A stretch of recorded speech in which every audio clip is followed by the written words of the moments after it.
Hey guys, this is CA Chawla, Chartered Accountant from Pune, Be Smart Academy. I teach CA Inter Accounts and Advanced Accounts and CA Final Financial Reporting. Guys, in this video, I have covered the entire branch accounts chapter in detailed form. And along with the detailed revision, I have covered all the important questions along with this chapter for the practice. So this branch account covers entire detailed concept understanding along with the question practice. So any of you, if you guys are not much confident in this chapter, like if you may have some doubts in stock and debtors method, dependent branch, independent branch, foreign operations, so this video is for you. And believe me, after watching this video, you will definitely love my teaching, as well as you will be very much confident in this chapter. So don't forget to watch the entire chapter. I have covered each and every part in detail. Along with that, don't forget to download my notes from where I have covered the questions also. One of the most important thing is I have given you all the notes of all the chapters of Question Bank Compiler.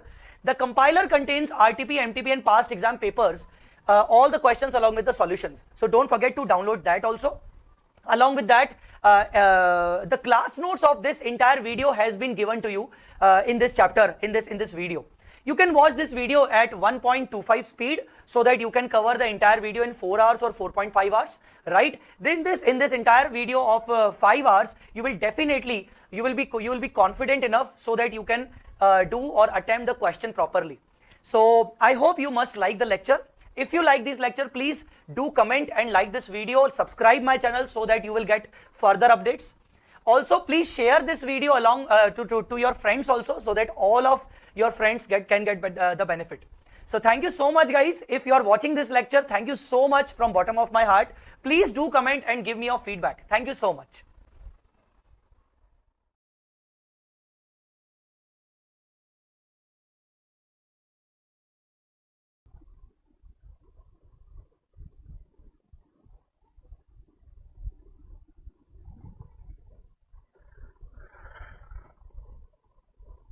So, good evening everyone. Hope you enjoyed your team. So, we all have gathered here today for CA Inter revision class for November 2022. I'm actually the head of class of protocol. Last time we conducted Chawla and we got a huge response from the so hope from here also. So, our faculty does not require an introduction as he is my figure in our country. He is known for his wonderful teaching. CA Chawla sir, a name much known about his expertise, and he taught more than 1,000 students in the last 7 years. And CA Chawla sir has over 7 years of strong experience in training students for subjects such as accounts, business accounts, and financial reporting. And he completed the Chartered Accountancy course in 2011 with a good rank. With great knowledge and expertise over the years, he has successfully mentored 6,000 students. Indeed, CA Chawla sir classes have proven to be of great value to many. So his energy teaching style is always spoken of. So I'm welcoming sir for handling this session. Thank you, sir. Thank you so much, Mubarak. First of all, let me ask one question. Am I audible, guys? Am I audible and visible? Yes. All right. So Mubarak and the entire Sikasa team of your branch, thank you so much for inviting me in your platform. And one thing I would like to make a correction, that instead of 7 years, I have experience of 10 years. I completed my Chartered Accountancy in 2011. From that time onwards, I'm into the teaching. So thank you for inviting me. Once again, thank you so much for giving me this opportunity for teaching the Kerala people. And I really, what I should say, I came Kerala twice or thrice for CA final lectures for face-to-face, and this is my first Kerala batch for CA intermediate students. So I'm really very feeling very happy to teach CA inter students now as well. So thank you so much, students. Thank you so much for joining my session. I hope today's and tomorrow's session will help you to crack all the questions which we will understand. So as you may be aware that our topic is branch accounts, right? as you may be aware that our topic is branch accounts, right? So you must have got the notes. You must have got the notes, guys. Are you having the notes? Are you having the notes with you? Yes. All right, all right. You must have the notes also. Okay. So first of all, 1 second. Let me show the screen also. Yes. So you can see the screen also. So these are the notes. These are the notes, guys. Before starting the session, one thing I would like to tell you is, along with the notes of branch accounts, since you guys have invited me to teach you, and I must say I should do something for you for this upcoming attempt. So for this upcoming attempt, not only the branch account notes, like branch account question banks, the entire question bank of CA inter accounts, the entire question bank means all the chapters including AS and AS, I'm providing you through a link, free PDF. You can freely access all the chapters PDF for this upcoming attempt, November 22. So this is a small gift from my side, that not only the branch accounts, but you will get entire full chapters, all the chapters notes of all the RTPs, MTPs, covering all the RTPs, MTPs and past exam questions. And not only this, one more thing I will give you at the end of the session, that is my accounting standard smart digital book. That is also available for you, will be available for you freely. That smart digital book, how it will work, I will tell you later on. So one book is this question bank compiler. I'm giving you free of cost the entire soft copy, and the other thing is accounting standard AS Trump book, and this is that book is not only the textbook, that will be the text come video book. Now what is text come video book? Like against each and every paragraph, against each and every question, there's a video button. If you want to understand the concept behind this, if you want to understand the logic behind this, or if you don't want to, if you want to understand the answer of that question, you can just click on the video, and my lecture will appear on that particular, my short concept lecture will appear for that particular question or particular paragraph. So that I will give you. So but for that I will provide you later on the link for both the books. I will provide to Mubarak. He will give you provide you the links. So Mubarak, if you are available right now, please do please be in contact with me after the lecture will become over. I will share with you the links for these two books. Okay. All right. So now let's concentrate on our topic, that is branch accounts. So once again, before starting this chapter, I want to know from your side, either you can chat or you can use your audio from your side. Can I know in branch accounts, like where you feel to attempt the question, like while attempting the question, where you feel the toughness of the chapter? What are the things which you feel like that you are not good at? So can I know that? In the branch accounts, what are the things you are not liking about? So please do let me know first of all.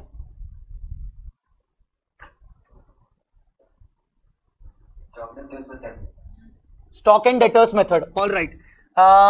Independent branch, one is saying independent branch. Okay. Foreign branch. Okay.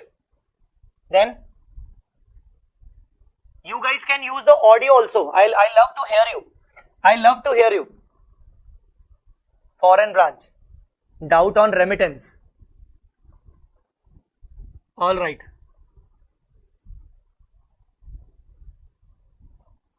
Foreign branch. Oh my God. Foreign branch is the hot topic. Okay. Foreign. All right. Got skipped this chapter last attempt. Oh my God. Okay. Not an issue. Maximum are saying foreign, but out of more than 110 or 100 students, only some few students have replied. I think others are very much comfortable with this chapter, right? Am I right? Me too skipped. Okay, some students are saying that we skipped this chapter. Foreign branch. Foreign, skipped, independent.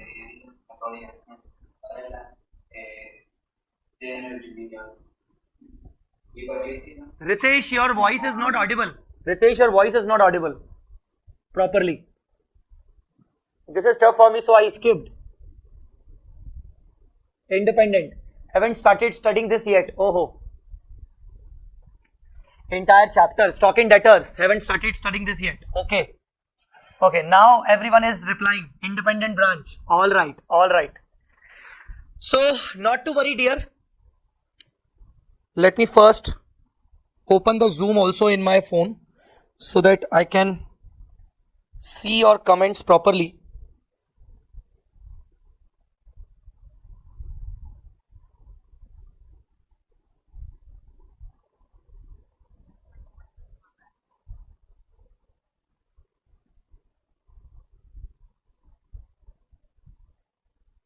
Literally everything about this chapter.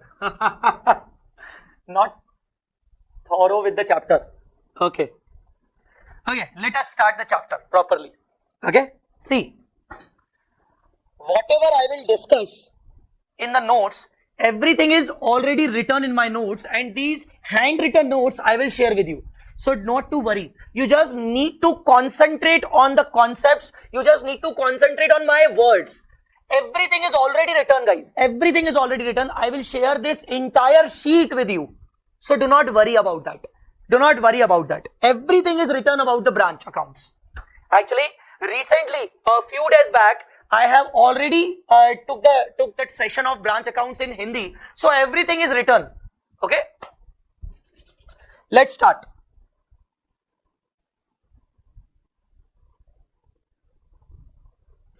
So branch accounts, see, under the branch accounts, there are two types of branches. One is dependent branches, the other one is independent branches. Now you ask me, sir, what do you mean by dependent and independent? See, here the dependency is all about books of accounts.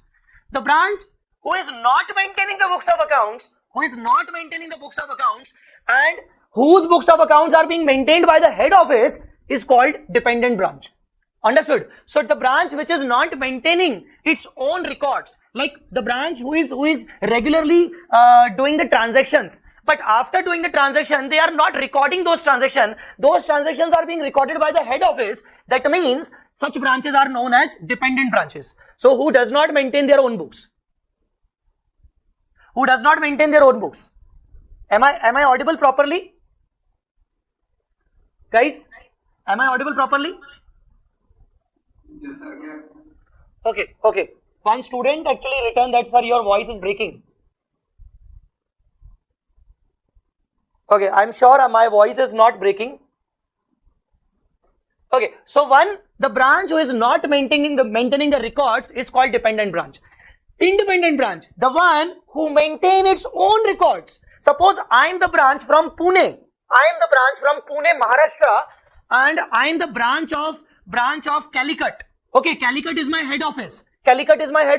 So I am the Pune branch of my Calicut head office. I am maintaining my own records. Whenever I do transactions, I maintain my records. I pass the journal entry. I pass the journal entry. I maintain all the ledgers. I do have my trial balance. Understood? So I am an independent branch. I am not dependent on head office. But the dependent branch is dependent on head office for recording the transactions. Understood or not? So you must have understood. As far as dependent branch is concerned, all transactions are maintained by head office. So as far as independent branch are concerned, they maintain their own books of accounts. But as far as dependent branch are concerned, they don't maintain. They enter into all the transactions. They do all the transactions, but their transactions are recorded by head office. So you will ask me, sir, why head office is recording? Because head office want to know the performance of the branch. Head office want to know the performance of the Pune branch. Should we continue with the Pune branch or should we discontinue? Should we shut down the branch? So head office need to understand the profitability, the performance, the position of the branch. So head office has to maintain all the transactions. Head office has to maintain all the records of the branch in behalf of the branch. So First point is clear or not? Tell me. First point is clear or not? Tell me. Very good, very good, very good. All right. Now, dependent branch. Now, dependent branch. Let's come to the dependent branch first of all. Under dependent branch, now we are into the dependent branch section. Okay. So, I'm starting the dependent branch first of all. I'm starting the dependent branch first of all. Or should we start the foreign branch? Tell me. I think, see, we need to cover up the entire branch accounts. So, whatever we start, everything is very important. Everything is very important. So, we are starting with the dependent branch one by one. First, let us understand the dependent branch and then we'll move on to the independent branch and foreign branch tomorrow. So, we do have 2 days, don't worry. If required, I will give you one extra day also. If we will not be able to cover up the things, I will give you the one extra day. Don't worry.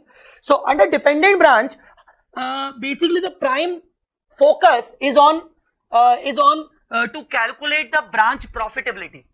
The prime focus of head office is to calculate the profit and losses made by the branch, so that we should understand whether our branch is profit making or loss making. Understood or not? So, so many decisions are based on that. So, how to calculate the branch results? Here we need to understand the calculation of branch results. Branch results means net profits. Head office shall calculate branch performance by following any of the below methods. Now, head office has 4 different methods. Head office has 4 different methods under dependent branch. Head office can follow stock in debtors method. Head office can follow debtors method. Head office can follow final account system cost method. Head office can follow final account system IP, WP method. Now, what do you mean by IP? IP means invoice price. IP means invoice price. WP means wholesale price.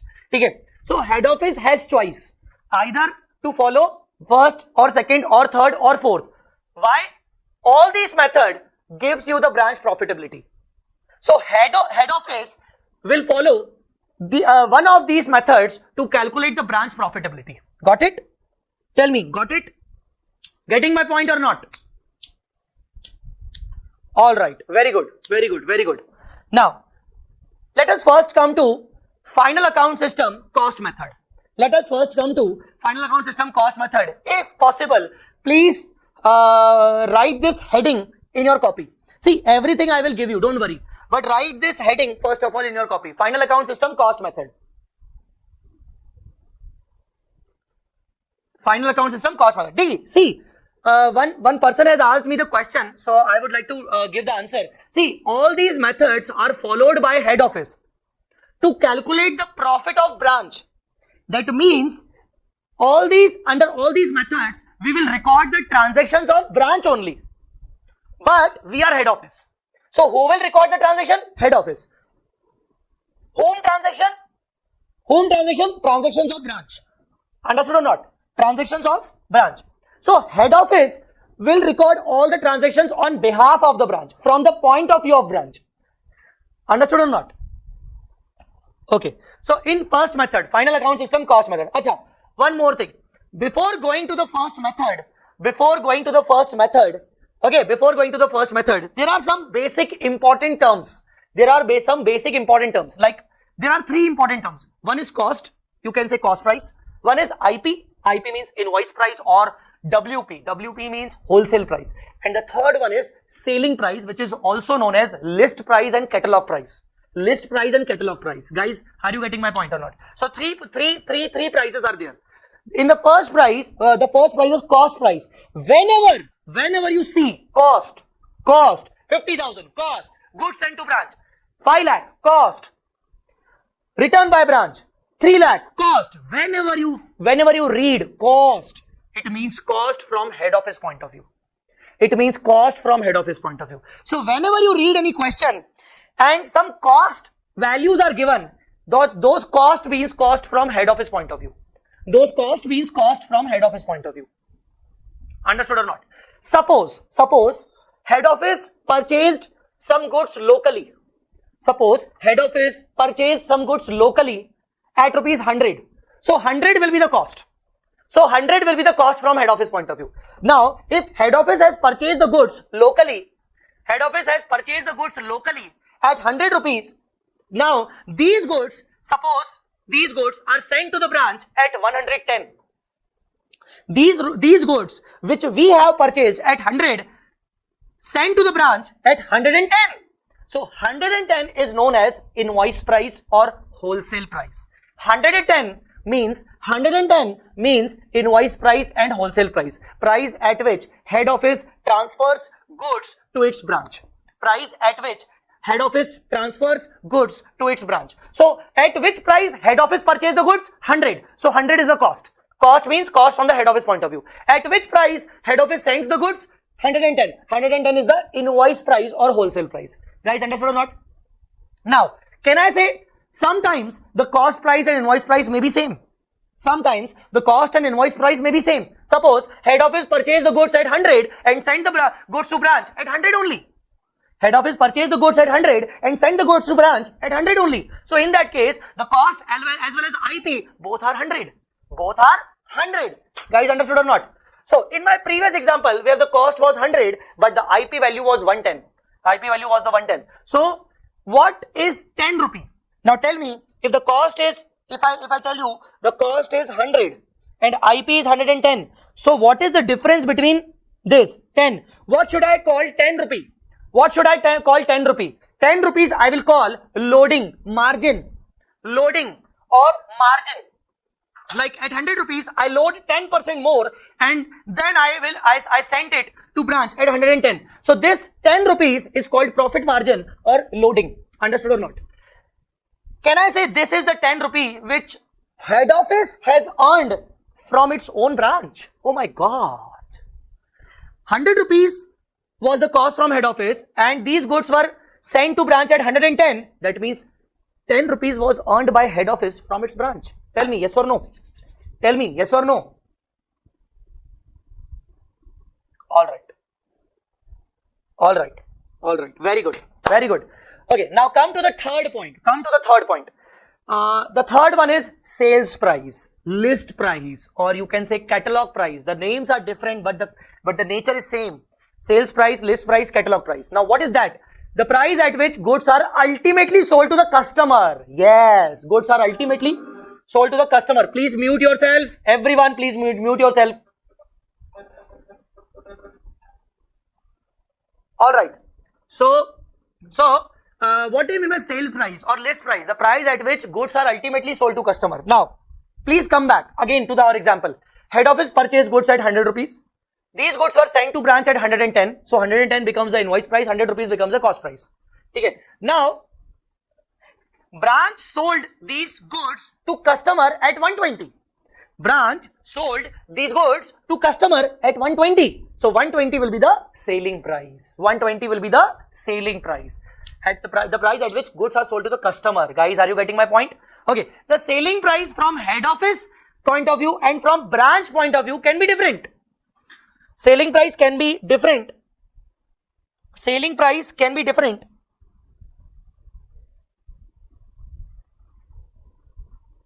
Selling price from head office point of view or branch point of view. Head office different.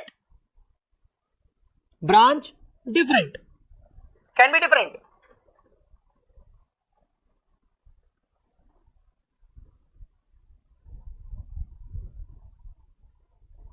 I think there is one request. Darshan Prajapati requests that live transcription be enabled for the meeting. What is this?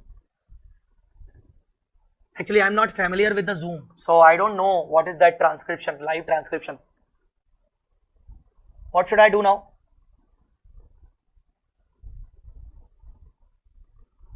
Subtitles. Okay, enable. All right. All right. All right.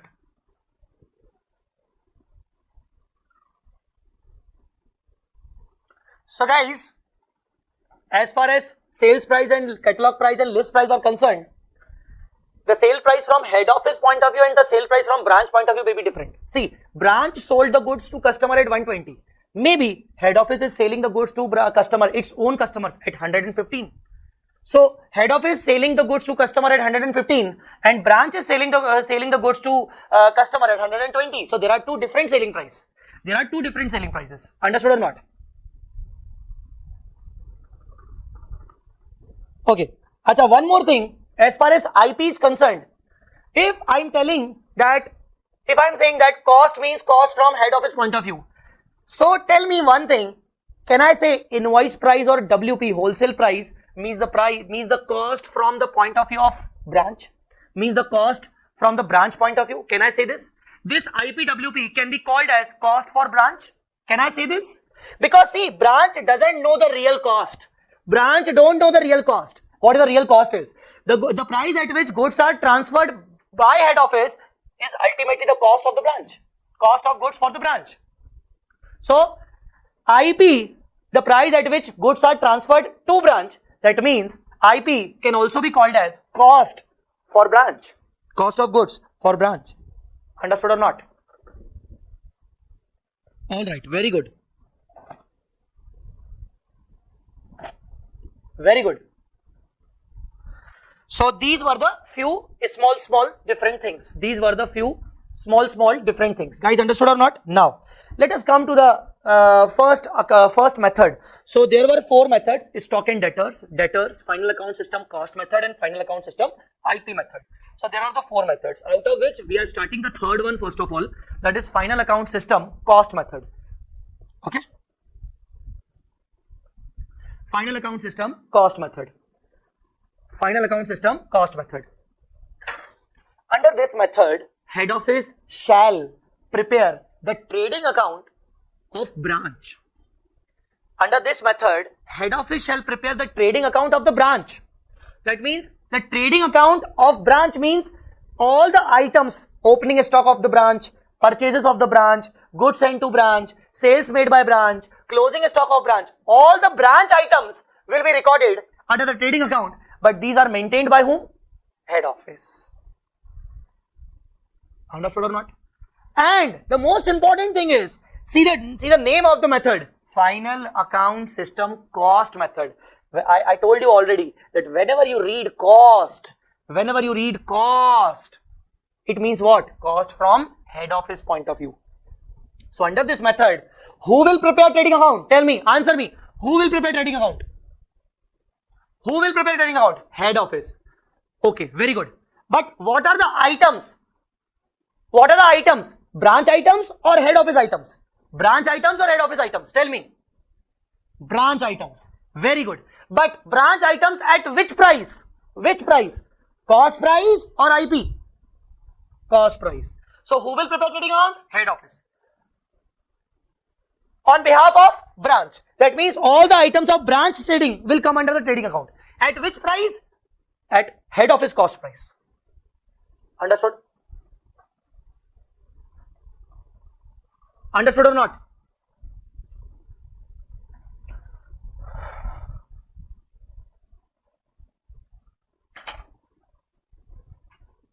All right.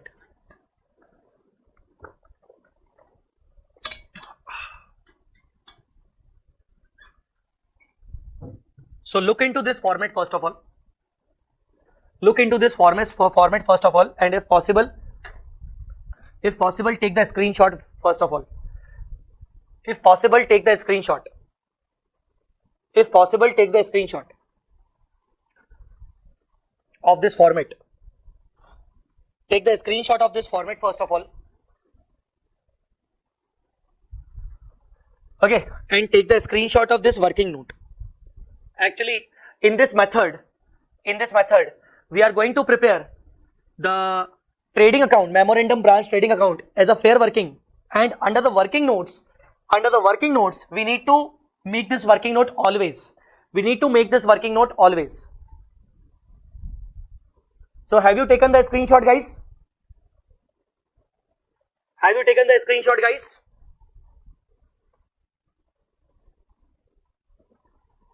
All right.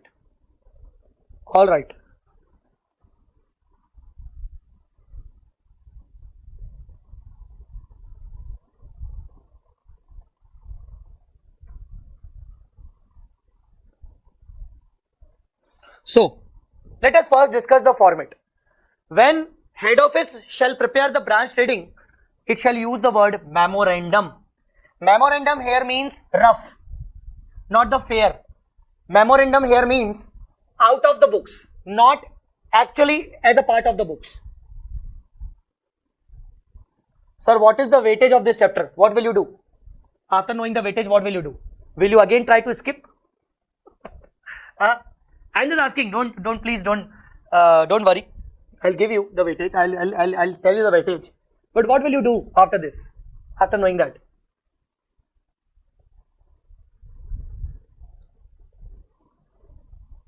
Okay, the weightage is approximately 10 to 12 marks. Approximately 10 to 12 marks. Okay, the weightage is approximately 10 to 12 marks. But you never know. You never know. Institute may ask a 15 marks or 20 marks question on the branch. You never know. In the last attempt, they asked 20 flat on one chapter, which was very easy, which was profit and loss pre and post incorporation. Profit or loss pre and post incorporation. The actual the estimated weight of that chapter is about 8 marks or 10 marks. But last time they asked a 20 marks question on that. So if you ask the weight, the weightage, approximately on an average,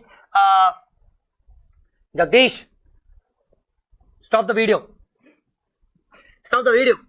Okay, weightage is approximately 10 to 12 marks. You never know. They may ask the higher weightage also. Okay. So branch, memorandum branch trading account. Memorandum branch trading account. So what are the items which comes into trading? See, opening stock of the branch at cost. Goods sent to branch, less returns. Goods sent to branch. Goods sent to branch or goods sent from head office. Less goods returned by branch at cost. Sales of cost at selling price. Sales of cost at selling price. Selling price. Understood or not? Shortage of goods. There is one most important item is shortage of goods. Shortage of goods means the goods lost. The goods lost or destroyed. Shortage of goods. Obviously at cost. Closing stock. Obviously at cost. So all the items will be returned at cost except sales. Except sales price.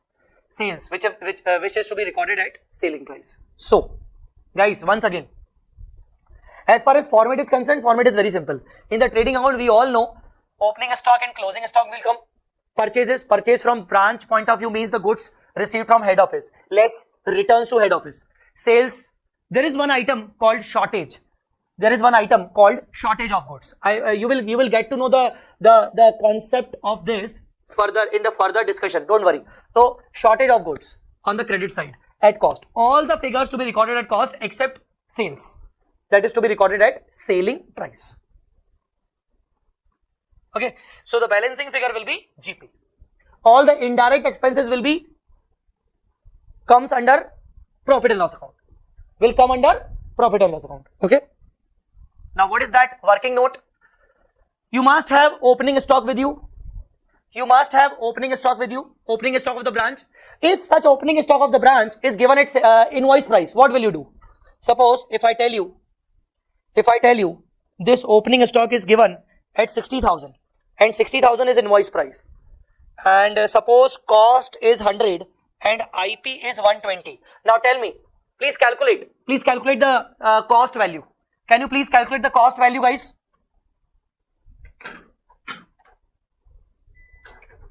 Can you please calculate the cost value?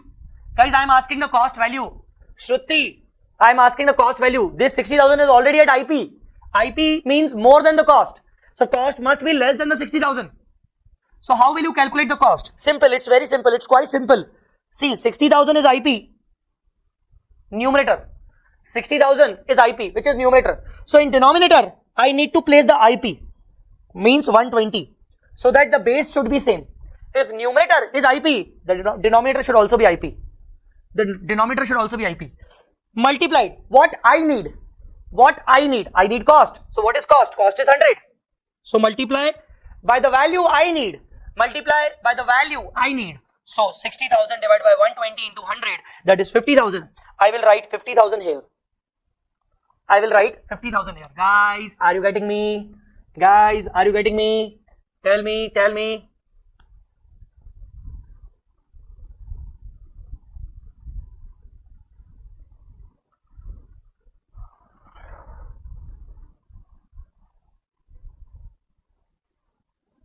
Okay, so opening stock of branch at cost, net goods sent from head office. Why they are saying net? Net means goods sent less goods return. So after deducting the goods return value, net goods sent from the head office, cost value, total goods opening stock with the branch, goods sent to branch, total value, total inflow at cost, of course at cost, because these both figures are at cost. These both figures are at cost. So total inflow of the cost. Now out of this total inflow, there are three classifications. One is cost of goods sold, COGS. The other is shortage. The third one is closing. Total inflow at cost, total inflow of goods at cost, total inflow of goods at cost, out of which one would be classified as COGS. COGS means the goods you have sold at a respective selling price. What is the cost of those goods? And here cost means, which cost we are talking about, guys? What is the method? Final account system, cost method. So here cost means from whom point, from which point of view? Head office cost. Yes, head office cost. Here cost means head office cost. Okay, so cost of goods sold. Whatever the sales is being made by branch, you need to calculate the cost value. So net sales divided by selling price into cost. Sales numerator divided by selling price per unit, denominator sales base same into cost price, whatever you need. Shortage and closing stock. Suppose if closing stock is given, then the shortage would be the balancing figure. If closing stock is given, shortage would be the balancing figure. Or if shortage is given, then closing stock would be the balancing figure. So out of these two, one value will be given, the other value will be the balancing figure. Are you getting my point? Tell me yes or no. Are you getting my point? Tell me yes or no.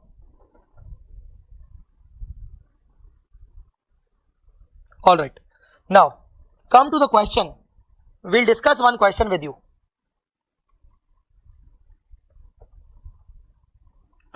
In these notes, there is one question. Question number 23, the last one, May 22 exams. That came under May 22.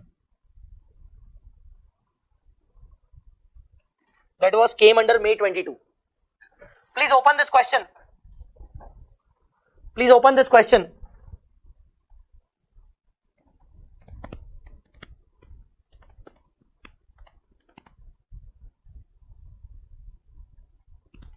Now, question 23, May 22, question bank. Shall I start reading or not? Tell me. Okay. Walkaway Footwears has its head office at Nagpur and branch at Patna. It invoiced the goods to its branch at 20% less than list price. List price means selling price. Invoice the goods to branch at 20% less than list price. Here they are saying the invoice price is 20% less than list price. And what is list price?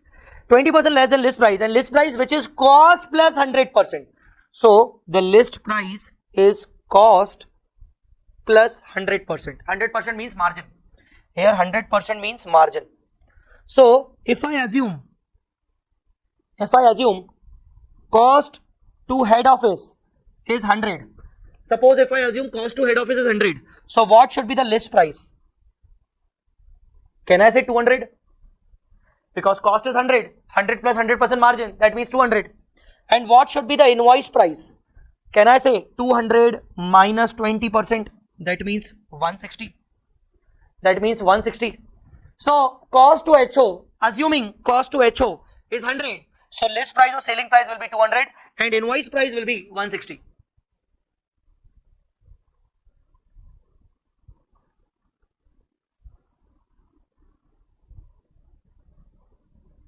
Okay.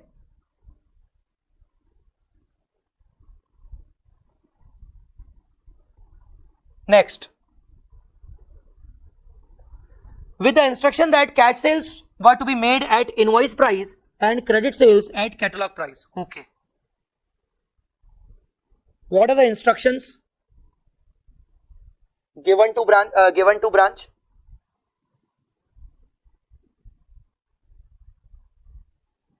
Cash sales at IP, credit sales at list price, मतलब selling price.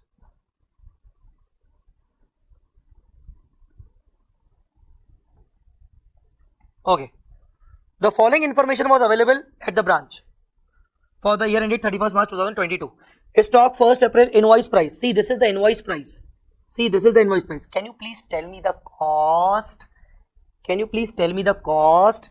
If I say the cost is 100, invoice price is 160. So can you please tell me the cost of this 12,000? See, how will you do this? See, 12,000 is what? IP. If numerator is IP, the denominator should also be at IP, 160. And multiplied by the value which I need. What I need? I need cost. Cost here is 100. So divided by 120 into, divided by 160 into 100. So it is 7,500. 7,500. Very good, guys. Very good. Very good. Now please tell me, debtors are at actual value, not an issue. Goods received from head office. Invoice price. Can you please tell me the cost? Can you please tell me the cost?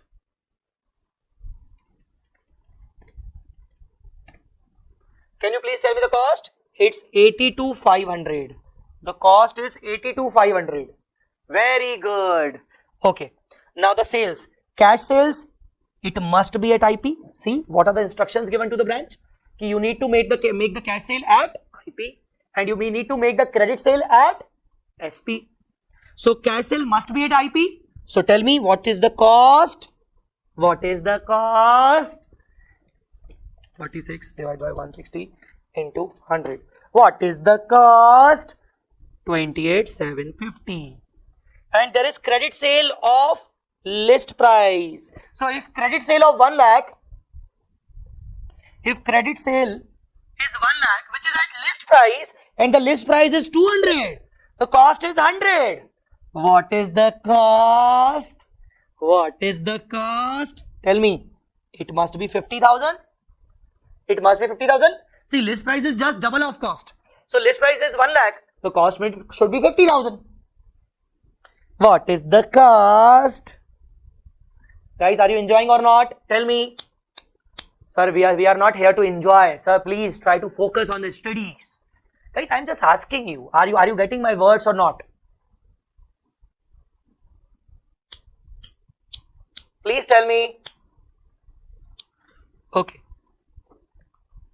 Cash received from debtors, expenses at branch. Expenses means consider these as indirect expenses.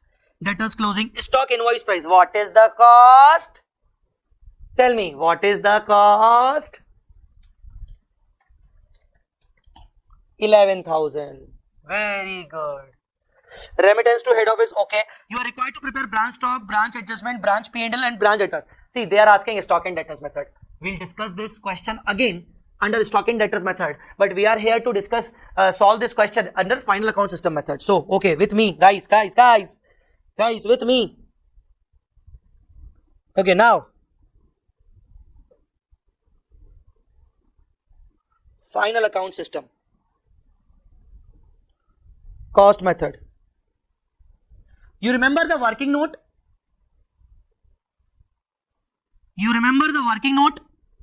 First of all, opening stock at cost, it was 7,500.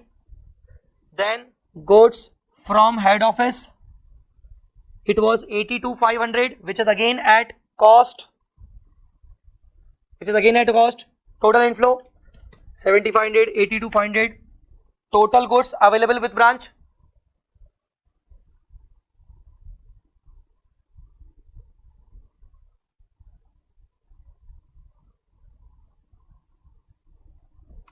Total goods available with branch 90. Now out of these 90, there is one heading COGS, the other is shortage, and the third is closing stock. Now tell me, is the closing stock given to you? Yes or no? Is the closing stock given to you? Yes or no?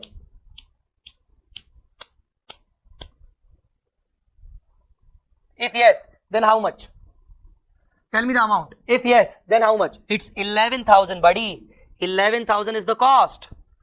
11,000 is the cost. Closing stock. And I told you earlier, if the closing stock is given, the shortage will be the balancing figure.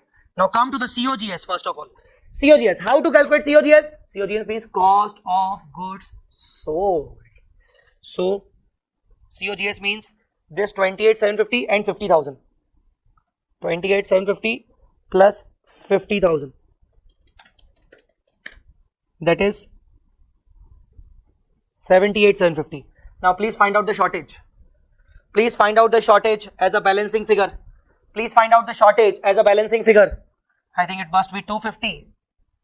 And it must be the cost, na? Because all the figures are at cost only. So the shortage balancing figure must be at cost. Okay, now prepare memorandum, branch, trading account. Memorandum, branch,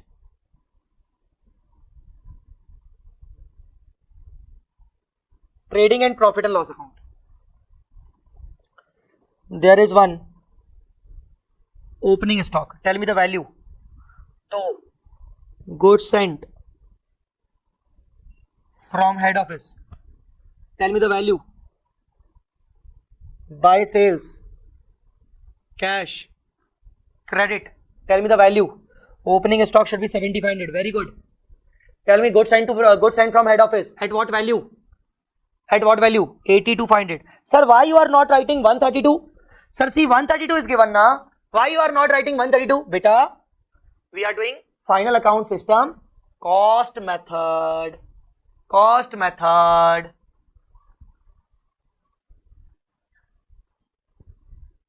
So, cash sale and credit sale.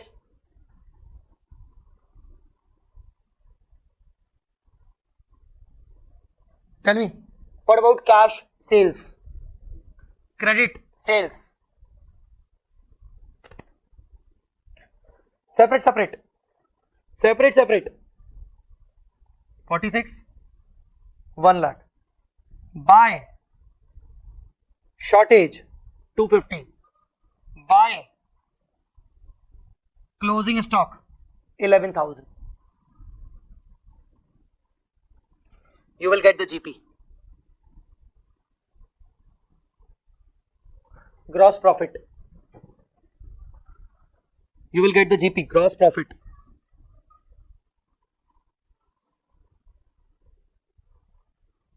$67,250.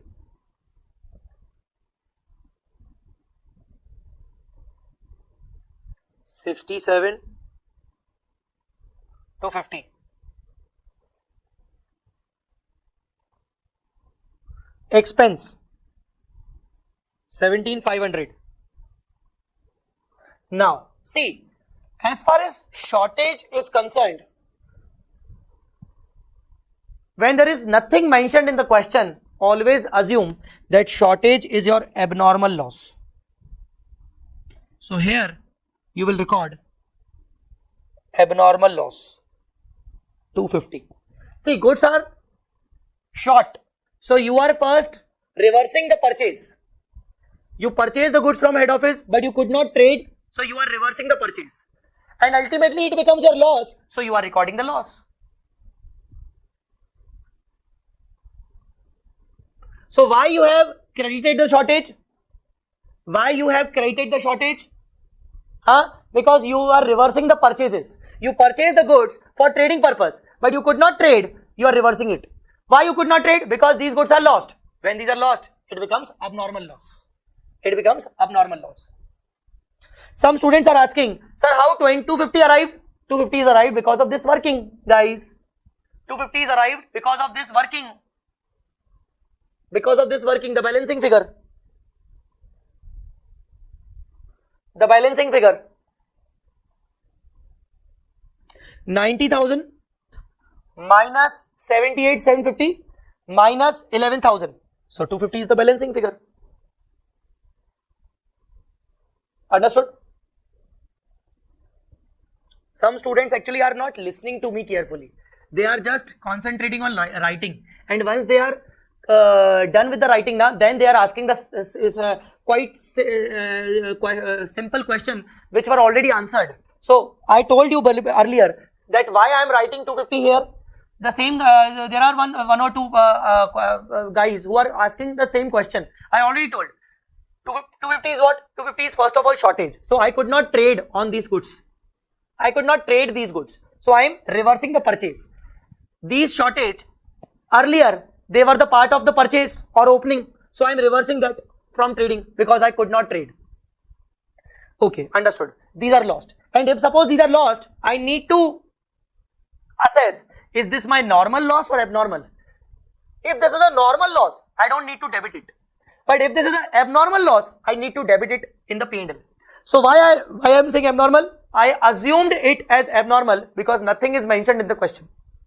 So nothing is mentioned in the question. We need to assume it as abnormal.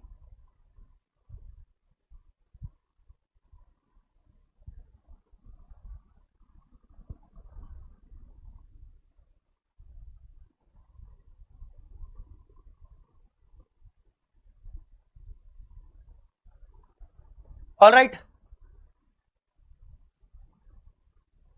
All right. Any doubts?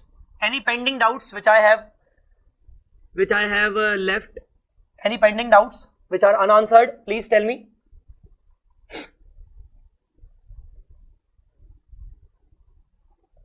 Can you explain COGS once more? Beta, COGS is the cost of goods sold. COGS is the cost of goods sold. So goods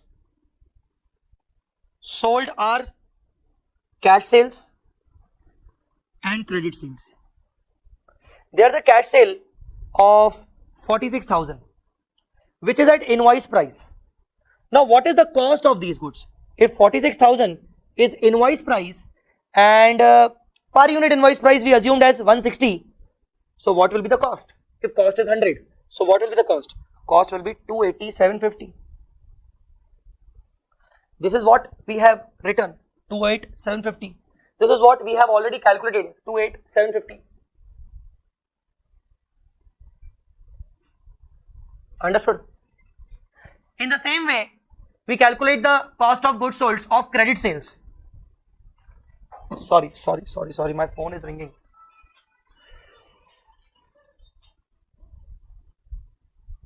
Okay, sorry. In the same way, if the credit sale is 1 lakh, which is the selling price, so what should be the cost? The cost is 1 lakh is selling price, so divided by selling price per unit is 200, and I need cost is my 100, that means it should be 50,000. So 50,000 and 28,750, these are cost of goods sold.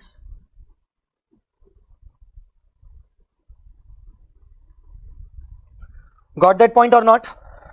So now let us calculate the final answer. 67,250 minus 17,500 minus 250. So it is to net profit 49,500. Acha, abnormal loss, it is assumed. It is assumed. So 49,500 is our answer. Tell me, sir, cash sales 1% doubt is, sir, cash sale is at issue price, whether it should be shown in memorandum trading account as, no dear, why you are getting confused? You haven't listened the earlier instructions. I already told you that head office has given instruction to the branch to make the cash sale at IP only, beta. One thing you need to understand, that in these type of lectures you should hear the faculty properly. Okay, because these are the revision lectures. Okay, so you will be at loss. Try to understand. You need to hear me very properly, very clearly. Do not write. Do not try to write down the answer. I will give each and every sheet. Don't worry. I already told that branch has been given instruction to make the credits cash sale at IP.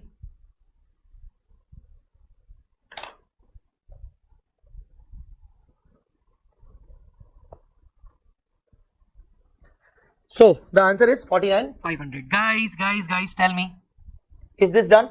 So the first method is done. The first method is done. The first method is done, which is called final account system cost method. Now there is second method. See the second method. See the second method.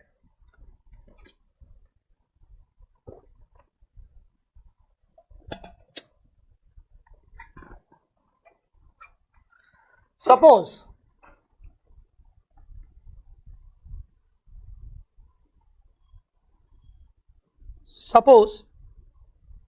cost is 100, IP is 120. That means head office purchased the goods at 100 and head office sent these goods to branch at 120 and instructed the branch to make the sale at 130. Now look into the trading. Now that we are into the second method, final account system, IP method. See, under our first method, that was final account system cost method. Who was preparing that? Who was preparing the trading account? Head office. On whose behalf? Branch behalf. Whose items? Branch items. At which value? Cost. Head office cost. But now final account system, IP method. Who will prepare the trading? Again, head office. On whom behalf? Branch behalf. Whom items? Branch items. Which price? IP. So the same format, same format. See, opening stock now at IP. IP is 120. Goods sent to branch. That means goods sent from head office 120. IP. Sales, it must be at selling price. In our case, selling price is 130. Shortage, it must be at IP. In our case, IP is 120.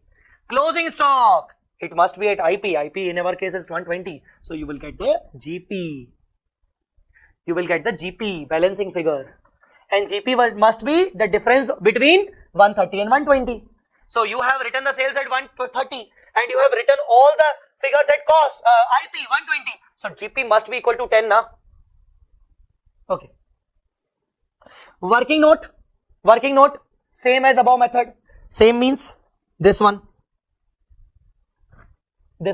same. Just the difference is, instead of cost, here we will write IP. Instead of cost, here we will write IP. COGS must be at IP. Shortage, IP. Cost, closing stock, IP. COGS at IP. COGS at IP.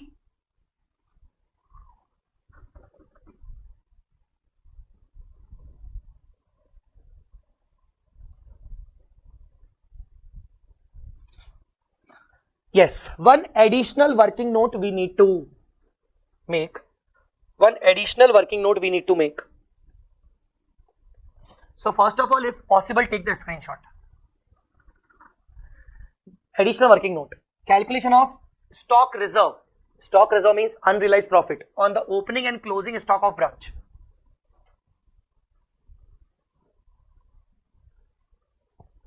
Opening and closing stock of branch. Calculation of stock reserve on opening and closing stock of branch. Please take the screenshot.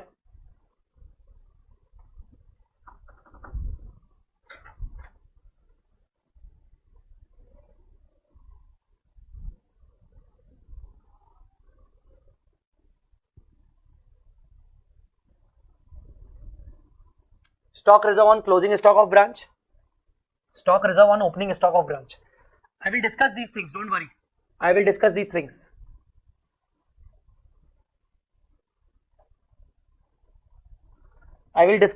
Don't worry. Not to worry, not to worry.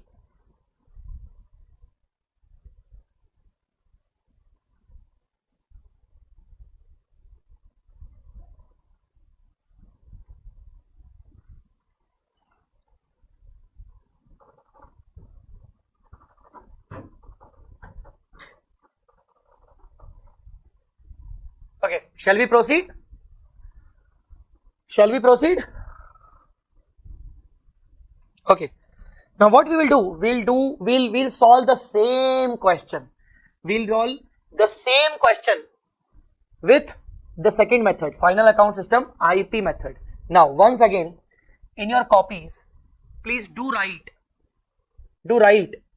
down final account system IP method, question number 23. Question number 23. So does AS2 won't apply here in IP? Dear, AS2 will apply, and that is the reason we are calculating unrealized profit. Na? AS2 shall apply, and this is the reason we are calculating the unrealized profit and reversing it. So you just need to understand the concept first of all before asking this type of question. So first of all, understand the concept. What is the concept of stock reserve? Then ultimately you will not get into the doubts.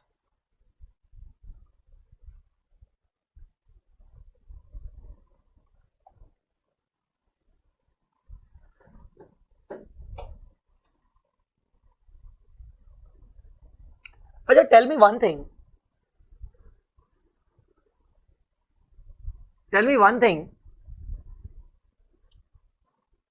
Calicut or Kozhikode? Kozhikode. Calicut or Kozhikode? Which word is more usable? Like, because we here in North India don't know what is Kozhikode. We know about the Calicut. Calicut, we know the word. That yes, Calicut is the place in Kerala. Calicut is the city of Kerala. But Kozhikode, we do not used to hear this word. We are not used to hear this word. Kozhikode, local name. Okay. Okay, local name Kozhikode. Okay. So it's officially Kozhikode. What is the official name? What is the official name? Kozhikode in Malayalam, Calicut in English. Okay. Official name is Kozhikode. Official name is Calicut. You guys don't know. You guys don't know actually what is the original the documentation name. Calicut name given by Britain. Okay. First it was called as Kozhikode. After that British named it Calicut. Okay, British named it Calicut. Kozhikode is the official name. Okay. Okay, let us continue.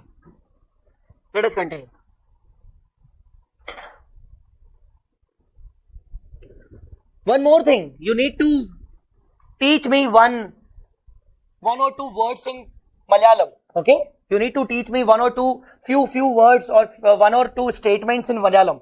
Okay. It's not cozy, it's koi. Acha, koi kode. Okay, koi kode. So, can you guys teach me any particular statement in Malayalam? Sugama. Someone has written something. Sugamano. Are you fine? Okay. Savari pai chund.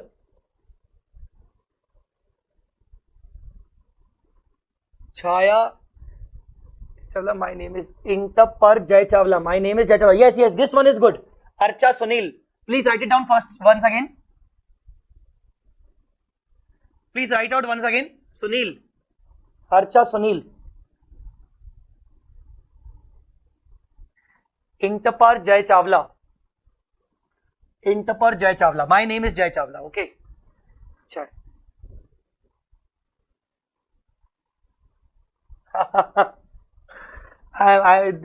There's so many speed actually. I can't go with the speed. Okay. Let's continue. I will ask you one, I will give you one statement and you will tell me. Okay.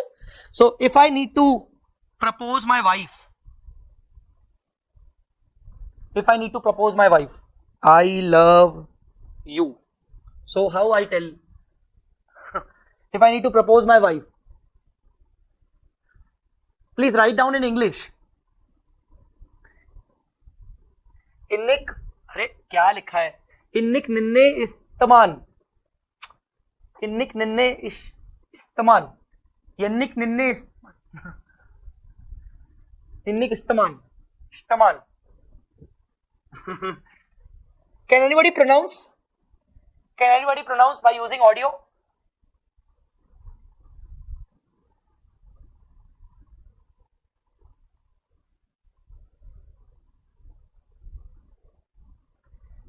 You, I love you. अच्छा, okay. Innik, I love you. Okay. Okay.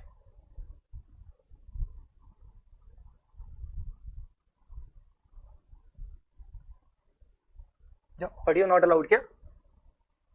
Now is it allowed? So can you hear me? Yes, yes. Okay, say any Once again, please. Once again. Innik.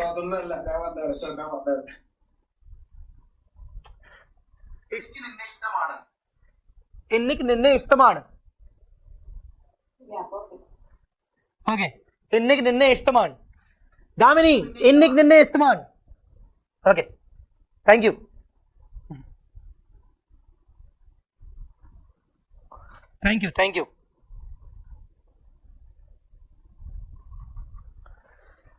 All right. All right.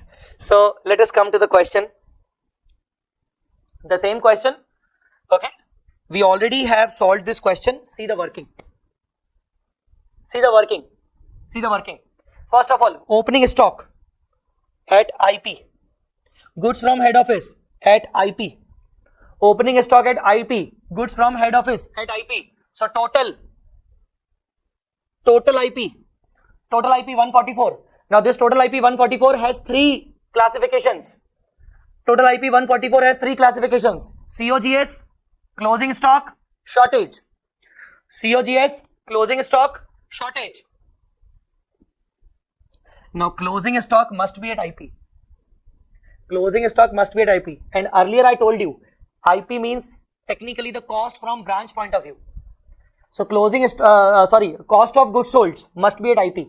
So here, cash sale is already at IP, guys. Is already at IP. 46 is the already IP value.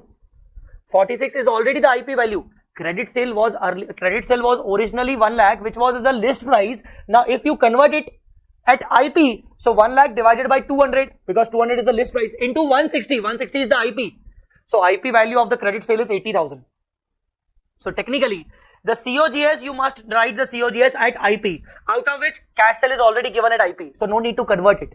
Credit sale, 1 lakh, which is at list price, that means sales price, list price or sales price. Guys, understood or not? I need to convert it at IP this time, not the original cost. So IP here is 160. So that is 80. So 80 and 46. Total COGS is 126. Total COGS is 126. 46, 80, 126. Guys, are you getting my point? Okay, closing stock. It is already at IP. Already IP available. IP, this 17,600 is already at IP. 17,600 rupees is already at IP. So the balancing figure is 400 at IP. In our earlier example, earlier method, the shortage was, if you remember, the shortage was 250. You remember the shortage was 250. That was the cost. Now suppose cost is 250. Cost is 250. If you add 60% on that. Why 60%? Because cost is 100. IP is 160. So if you add 60% on it, you will get 400. And what 400 is like? You got 400 as a balancing figure. Right? So if you prepare trading account, memorandum, branch trading, opening stock. Opening stock must be at IP. So opening stock is 12,000. Goods sent 132. Sales. The cash sales is 46. And credit sale is 1 lakh. Sale, you need to write the sale at original sale value. Shortage. It must be at IP, that is 400. And closing stock. The closing stock is 17,600. So can you please calculate the GP? Can you please calculate the GP? Can you please calculate the GP?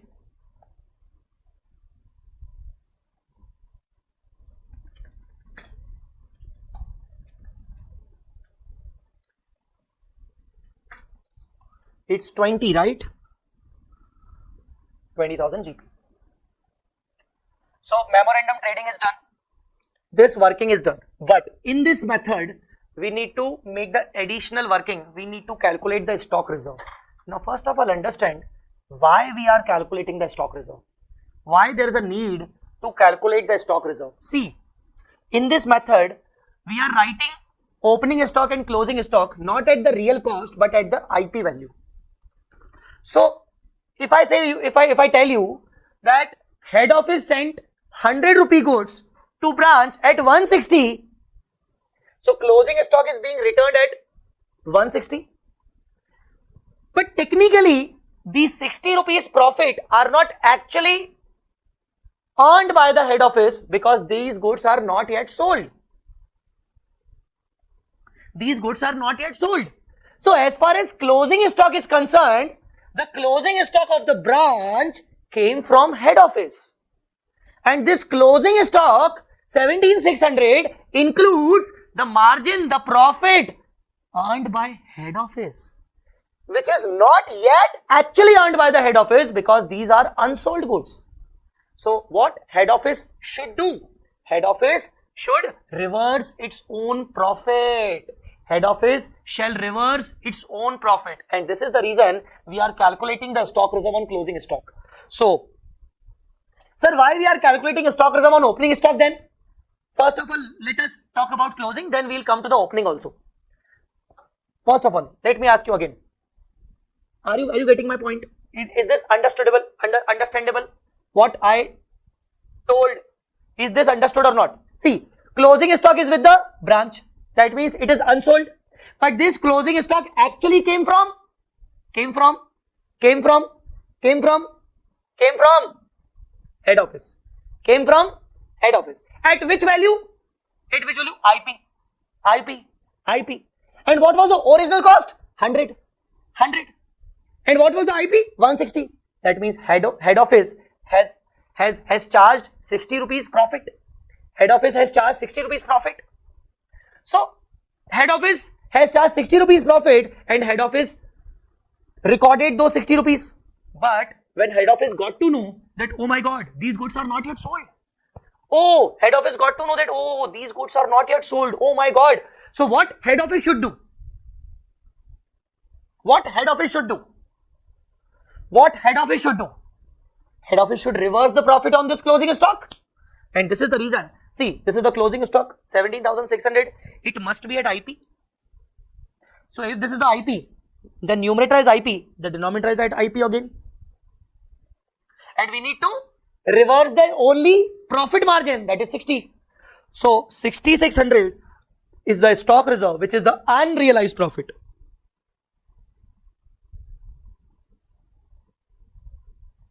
This is the stock reserve, which is unrealized profit of head office. And for reversing this, head office shall pass one entry, debit side of head office P&L. Head office, where it will be shown on the debit side of head office P&L. Because this is the profit which was actually recorded by head office in its P&L. So head office will reverse this profit. Reverse into the debit side of head office P&L. Guys, are you getting my point? Are you getting my point? As far as closing stock is concerned, are you getting my point? Are you getting my point? So, as far as closing stock are concerned, we are reversing the profit. But suppose the same closing stock in the next year will become opening stock. and into the opening stock, what we will assume that now these goods will be sold. So if there's a closing stock which is the unsold goods of current year, so this closing will become the opening of the next year, and what we will assume that opening stock will be sold in the next year. So next year, now suppose it is the current year, opening stock in the current year will be sold in the profit, and if it will be sold, we need to again book the profit. So whatever profit we have reversed last time, we need to record this time again. So in closing stock, we reverse the margin, but in opening stock, we record the margin by assuming that opening stock will ultimately be sold in the current year. So opening stock is 12,000 at IP. What we will do, 12,000 divided by 160 into 60, we calculated the 4,500 rupees margin. So 4,500, this opening stock was earlier the closing stock in the last year. So this opening stock was earlier the closing stock of last year. So in the last year, we reversed 4,500. Last year, we reversed the 4,500, and this time we will assume that we will earn the 4,500, and hence this 4,500 is the earning of head office. It will be shown in the credit side of head office P&L. It will be shown in the credit side of head office P&L. Guys, understood or not? So you will do these workings and make sure head office P&L, not branch P&L. Head office P&L, guys, not branch P&L. Head office P&L, not branch P&L. Guys, understood or not? Understood or not?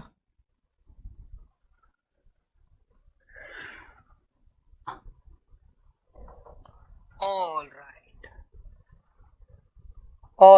right. Very good. Now, so we have completed two methods: final account system, cost method, and final account system, IP method. Final account system, cost method, and final account system, IP method.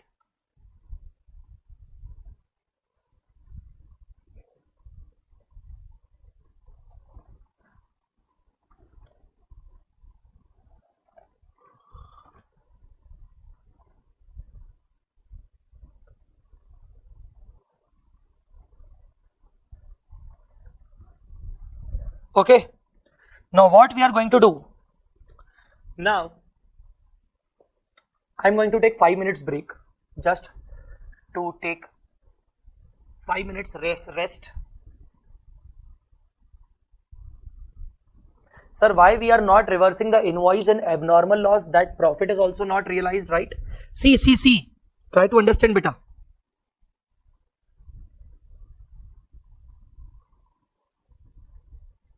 When we are showing the shortage on the credit side, we have reversed the entire IP. But yes, you are right.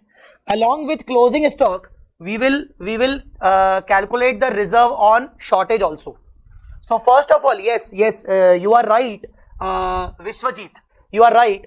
Along with closing stock, we will calculate the stock reserve on shortage also. So here, stock reserve on closing stock, also on shortage.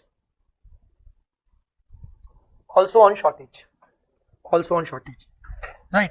Now I am going to take a 5 minutes break. Take a 5 minutes break. And then we'll further move on to not next method, but to the foreign branch. I'm not moving to stock and debtors method because stock and debtors method is very huge. Okay, and it needs the freshness actually to understand the topic. So stock and debtors method, matlab the other two methods we will discuss tomorrow. First, today we will discuss the foreign branch because foreign branch is quite simple and it is very easy to understand. So yes, this is the thing: independent branch, domestic and foreign. So we are going to understand the foreign branch after 5 minutes break. So taking 5 minutes break, guys. Okay? Taking 5 minutes break. Thank you.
Okay, guys, I'm back. Can we resume the session?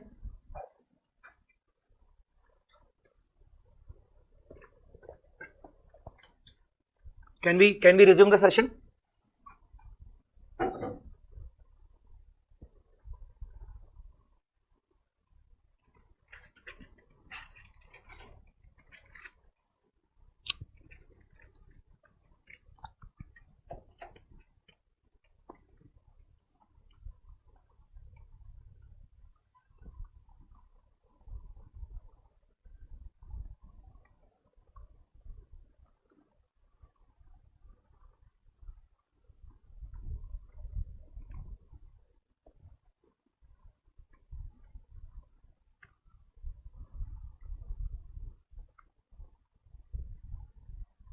All right. Okay. Independent branch. So we are shifting to independent branch. Why? Because see, the other two methods of dependent branch, stock in debtors and debtors, these are long methods actually. So we will take these methods tomorrow. Okay, and I request you to come at 7 tomorrow at 7 instead of 7:30. Tomorrow we will meet at 7. Right. Now, independent branch, guys. Under independent branch, there are two things. There are two types of branches. One is domestic. See, independent branches are recording their transactions. Independent branches means they are maintaining their own books. But again, there are two classifications. Domestic means maintain the books in the same currency, in the same reporting currency of head office. Foreign, they maintain their books at foreign currency. Now, what is foreign currency? Foreign currency means other than reporting currency.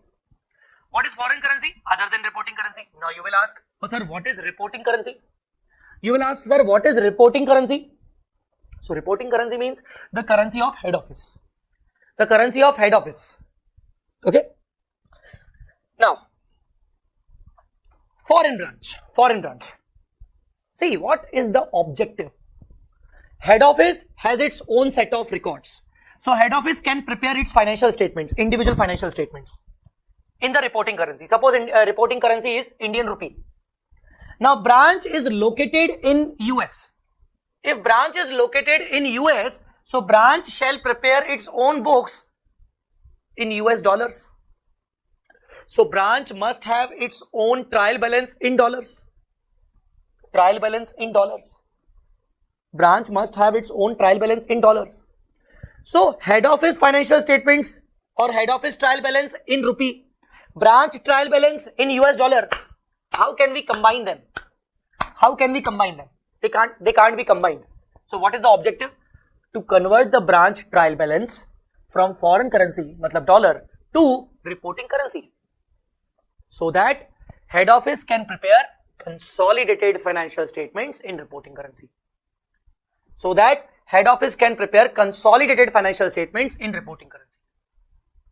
Guys, are you getting my point? So, branch has its own trial balance in foreign currency, head office has its own trial balance in reporting currency. We need to merge both these trial balance, but the currencies are different. So, what is the objective? Branch trial balance, which is in foreign currency, needs to be converted into Indian currency so that we can merge it and make a consolidated financial statements, consolidated balance sheet and P&L of the entire company, including branch. Guys, getting my point or not? Now, what are the rules? To understand the rules of conversion. Now, we need to understand the rules of conversion. What is the aim? What is the objective? Conversion of trial balance of branch from foreign currency to Indian currency. Now, for that, we need to understand the rules. And before understanding the rules, we need to again classify the foreign branch into two types. To understand the rules, conversion rules, we need to analyze which branch is this. There are two types of foreign branches. See, you call it foreign branch or you call it foreign operation. It is same. You call it foreign branch, you call it foreign operation. It is same. Getting or not? So there are two types of foreign operations. First is integral. The second is non-integral. The first is integral. The second is non-integral. Integral, EFO. Non-integral, NIFO. Integral, EFO.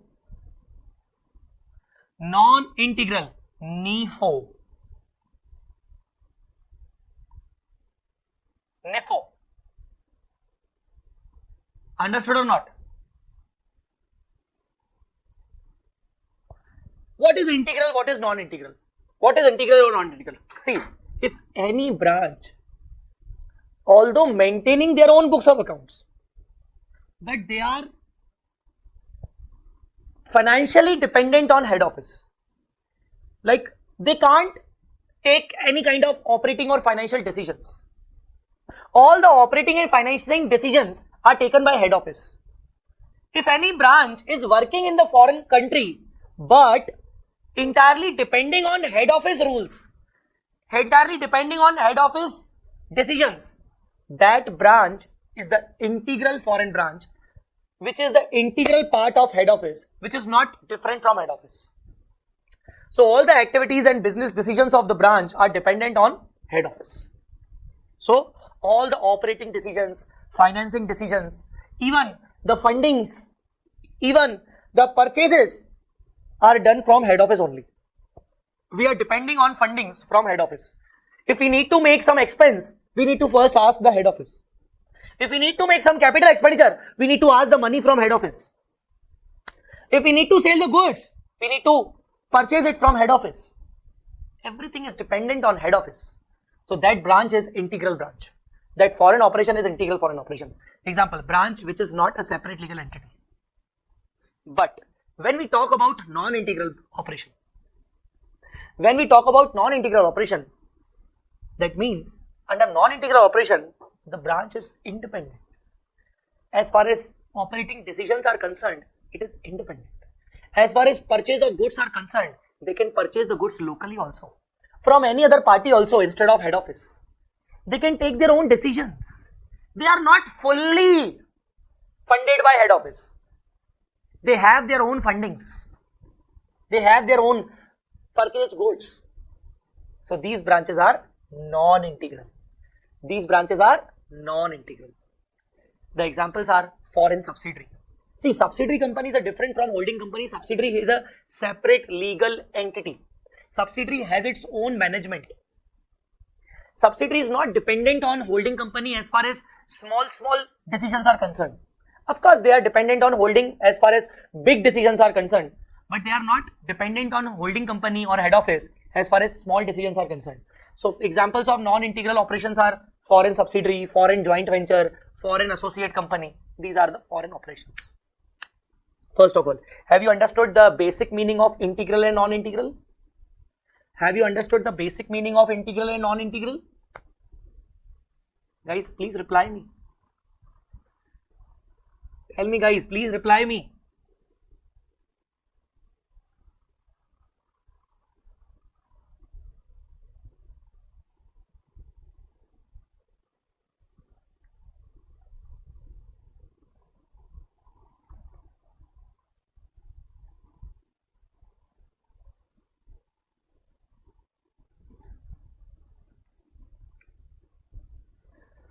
Okay. So, objective to convert the branch trial balance from foreign currency to Indian currency, मतलब reporting currency, for the purpose of consolidation. So, we need to understand the rules of conversion, and before understanding the rules of conversion, we need to classify the foreign operation into two types: integral, non-integral.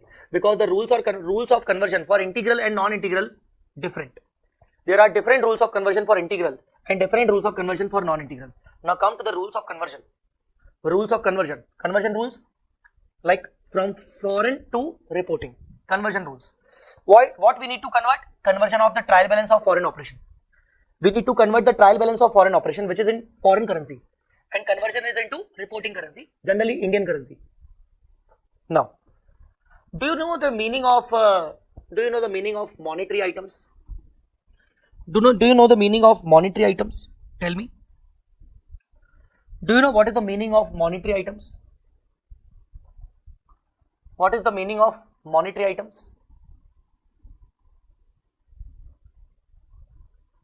Do you know what is the meaning of monetary items?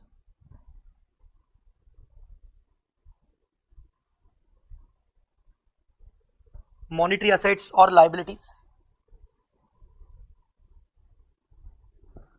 Measured in terms of money? No. In terms of money? No. Monetary assets and liabilities, those asset liabilities which are measured in the terms of money? No, no, no, no, dear, no. Highly liquid? No. Which are certain? Yes. Which are certain? Chaco George. Which are certain? Yes. This is bit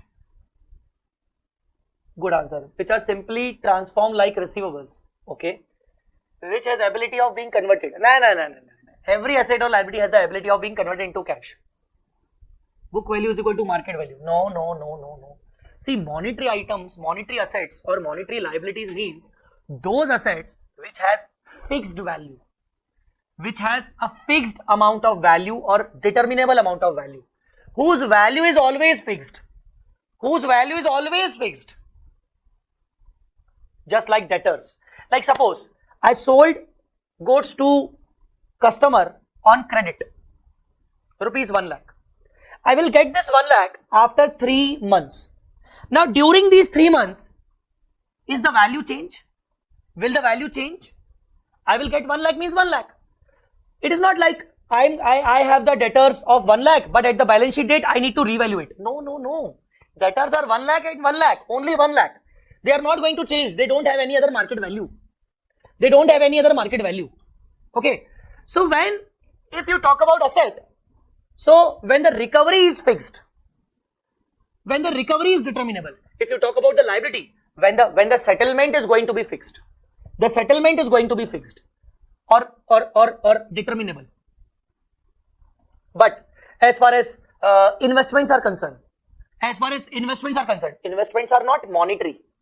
Investment in equity shares, are they monetary? Are they having fixed value? No.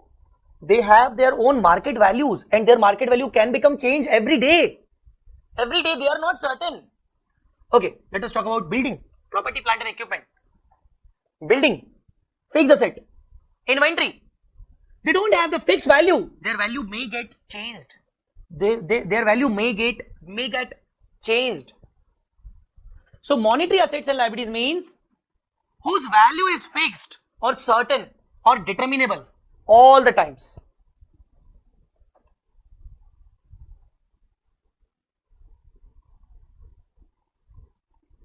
Value is fixed or determinable. As far as monetary assets are concerned,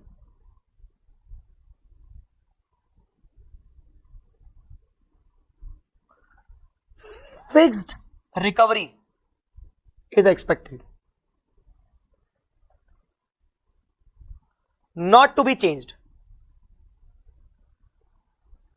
As far as monetary liability,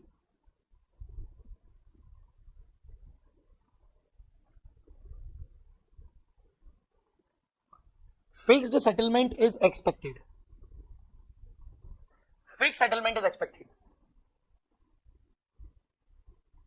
Not to be changed. Example, any example of liability, monetary liability? Any example of monetary liability? As a monetary assets example, debtors. Very good. These are creditors or loans. If I have taken the loan of rupees 5 lakh, I need to repay the 5 lakh only. Sir, I need to repay the interest also. See, interest is the expense, not the liability. Interest is the expense, not the liability. Cash in hand, very good.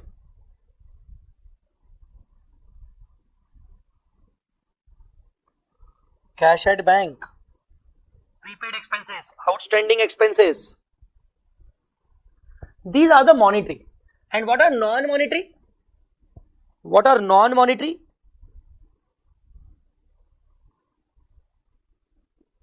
What are non-monetary? You can say other than monetary. Example, buildings, stock, investments. ठीक है.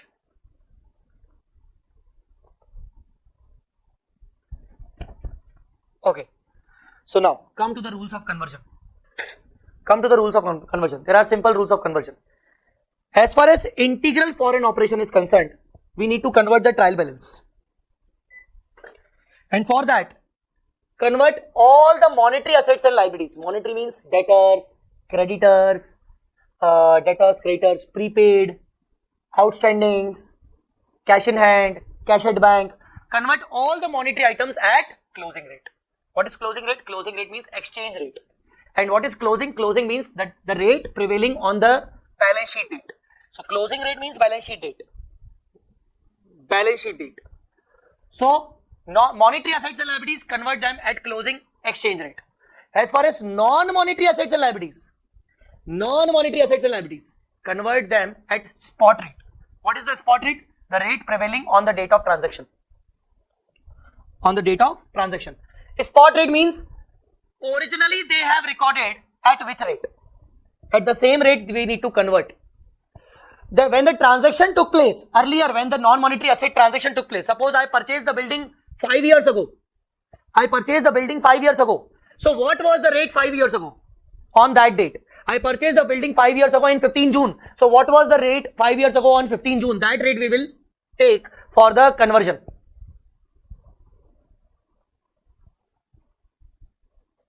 बोलो, समझ आया? I mean to say, are you getting, understanding or not? So monetary items, take the closing rates. Non-monetary item, original transaction date. Rate prevailing on the date of transaction. Okay. Revenue items means incomes and expenses. Revenue items means incomes and expenses. Which rate? Average rate. Which rate? Average rate. What is average rate? Opening plus closing divided by 2. Opening balances such as opening stock, opening capital, opening rate. This is the last one. Can you please describe me?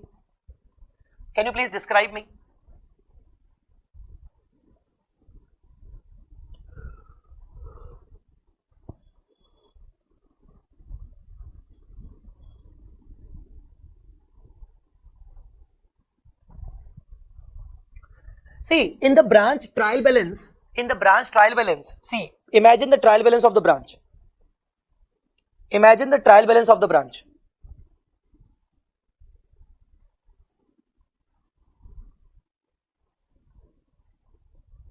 Suppose branch trial balance in dollars. And see, this is under independent obviously. So, suppose there are buildings, inventory, debtors and creditors, loans, sales and purchases, expenses and incomes. But there is one, goods received from head office and head office account. So, as far as building is concerned, inventories are concerned, spot rate. As far as debtors and loans are concerned, closing rate. As far as sales, purchase, income, expense are concerned, average rate. What about these two?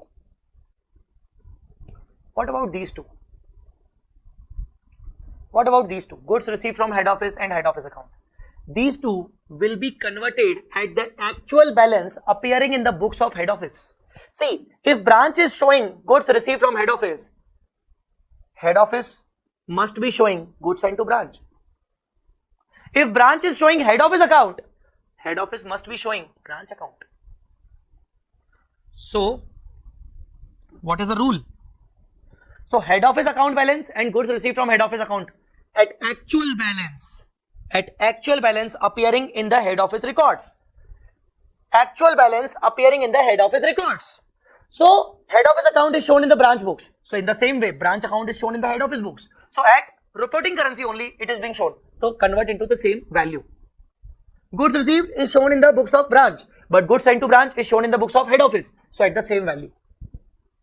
Got that point or not? And when this trial balance will be converted entirely into the reporting currency, there may be the difference, and such exchange difference will be transferred to profit and loss account. Such exchange difference will be transferred to the profit and loss account of branch. Such exchange difference will be transferred to the profit and loss account of branch.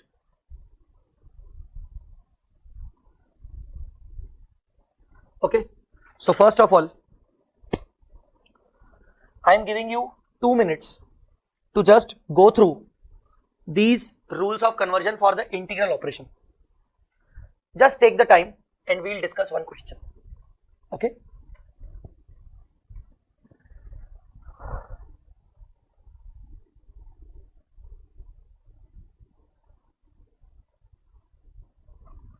Sir, could you repeat about the exchange difference? See, when you convert the trial balance of dollar into Indian currency now, so the conversion rules are some items into closing, some items into spot, some items into average, some items are not to be converted at any rate, they are to be converted at actual balance.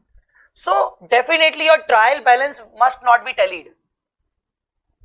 Your trial balance must not be tallied because all the figures are converted into different rates. So definitely there must be a difference in the trial balance. The debit side and credit side must not be equal.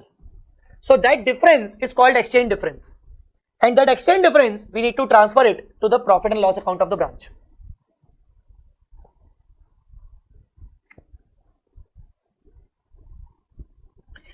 Please see the conversion rules. Please see the conversion rules for integral and non-integral. Please see the conversion rules for integral and non-integral.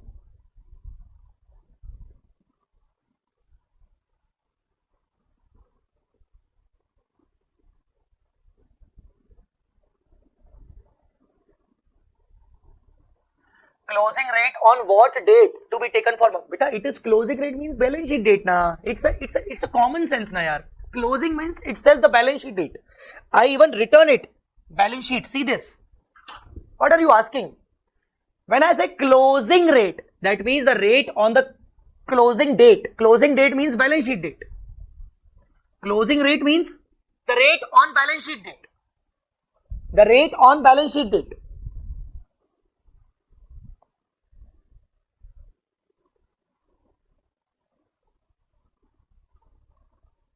Okay, can we move on to the question?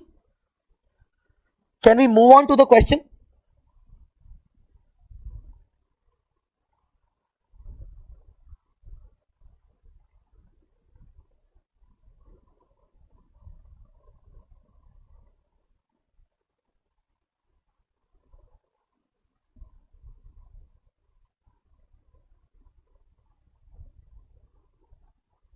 Okay, come to the question. Question number 16.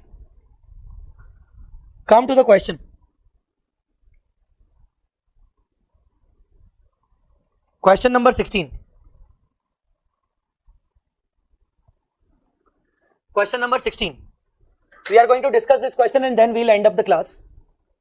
We'll end up the class and we'll continue tomorrow. Right? We'll continue. After discussing the question, we'll end up the class.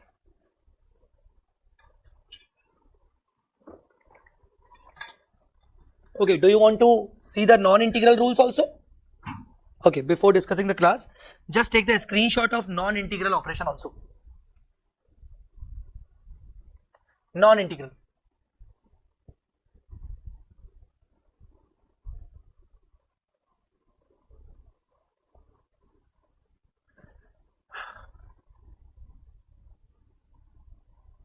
This is the first page. This is the first page.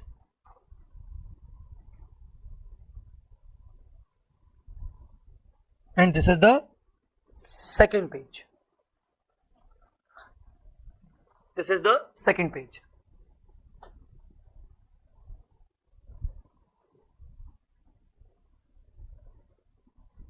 All right. Question number 16. DM Delhi has a branch in London. Which one? Which one? Which one? E4. Yes, very good. Integral. At the end of the year, 31st March 2021, the branch furnished the following trial balance in UK pound. UK pound. So now you need to convert the pound into rupee. Arey yaar. I will show the rules after discussing this question. Please don't disturb yourself and others. Please first of all concentrate on the question first of all. Okay, I will show you the screenshot, I will show you the notes after discussing the question. So, the trial balance is in UK pound. Our objective is to convert this trial balance of UK pound into rupees. Now see, there is an integral for an operation. So, fixed asset. Fixed asset means monetary or non-monetary? Fixed asset, monetary or non-monetary? Non-monetary. So acquired on 1st April 17. See, the trial balance is of 21. The trial balance is of 21 and the fixed asset acquired on 17. So which rate you need? Which rate you need? Which rate you need? Rate as on 1st April 17, spot rate. Check the question. 1st April 17, 70. So you need to apply here 70 rupees. Okay, next. Stock as on 1st April. Opening stock. Which rate? Opening stock. Which rate? Tell me. Opening rate. What is the opening rate? The opening rate is 76. So 76. Okay. Goods from head office. Goods from head office. Goods from head office. Tell me. Which rate? No conversion. Sorry. No conversion. Conversion will be there, but actual balance. What is the actual balance? Tell me. Okay, this is the London branch account. Then the London branch account in the books of head office. In the head office books, the branch account stood as below. London branch account. Tell me, what is the figure? Here, goods from head office. So here it is. Goods sent to branch. Goods sent to branch. 4926. So it is to be converted at 4926. Next is expense. Tell me, expense, average rate. Average, 75. But, wait. There is one suspense. What's the suspense, guys? See. Can you see this? On 31st March, there were expenses outstanding and expenses prepaid 400 and 200. Can you see this? And these expenses outstanding and prepaid expenses are not available in the trial balance, inside the trial balance. So if they are not available inside the trial balance, that means they are not yet been recorded. They are not inside the trial balance, that means they are not yet been recorded. We need to record them. So what is the calculation? The calculation is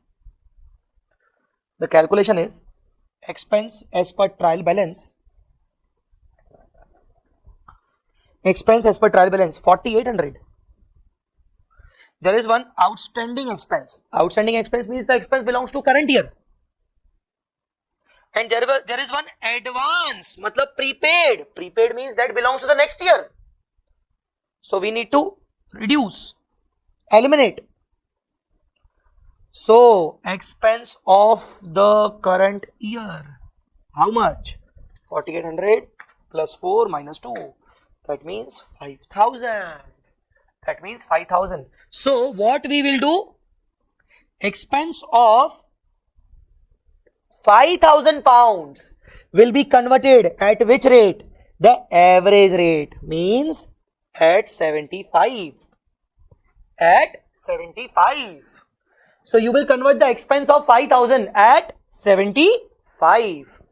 Understood or not? Along with that, now since you have added and deducted, included these two, so they will become the part of your trial balance. So inside your trial balance, now there are two more items.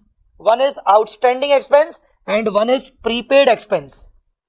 And tell me, outstanding and prepaid, they are the asset and liabilities. They are the assets and liabilities. Tell me, monetary, non-monetary. Shruti, I am coming to your question. Wait, monetary or non-monetary? Monetary. So which rate? Closing rate. The closing rate is 77.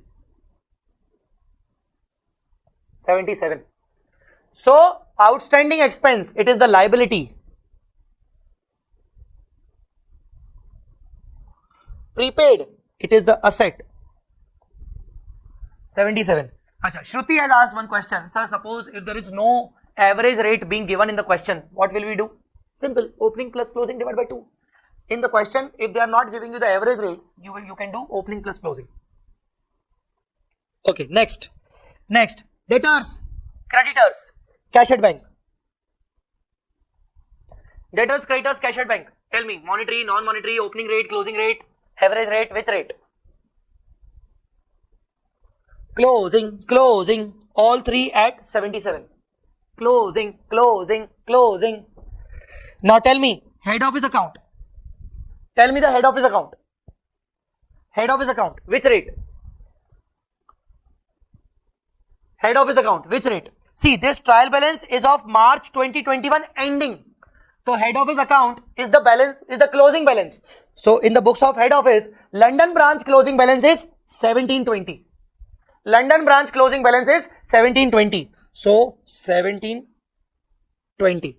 Sir, why not opening balance? Because opening balance is of 1st April 2020. We need the closing balance of 31st March 2021 because the trial balance appears on the 2021 only. Last but not the least, last two, purchases and sales. Tell me. Average. What's the average? 75. So guys, when you convert all these figures into the respective rates and balances, your trial balance is like this one.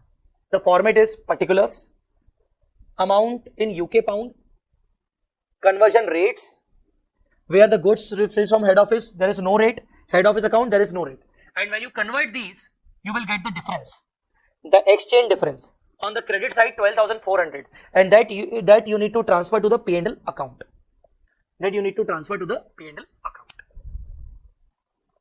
As an income, because it is on the credit side. Now, apart from that, what are the other items?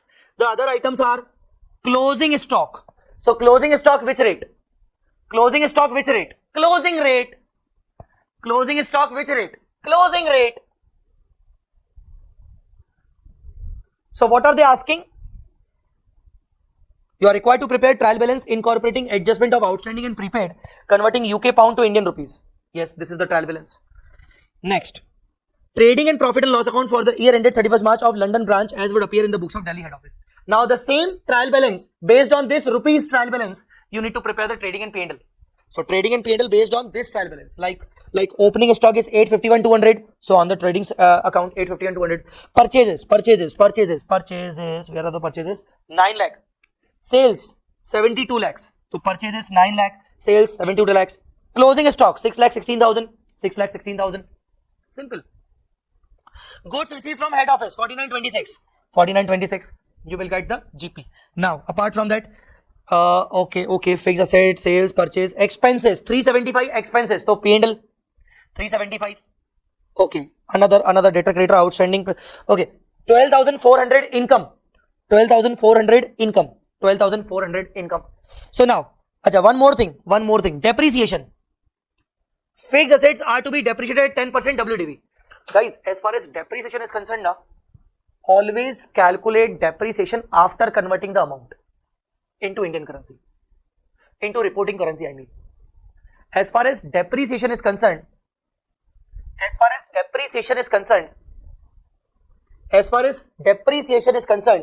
Akshay, please ask your question after 2-3 minutes. Hold on, please. So as far depreciation is concerned, always calculate the depreciation after converting into reporting currency. So your fixed asset has been converted. Your fixed asset has been converted 1680. Now 10% of 1680, that means 168. So 168 will be the depreciation.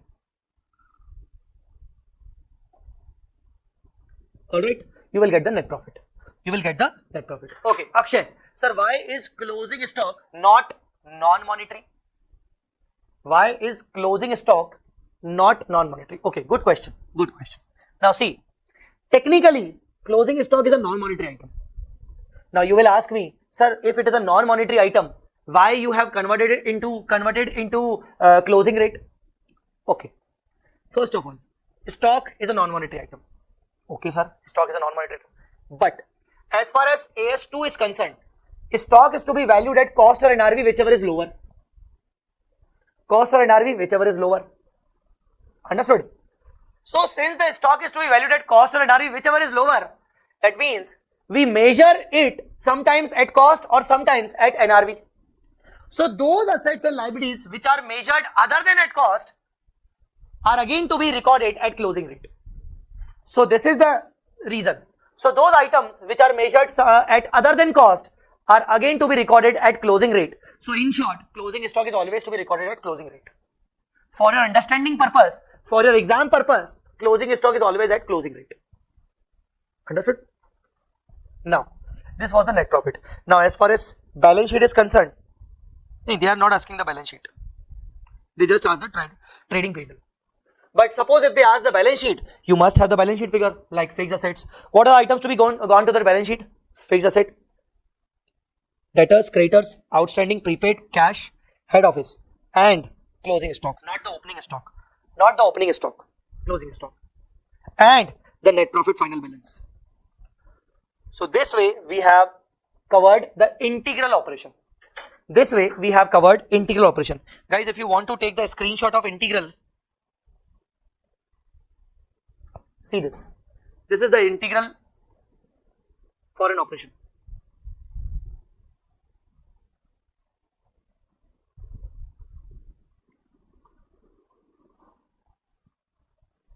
For an operation.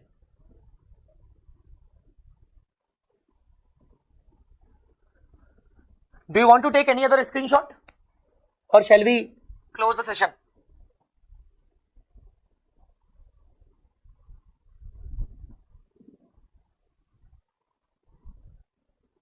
Yes, if you want, I will send you the notes today also.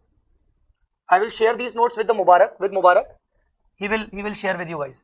Although if you can wait till tomorrow, I can share you the notes, these two cumulative notes also.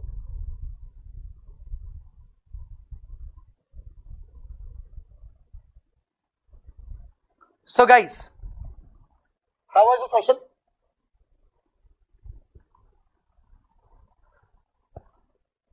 Could you repeat something?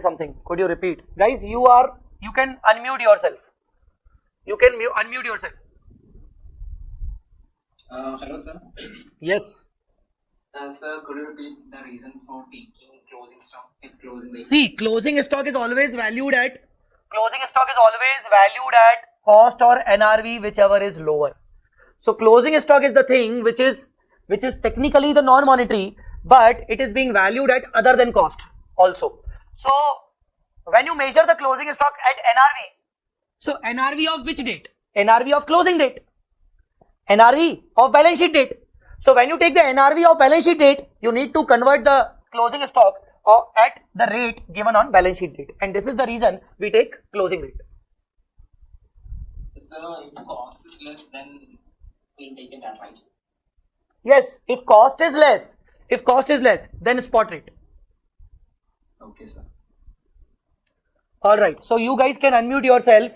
Guys, I just want to hear, how was the session? Nice session. Thank you. Yes, sir. The session was good. Thank you. Yes, sir, it was really helpful. Today's class was very helpful. Thank you, beta. It was really helpful, sir. Thank you. Okay.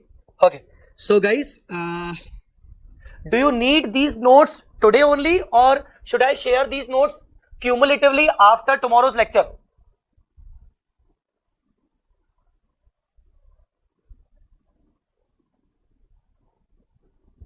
Give some questions for tomorrow. You can do foreign branch question.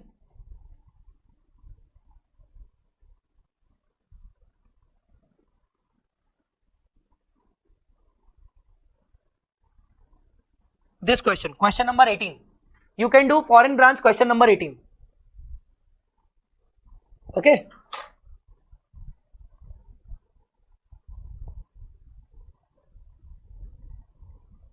Okay, we can do one thing. I'll give you the notes today also, and we'll share with you tomorrow also.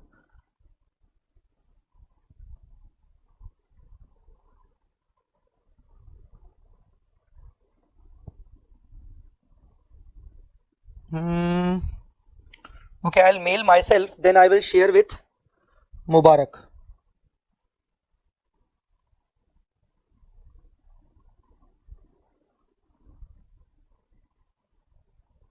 All right.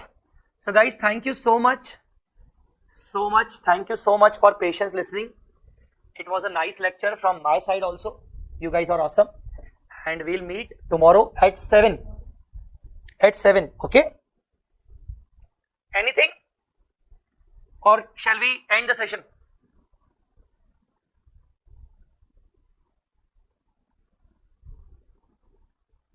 All right. Good night.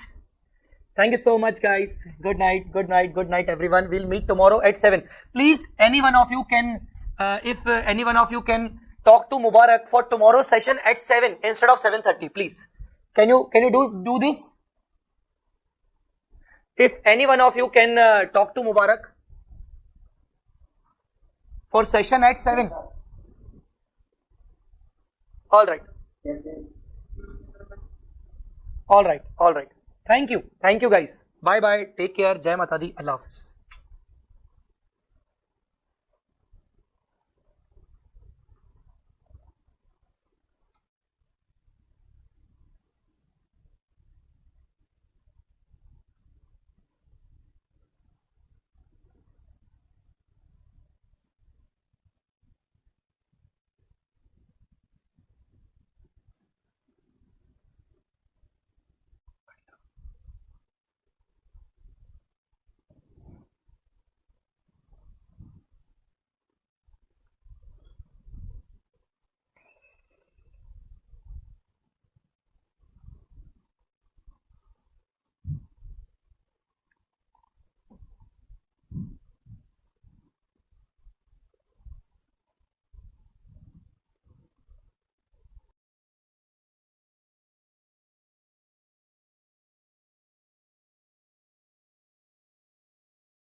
guys, good morning.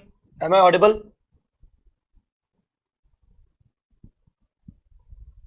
Hi guys.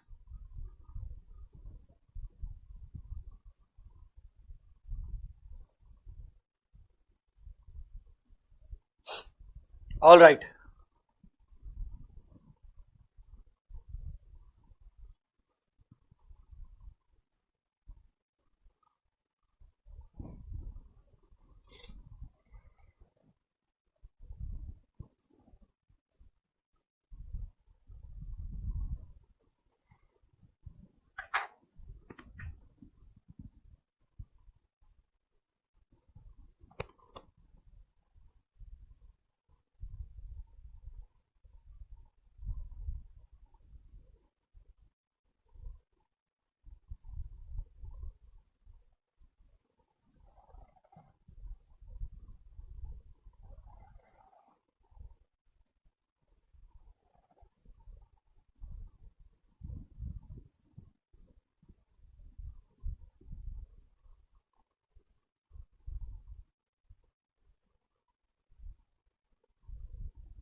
All right. Anyone can unmute their self. I have given you unmute rights. Okay.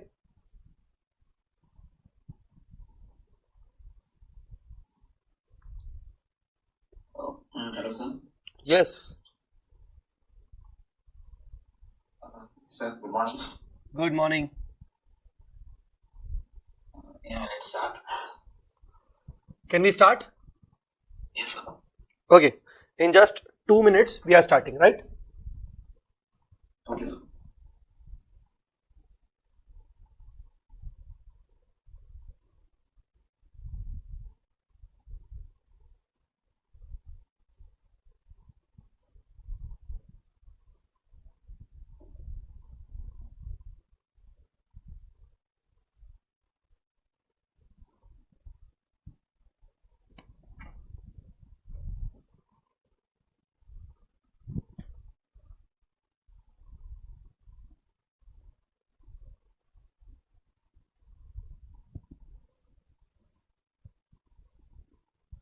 All right.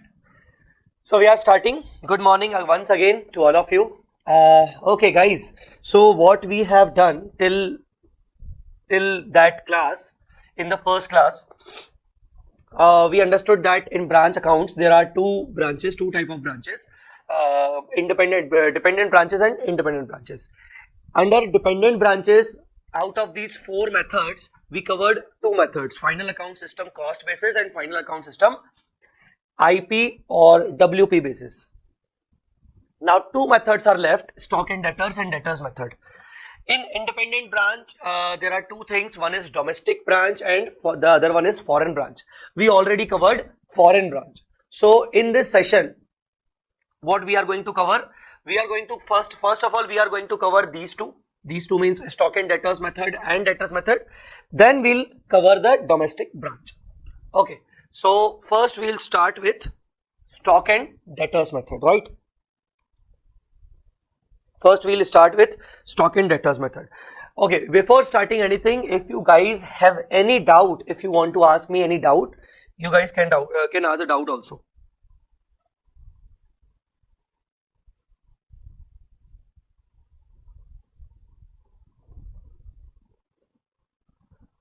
Okay, any doubt?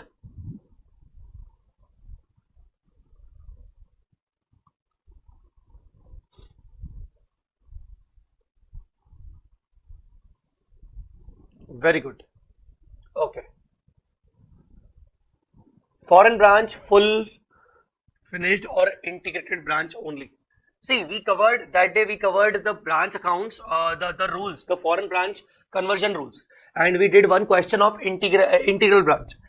Okay. So we'll cover one more question of a non-integral branch also, but that is same. Only the conversion rules are different. All right. So let's come to the stock and debtors method, which is one of the most important method in your exams. Okay, let's come to the stock and debtors method. So we are discussing stock and debtors method. Now, Please don't forget that this stock and debtors method comes under dependent branch. And what we have discussed in dependent branch, under dependent branch, the branch does not maintain its own books. So if branch is not maintaining its own records or own books, who is maintaining the books of the branch? Tell me, who is maintaining the books of the branch? Please comment, please chat. Everyone? Head office. Very good, very good. So who is maintaining the books of the branch? Head office is maintaining the books of branch. Now under this method, this is a very special method. Under this method, head office will pass each and every journal entry for branch transactions. Head office will pass each and every journal entry for branch transactions. Suppose if branch sells the goods, head office will pass the journal entry. If branch purchases the goods, head office will pass the entry. If branch is making any expenses, head office will pass the entry. If branch is making any income, head office will pass the entry. Branch is purchasing any asset, head office will pass the entry. Collection from debtors, head office will pass the entry. Collection, payment to creditors, head office will pass the entry. So head office on behalf of the branch will pass journal entry for all the branch transactions. In the previous two methods, which we have already covered, final account system, cost basis and IP basis, these previous two methods, wait a minute, these previous two methods, in these previous two methods, basically head office was not passing any entry. Head office was just preparing the trading accounts. Head office was just preparing the trading account in short. Okay, in the previous two methods, final account system, cost basis and IP basis, head office was not used to pass any entry. Head office is making the trading account in both the methods on behalf of the branch for all the branch items. But now in a stock and debtors method, head office will pass each and every single entry for all the transactions of the branch. Now, when head office will pass the entry, few things you need to understand. Wait a minute. Yes, few things you need to understand. See, head office is already maintaining its own books. Head office is already maintaining its own books. So, I would like to ask you few questions. Please tell me the journal entries, if possible. Head office is maintaining its own records already. So, tell me one thing. When head office makes any expense, in cash, what journal entry head office should pass? For making any expense, head office should pass an entry. What journal entry? Very good. Viswajit. Very good. Roshni, Alina, Shruti, Sahira. Expense debit to cash. Very good. Very good. Very good. Expense debit to cash. Expense debit to cash. Now head office will pass the entry expense debit to cash. Now, since in the stock and debtors method, head office will pass the entry for branch transaction also. Now same, if branch makes any expense in cash, what journal entry head office will pass for that entry, for that transaction of the branch? Tell me, what journal entry head office should pass? Branch makes the expense in cash. Branch makes the expense in cash. Head office will pass the entry. What journal entry head office will pass?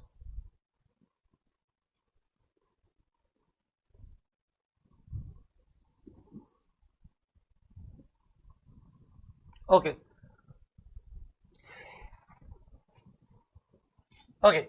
There are the replies, but some of the replies are not correct and some of the replies are correct. See, when head office will record the transactions of the branch on behalf of the branch, head office will pass entry like this: branch expense to branch cash. Branch expense to branch cash. Like in case of head office expense, there was an expense to cash. But now it is not the expense of head office, it is the expense of the branch. Then branch will do, head office will do branch expense to branch cash. That means for every single ledger account, there's a branch first of all and then expense. Branch cash, branch debtors, branch creditors, branch assets. Understood or not? Understood or not? So it's not only branch account. No.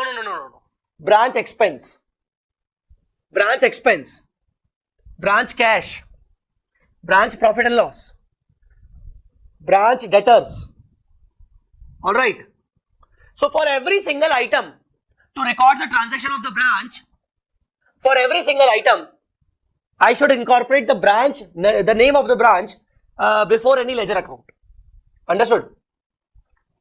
So all the items of the branch will be recorded by head office. Even the sales and purchases will be recorded by head office. But for recording the sales, for recording the purchase, for recording the stock related items, like sale is also a stock related item, purchase is also a stock related item, opening a stock, closing a stock, shortage of the stock, for recording all the stock related items, head office will not open branch sale account. Head office will not open branch purchase account. Head office will open one common account known as branch stock account. So branch stock account is one common account known as branch stock account. Are you getting my point? So once again, for for expenses, there should be a branch expense. For debtors, there should be a branch debtors. For cash, there should be a branch cash. Because expense, debtors, cash, they are not stock related items. So for each single ledger account, there's a branch. Okay. For expense, there's a branch expense. For asset, there's a branch asset. For liability, there's a branch liability. For cash, there's a branch cash. For bank, there's a branch bank. But for sales, for purchases, for stock related items, there should be the branch stock account. There should be the branch stock account. So in this method, we are going to understand following, we are going to make following ledger accounts. These 7 ledger accounts are to be prepared. But before going to that, once again, for stock related items, okay, let me ask you few questions again. Now, goods are sold. Wait a minute.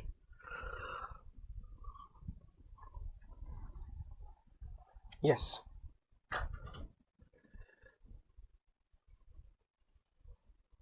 Few examples. Goods sold by branch in cash. Tell me, what journal entry head office shall pass? Technically, the entry of sales should be cash account debit to sales. Technically, the entry should be cash to sales. But now, since this is a branch transaction, what should be the entry? Branch cash. And instead of sale, what should be there? To branch stock. Guys, are you getting my point? So technically the entry should be cash account debit to sales. But this is a branch transaction, so it should be branch cash. Also, as far as sale is concerned, there should be a branch stock. Guys, are you getting my point? So what journal entry?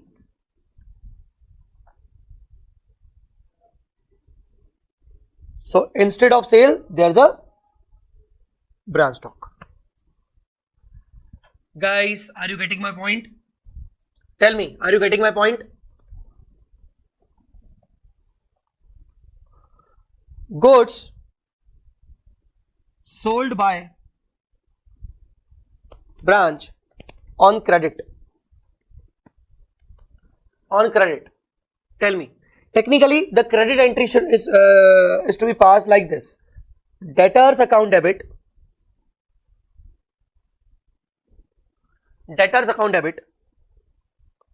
to sales, but instead of sales, there should be branch stock, and there should be branch debtors. So branch debtors account debit to branch stock.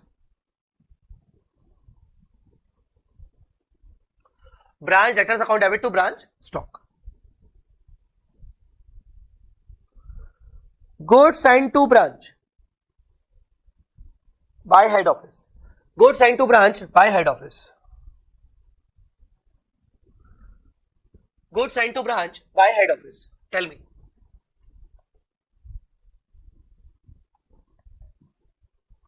What should be the entry? Now, because of this goods sent to branch by head office, this is a transaction between head office and branch. So this is a common transaction of branch and head office. This is a common transaction.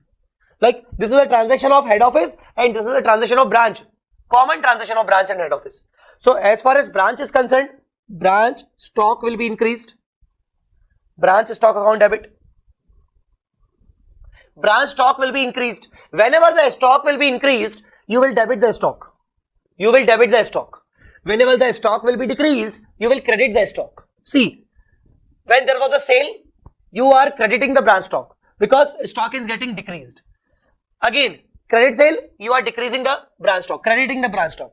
Whenever the stock will decrease, credit it. But whenever the stock will increase, debit it. Branch stock account debit. 2. Goods sent to branch. 2 goods sent to branch. 2 goods sent to branch. 2 goods sent to branch.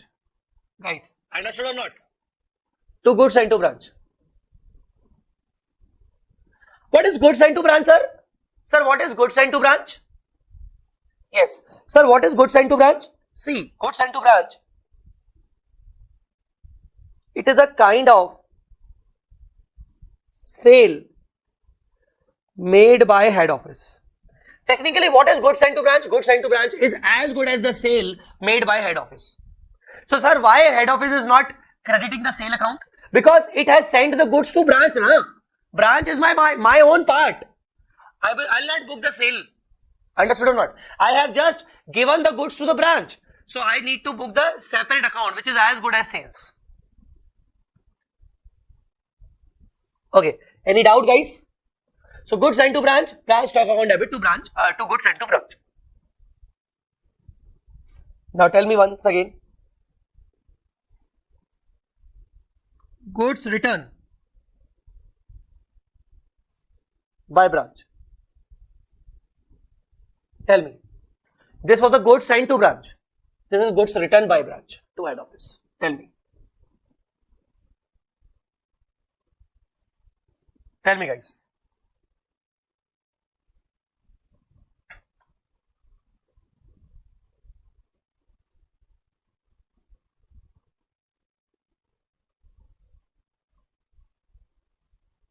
Simple. Reversal. Goods sent to branch account debit.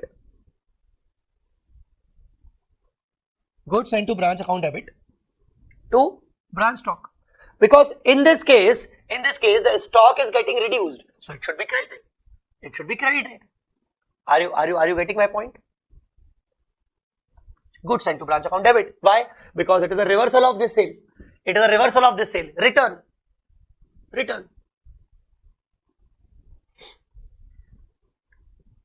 All right.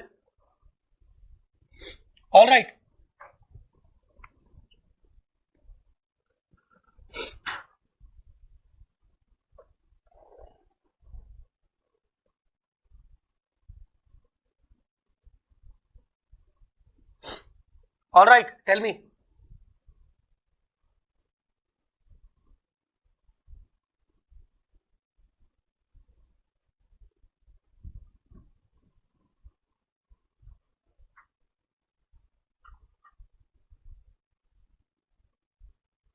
Okay, very good. So these ledger accounts are required to be prepared in the question they will ask. So we have to prepare the branch stock account. We have to prepare the goods sent to branch account. We have to prepare the branch debtors account. We have to prepare the branch cash account. We have to prepare the branch adjustment account. What is branch adjustment account? I will tell you, don't worry. And we have to prepare the branch P&L account. So these 7 accounts, not 7, 8, 1, 2, 3, 4, 5, 6. These 6 accounts we have to prepare while solving the question. Now, for preparing these accounts, there are few rules. 1. Branch stock shall always be shown at IP value. All figures must be at IP. If you prepare branch stock now, all figures must be at IP. All figures must be at IP. Now, let me ask you one more question. If I ask you to prepare branch stock account. If I ask you to prepare branch stock account, and I am asking you few questions based on that, please tell me where it is to be posted. First, goods sent to branch. Where should I post it? Where should I post it? Where should I post it? Goods sent to branch. Where should I post it? Debit side, of course. So, 2. Goods sent to branch. It should be posted at IP. It should be posted at IP. Okay. Okay. Goods sold, cash sale by branch. Cash sale by branch. Where should I post it? Where should I post it? Cash sale, cash sale, cash sale. Cash sale, cash sale. Where should I post it? Cash sale by branch. Branch cash account debit to branch stock. To branch stock. To branch stock. Where should I post it? Credit side. By branch cash. Credit sale by branch. Credit sale by branch. Credit sale by branch. Where should I post it? Where should I post it? Where should I post it? Credit side. By branch debtors. Credit sales. Credit sales. By branch debtors. It should again be at IP. It should again be at IP. It should again be at IP. Okay. Then, goods returned by branch. Goods returned by branch. Goods sent to branch account debit to branch stock. To branch stock. To branch stock. To branch stock. Credit side. By goods sent to branch. It should be at IP. Apart from these things, there should be a opening. There should be the opening balance, the to balance brought down. It should again be at IP. There should be a closing balance, buy balance carried down. It should be at IP. If there is a shortage, if there is a shortage of the goods, so shortage will come here. It should be at IP. So all the figures must be at IP. All the figures must be at IP. Now the main point is, suppose the cost is 100 and IP is 120. IP means the price at which goods are transferred to branch, and selling price is 130. Now, selling price is the price at which goods are sold to the customers. Recording in progress. Goods are sold to the customer. The recording was paused earlier. Why so? Alright. So, the selling price, the selling price is 130. The selling price is 130. Alright. Now,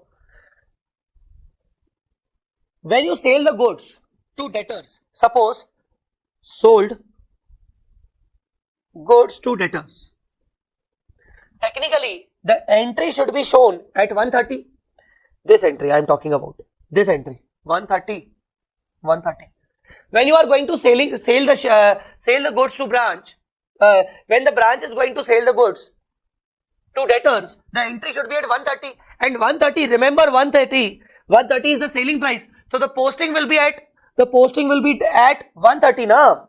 The posting will be at 130. Now, is 130 the selling price or invoice price? Is 130 the selling price or invoice price? It's the selling price. But every figure should be shown at IP. Oh my God. Every figure should be shown at IP now. Every figure should be shown at IP. So what should I do? For showing this figure at IP, on the opposite side, I will put 10. On the opposite side, I will put 10 in the name of to branch adjustment. To branch adjustment. Now, what is this branch adjustment? Branch adjustment is the loading account. It is the margin account. Under branch adjustment account, all the loadings, all the margins are covered. So, whenever I record any item at more than IP or less than IP, so to make it at IP, on the opposite side, I will show the loading. I will show the margin in the name of in the name of branch adjustment. Guys, are you getting my point? So since this 130 is not the IP, to show it at IP, I will book it. I will book another 10 rupees on the opposite side in the name of branch adjustment, so that the net effect could be IP only. Okay.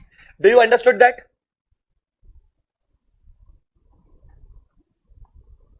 Tell me guys, do you understood that? Alright, very good. So, branch stock should be prepared at all IP figures. If some figures are not at IP, so to make them IP, we'll post it loading in a branch adjustment account. In the same way, goods sent to branch account. Goods sent to branch account. All figures must be at cost. All figures must be at cost. So these are the rules. You have to understood. You have to learn these rules. Branch stock should be prepared at IP. Goods sent to branch account should be prepared at cost. Branch debtor is normal. No, don't worry. At actual. Branch cash at actual. Branch adjustment will be prepared at loading. Branch adjustment should be prepared at loading or margin. Branch adjustment should be prepared at loading or margin. Guys, understood or not? And in branch P&L, all the expenses will be recorded. Not an issue. So these, out of 6 accounts, these 3 are like identical. These are not identical. These 3 are unique. Like one is branch stock, the second one is goods sent to branch, and the third is branch adjustment. All others are very common. Branch debtor, cash, P&L are very common. Okay. Shall we do one question? Tell me. Shall we do one question? If you want to ask anything before starting the question, you can ask me regarding this method. You can ask me regarding this method.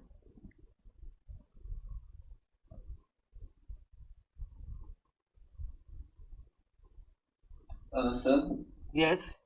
so if in the question they are given like in cost, if they are given to that instead of invoice they are given cost price, then should we convert it into invoice? See, if they are directly giving you the cost values, okay, and in the question they already mentioned the invoicing, like goods are sold at cost plus 20%, but all the figures are given at cost only. So you have to convert the cost into IP. Okay, sir. Understood? Because our rule is to record at IP, and they have given all the cost figures, but at the same time they told us that goods are being sold, goods are being sent to branch at cost plus loading 20%. So we have to convert all the figures at IP to record. Okay, sir. So by default, the stock and debtors method only includes invoice price only. Stock and debtors method, under stock and debtors method, there is a one account which is branch stock account, and this branch stock account is by default at IP, not others. Try to understand, not others, because the second one is at cost now. So you need both values. You need cost value, you need IP value, but at the same time, suppose. Now my question is, you can give me the answer. Everyone can give me the answer. They have told us that goods are sold, goods are sent to branch at cost only. At cost only. Now what we will do? Goods are sent to branch. Goods are sent to branch at cost only. What we will do?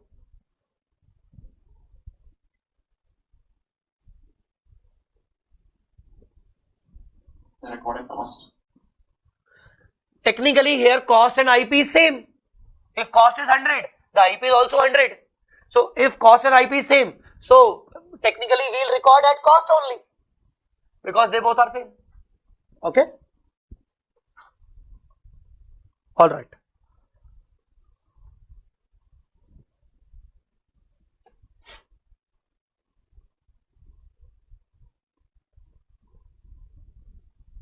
Okay, let's do one question. Let's do one question. The same question, question number 22 if I am not wrong. Not 23. Question number 23. The same question we will understand. Question number 23. That is question bank.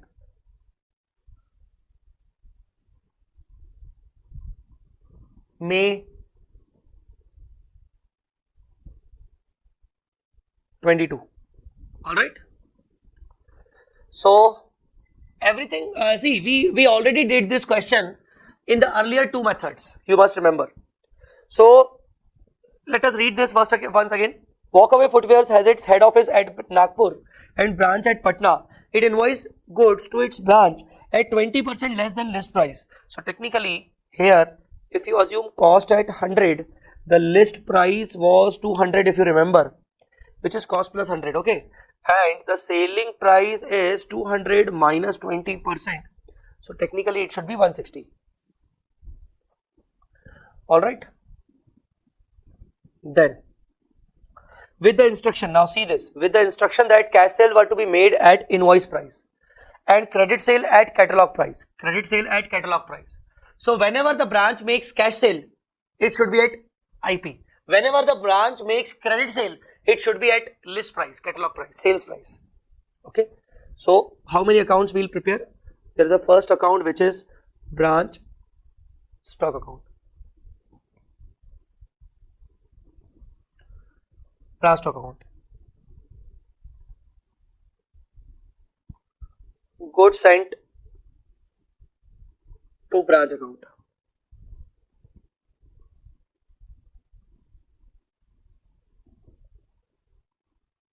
Branch debtors account.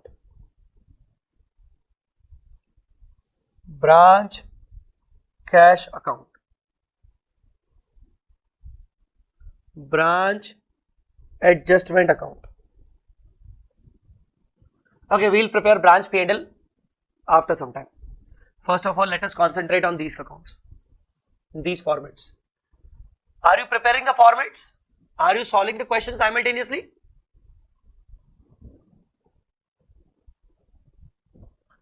Tell me.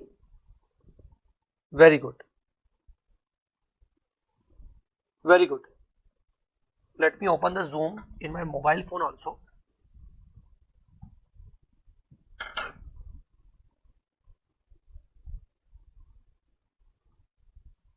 Recording in progress.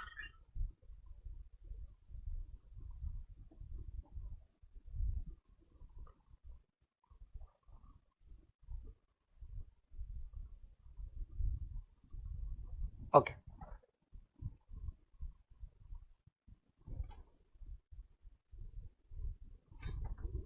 Okay. The following information was available at the branch for the year ended. First is opening stock. Opening stock at invoice price 12,000. So where should I write the opening stock? Tell me, where should I write the opening stock? Of course, the branch stock debit side. Of course, the branch stock debit side. So 2 balance brought down. What is the opening stock? It's 12,000, which is of course at invoice price. Which is of course at invoice price. It's not working.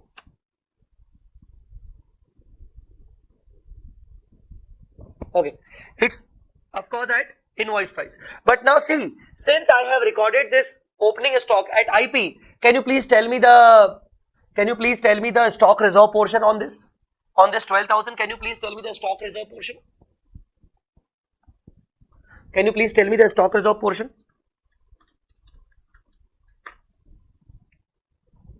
The loading portion, the margin part, the loading part included in this 12,000. The margin, the loading part included in this 12,000. Tell me. It should be 45. How? See, 12,000 is the invoice price and the cost was already 7,500. We have already calculated the cost. 7,500. How come? 12,000. If it is IP, so divide by 160. 12,000 as IP, so denominator should also be at IP. The base should be same. And what I need the loading. So loading. The difference between invoice,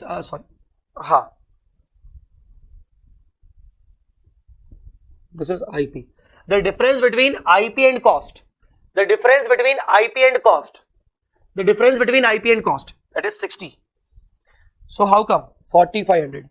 Everybody is clear or not? So loading is 4500. Where we show the loading? Is there any specific account for the loading? Is there any specific account for the loading? Is there any specific account for the loading? Branch adjustment. So credit side, by balance brought down 4500 on opening stock. So I have recorded the stock on the debit side, but to record the loading, I should record on the opposite side. On the opposite side. Since it was an opening balance, so I recorded the loading at opening balance again. Okay. Okay, all right. Now, opening debtors 10,000. Opening debtors.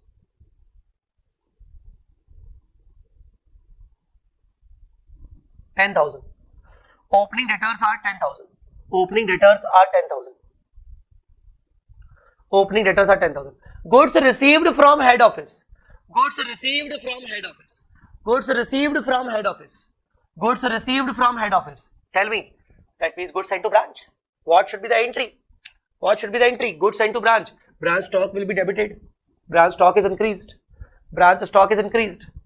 Okay. What is the journal entry? 2. Goods sent to branch. 1,32,000. And remember, 132 is the IP. 132 is the IP. 132 is the invoice price, my dear. 132 is the invoice price. Okay, now post it. Goods sent to branch. Branch stock account debit to goods sent to branch. Now post it in the second account. This account is always to be maintained at cost. This account is to be maintained at IP. So buy branch stock. Buy branch stock. 132. Oh my God. This is at IP. Oh shit. This is at IP. Our rule is to make it at cost. What should I do? What should I do? On the opposite side. What should I do? What should I do? On the opposite side.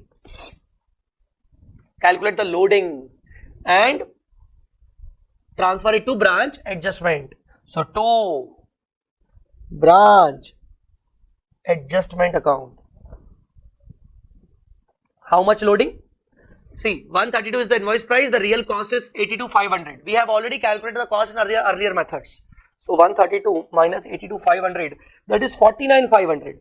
That is 49,500. Are you getting my point or not? 49,500. 49,500. 49,500.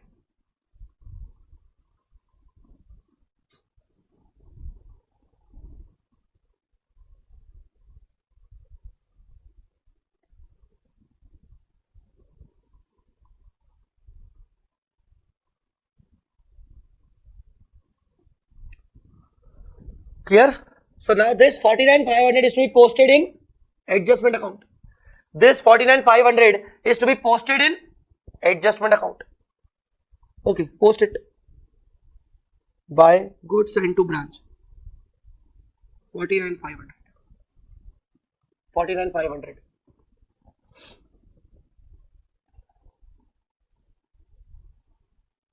All right. Okay. Now the next one. Cash sale. Tell me, cash sale. Cash sale. Cash sale, where it is to be shown.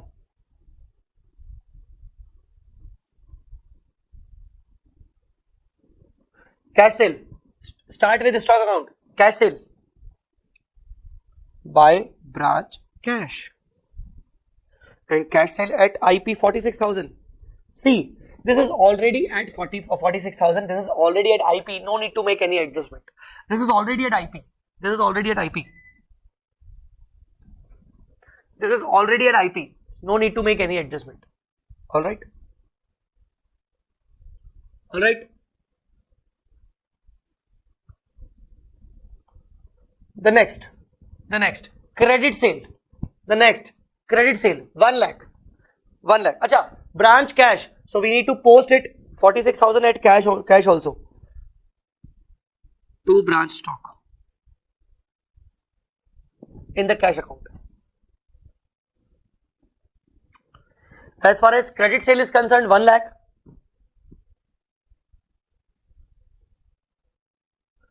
By branch debtors, 1 lakh. And here in the branch debtors, 2 branch stock, 1 lakh. See, this is at selling price. If I am not wrong, this is at selling price. This is at selling price. This is at selling price. Shruti, sir, isn't sales at SP? Dear, first of all, read the question properly. Branch has been given the instructions to make the cash sale at IP only. So why we should decide? Branch has been given the instruction to make the cash sale at IP, dear. To make the cash sale at IP and to make the credit sale at list price. So it is already given that we should make the cash sale at invoice price. So if the goods costing rupees 100, I am giving you, you are my branch, I am giving you at 120. I told you to sell it 120 only. Don't worry. Because I know na 20 rupees is already the profit paid by me, which you don't know. So first of all, concentrate on the questions requirement. They have already told us that a branch has been given the instruction that cash sale is to be made at invoice price. Shruti, are you listening to me or not? Please reply. So cash sale is originally to be made at invoice price only. I am not getting any reply from Shruti. I don't know why. So let's move on. Credit sale 1 lakh. Credit sale 1 lakh. So it is to be recorded at this. Okay, 1 lakh branch debtors debit and 1 lakh credit. And this is the credit sale, and credit sale for this instruction are being given to the branch to make the credit sale at SP. SP, oh shit, SP. Our rule is IP. What to do? What to do? Our rule is IP. What to do? Tell me what to do. Tell me. Tell me what to do. Tell me what to do. On the opposite side, we should record to branch adjustment. Tell me the amount of loading, how much loading we should record to make it at IP, selling price to IP, selling price to IP, selling price to IP. It's 20,000. It's 20,000. Sir, how come? You should calculate now. 1 lakh is the selling price. So divide by 200, it should be selling price. The base should be same. Multiplied by, we need to identify the difference between selling price and invoice price. Selling price and invoice price. We have write the 1 lakh rupees at selling price and we need to convert it to the invoice price. So it should be 40 rupees. The difference is 40 rupees. Understood? Clear? So loading is 20,000. And the same loading will be shifted by branch stock 20,000. By branch stock 20,000. Sir, Vishwadit, sir, is that loading? That's the profit, right? Of course it's a profit. Nah, profit, margin, loading, by whatever name you call. By whatever name you call. It is technically the profit which is made by branch in excess of the loading. So technically, if I know that the cost is 100 and I am giving you at 120 and telling you that you should sell it at 130. So technically total profit is 30. 100 rupee cost goods are sold by you at 130. So first I gave you at 120. So 20 is the profit earned by me from you. And you sold it at 130. So 10 is the profit earned by you from customer. So technically there is a 30 rupees profit. Understood? So as far as this 49 is concerned, 49,500, This is equivalent to 20 rupees profit made by me from you. And as far as this 20,000 profit, this is the 10 rupees which is made by you from customer. So technically, overall 30 rupees are being shown. This is the real logic. So in adjustment account, what we are going to record? We are going to record the entire 30 rupees.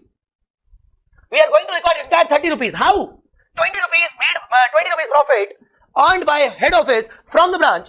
This is in the form of 49,500 and 4,500. And 10 rupees profit earned by you means branch, from the customer. This is in the form of 20,000. So technically we are here to record 30 rupees entire profit in parts. Now you got me or not?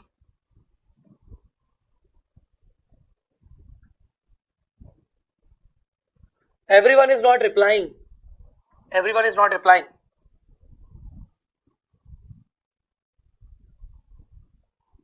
Okay, so we write it branch stock, by branch stock 20,000 in the adjustment. That is also loading.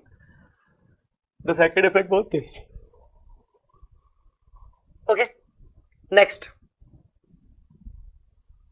Now after that, there's a cash received from debtor. What should be the entry?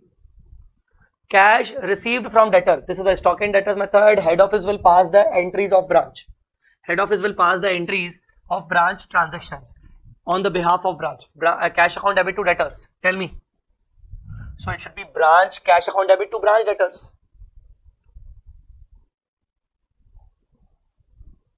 Branch cash account debit to branch debtors. 2. Guys, there's a one request. Please, when you are chatting something now, please chat so that everyone can see that. Okay, you are chatting me personally. Don't direct message. Don't make me direct message. Okay, when you are chatting, so chat do not chat personally. Chat directly to everyone so that everyone can watch it. Please.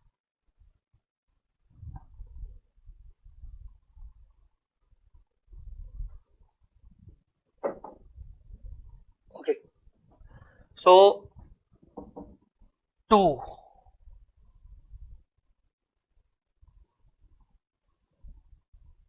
To branch debtors. Branch cash to branch debtors. How much money? 85,000. And in branch debtors, by branch cash. 85,000. 85,000. Got that point?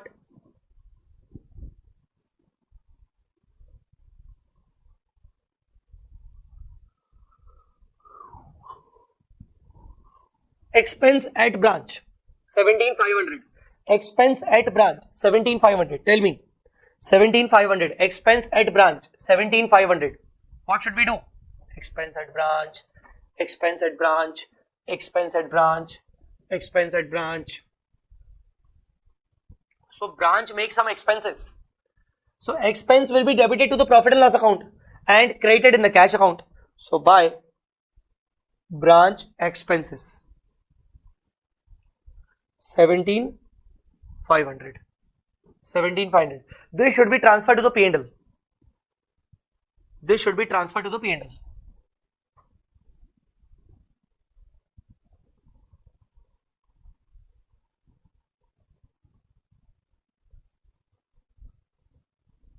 Okay. Next, closing debtors 25,000.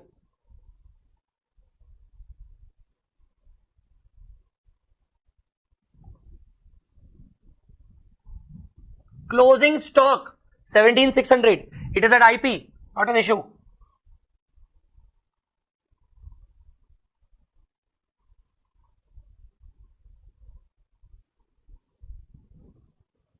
Closing stock, it is at IP.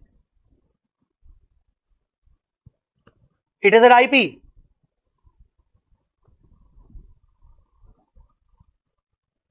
Yes, dear Shruti. Instead of cash, if there's a bank account, would it be branch bank? Of course, yes. Of course, yes. So closing stock 17,600. So please tell me, just like opening, if you remember in the opening stock, we calculated the loading in the branch adjustment. We calculated the loading in the branch adjustment. So just like opening, can you please calculate the stock reserve loading on the closing also? Please tell me. Please tell me how much and where we should record it. Where we should record it? It's 6600. Very good. It's 6600.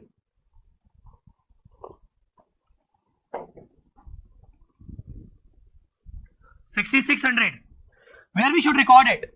Of course, it is a loading, so it should be recorded at loading. Loading account. Loading account is branch adjustment account. On the credit side, to balance carry down. Sir, why carry down? See, since you are calculating the loading on the closing stock, so that should be recorded as a closing balance. 6600 on closing stock.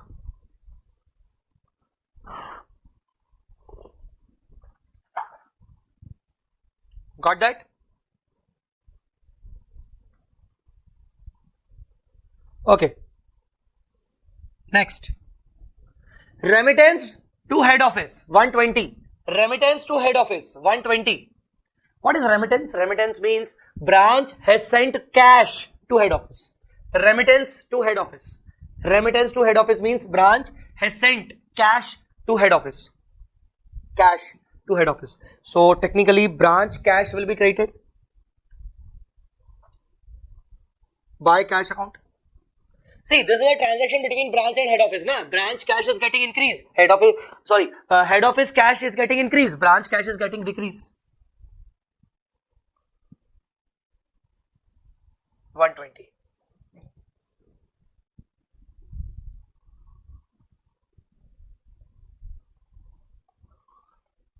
Alright, so now there is one more rule, and please listen to me very carefully.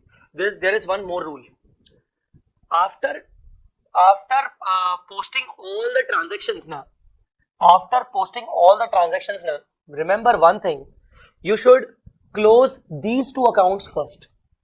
You should close these two accounts first, always.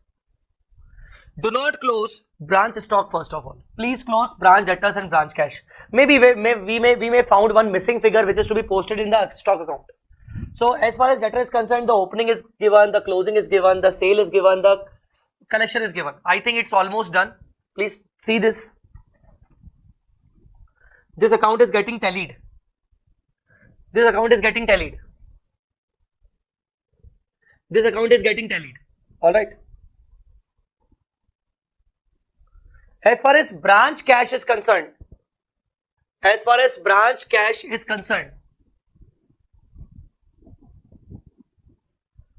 please, can you please close it?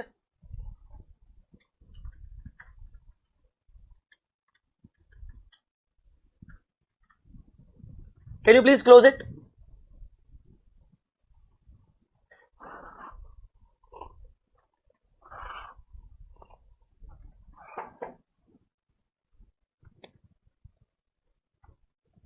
Close it, please.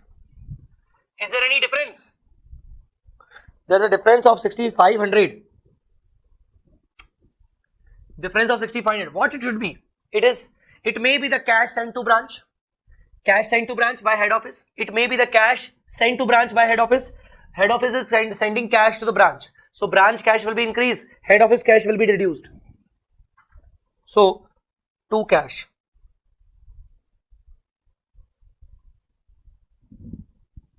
So these two accounts are done.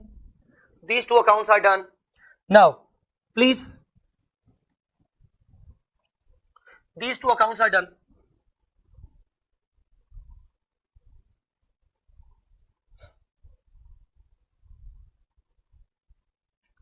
Can you please close this account?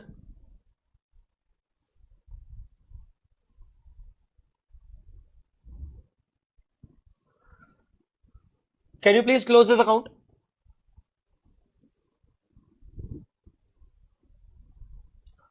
Please close it.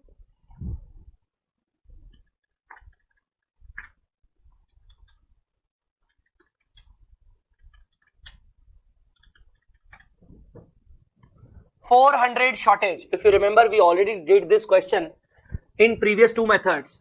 IP method also, final account system, that was the shortage 400. Now guys, as far as shortage is concerned, what we should do? Now listen to me very, very carefully. Please do not write now. Please don't write. Please don't write. 400 we should write here to balance the account. To balance the account, 400. Now 400 is definitely the shortage.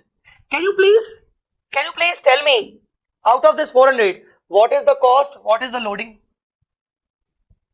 What is the cost? What is the loading? Can you please tell me?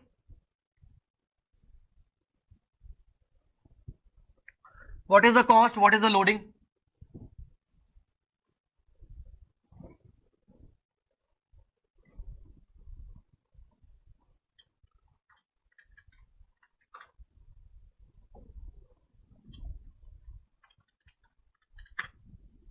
Of course, very good. Loading is 150, cost is 250. And loading, where it is to be transferred? Is there any account for loading? Is there any account for loading? Where we should transfer the loading? Very good, branch adjustment. As far as cost is concerned, this is our actual loss. So where it should be transferred? P&L. It is to be transferred to P&L. So cost is our actual loss. Cost is our actual loss. The rest is the loading part, na? The rest is the loading part. So how do we record this transaction? By branch P&L, by branch adjustment.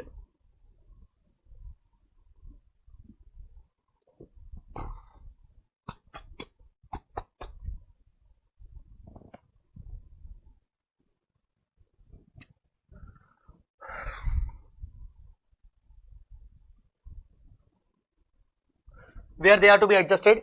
150 adjustment account. So to branch stock 150. It is a loading on shortage. And the 250 to be transferred to P&L. To be transferred to P&L.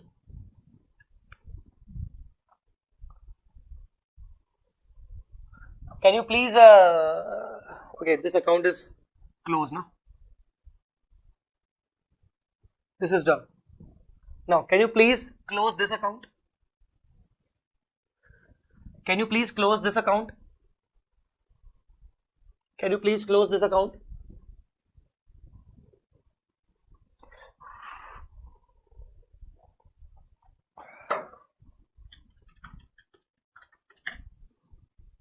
$82,500.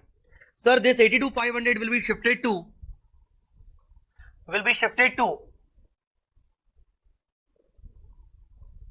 trading account. Will be shifted to trading account because it is as good as sales. You remember? It is as good as sales. Goods sent to branch. It is as good as sales of head office. It is as good as sales of head office. Head office will post it to trading account.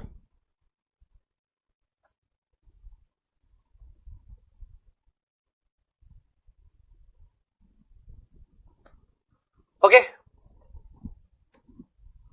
this is done.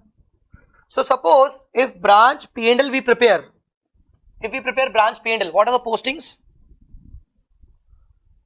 Expense, there was an expense of 17,500. Branch stock shortage 250. Shortage 250. Now don't close it. Close this account. Close this account. You will get GP. You will get gross profit. By closing this account, you will get GP.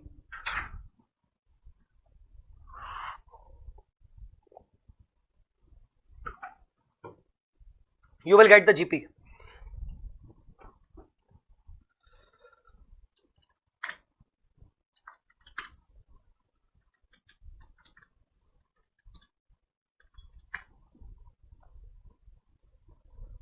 To GP, transfer to P&L account, 67,250 by GP, 67,250. This account is closed. Now close P&L. Close P&L.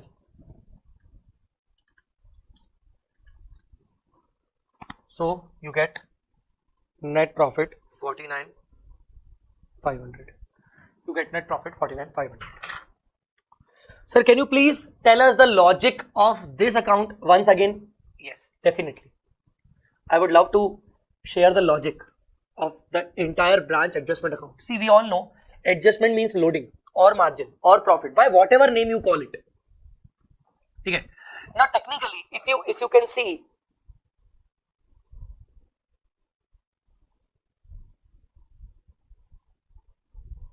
if you can see 100 rupees cost of goods sent by head office to branch at 160 and 160 invoice price sent by sold by branch to customers at 200. Now try to understand the logic behind this account. Adjustment account is what? I sold 100 rupee goods to branch at 160. Oh wow, I will earn 60. Wow, I will earn 60. When the branch sell it, I will earn 60. So this is the 60. This is the 60. This is the 60 value. So whenever I send goods to the branch, I record the profit. I record my level of my share of profit. My share of profit means 60. 60 is head office share of profit. 60 is head office profit. So whenever I send goods to branch, I record my share of profit. Okay, understood. I will record my profit. Okay. And when actually these goods are being sold to customer, another 40 is the profit, which is the branch share of profit. So whenever these goods are sold ultimately to customer at more than 160, another profit will be recorded. So above two are the share of profit of head office, and the last one is the share of profit earned by branch over and above IP. Sir, what is the relevance of this 150 and 6600? When I sent goods, I recorded the profit by assuming that these goods will be sold to the customer ultimately. But actually out of these goods, some goods are not sold. Some goods are still unsold and some are shortage. So when I sent the goods to the branch, I recorded the profit. But when some goods are become shortage or become lost, I have to reverse my profit. And some goods are not yet sold. Again, I have to reverse my profit. So this is the profit we recorded out of this 150 and 6600. We are reversing because these goods are not yet sold. So technically, we recorded our profit. Our remaining profit is 67 to 50. Guys, have you understood the logic? So here the logic is, whenever the head office sends goods to branch, head office records its own share of profit in advance. Head office records its own share of profit in advance. And whenever branch sells the goods to customer more than IP, we record the profit at the point of sale only. Since head office records its own share of profit in advance, and after some time, if some goods are lost, we need to reverse the profit. If some goods are not yet sold, we again need to reverse the profit. This is the clear logic behind this. Now tell me, if you want to ask any question, you can ask, because I'm done.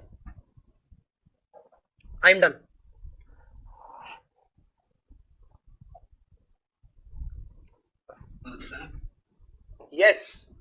sir, in our branch stock account now, we have written that by abnormal loss and by branch adjustment. Instead of that, shall we write by abnormal loss only and make a further bifurcation later on, like to just writing branch adjustment at 150 and in P&L You can do this, but as far as presentation is concerned, I'm not sure you will get the full marks or not. Okay, sir. Achha, tell me one thing, everyone tell me one thing. There was an abnormal loss, and because of this we bifurcated this 400 into two parts, 250 and 150. Suppose instead of abnormal loss there is a normal loss, what we should do? Suppose instead of abnormal loss there is a normal loss, what we should do?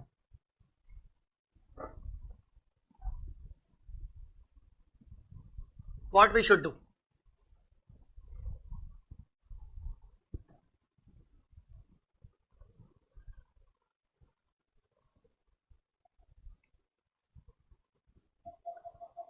Anybody? See, normal loss is not the expenditure. So instead of abnormal loss, if there was a normal loss, now I should write like this. By branch adjustment 400, entirely transferred to 400 to branch adjustment. So here 400 entirely transfer to 400, entirely transfer the 400 to adjustment account. No need to provide any loss in the P&L. No need to provide any loss in the P&L. Why? Because it is not a loss, it is the abnormal loss. Oh, sorry, it is a normal loss. So instead of P&L, we should entirely transfer it to branch adjustment. Please remember this and please write it down in your copies.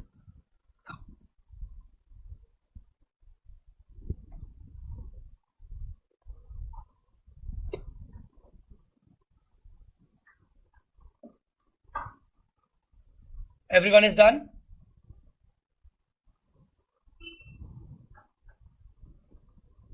Okay.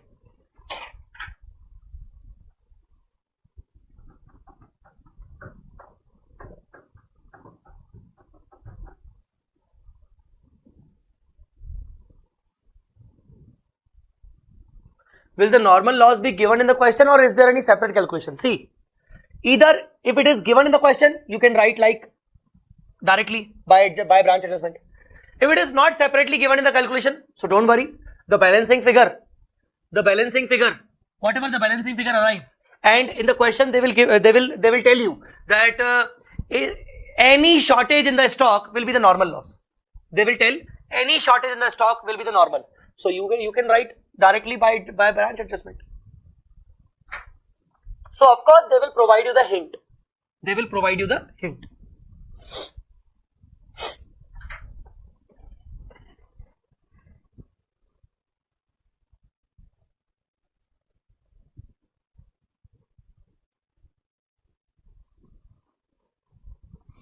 Okay, tell me. Done with this question? Done with the stock and debtors? Okay. Do you want me to discuss one more question with some more adjustment, or some different kind of adjustment? Different means one or two other kind of adjustment. Do you want me to discuss one more question where we will get some one or two different adjustments?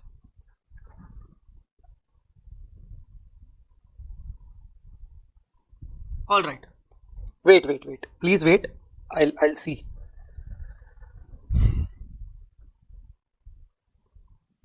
Now, if possible, see, this is the example. Okay, this is the example. Now, please look at this example clearly. I'm giving you 2 minutes. Look at the example, and I will ask few questions on this. Okay, look at the example first of all.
Okay. So if you clearly see this is the same question actually. If you can look into this is the same question which we have done right now. Cost is 100, IP is 160. Okay, cost is 100, IP is 160. Opening stock only at cost. Goods sent to branch only at cost. Sales 146. Alright, closing stock at IP. Even I have given you the shortage 400 at IP. Now, why I am asking you the same question? Sir, what is the difference between this example and the earlier question we did right now? There is one example. There is one difference.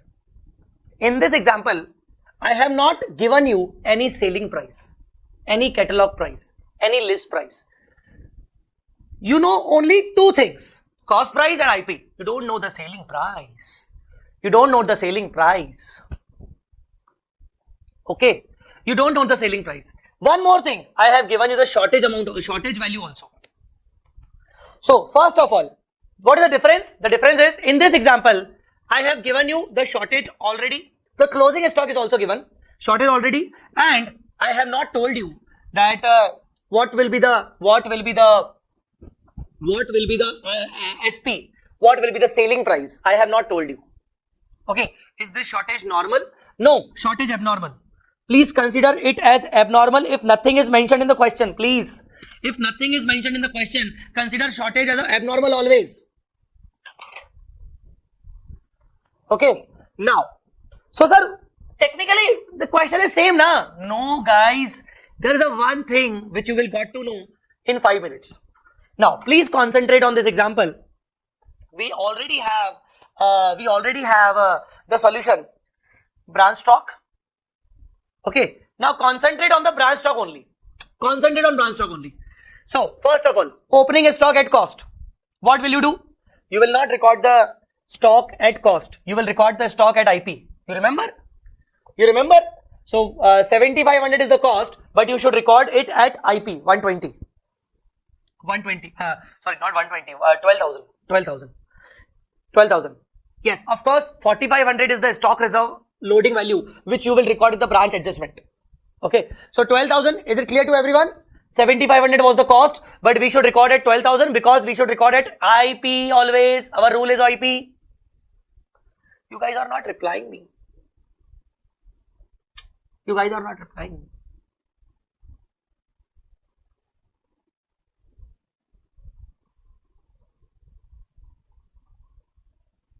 Okay.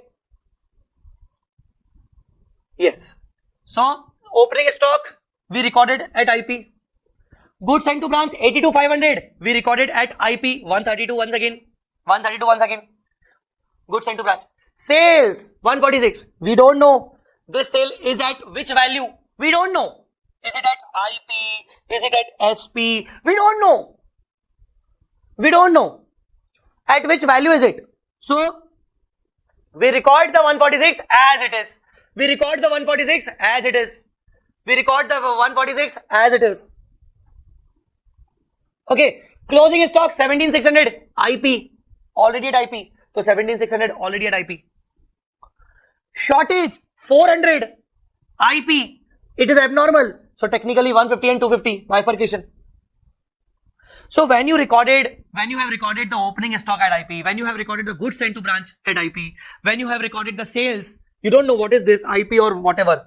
When you recorded the closing stock, when you have recorded this abnormal loss, everything you recorded, and when you close this account, you will get the balancing figure of 20,000. Please close it. Please close it. You recorded 20, you recorded 132, you recorded 146, you recorded 150, you recorded 250, you recorded closing. Sometimes in the exam, they will ask you these kind of question where you will get the balancing figure on the debit side instead of credit side.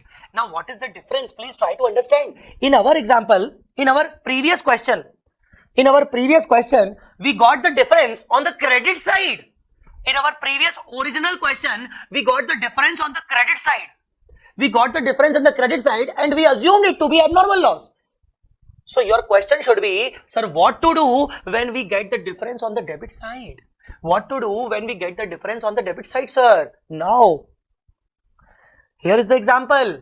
Sometimes you will get the difference on the debit side, and that debit side difference is technically the loading branch adjustment. Sir, how come it is a loading? How come it is a loading? See, when you recorded the sale 146, we don't know that 146, it is at what figure? Is it at selling price? Is it at list price? We don't know the selling price. Is it at what figure? We don't know. But when we got the balancing figure 20, now we are sure that yes, this 146 must be at more than IP. And that is the reason we got the difference here. Guys, are you understanding my point or not? Are you understanding my point or not? So sometimes instead of balancing figure on the credit side, you will get the balancing figure on the debit side also. And this balancing figure on the debit side, you will always show this in the name of branch adjustment. Now tell me, did you understood this?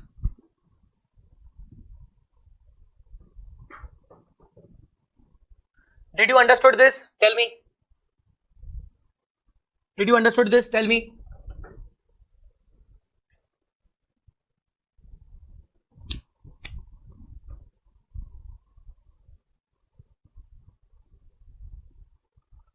Very good. So this example is already in the notes, so don't worry.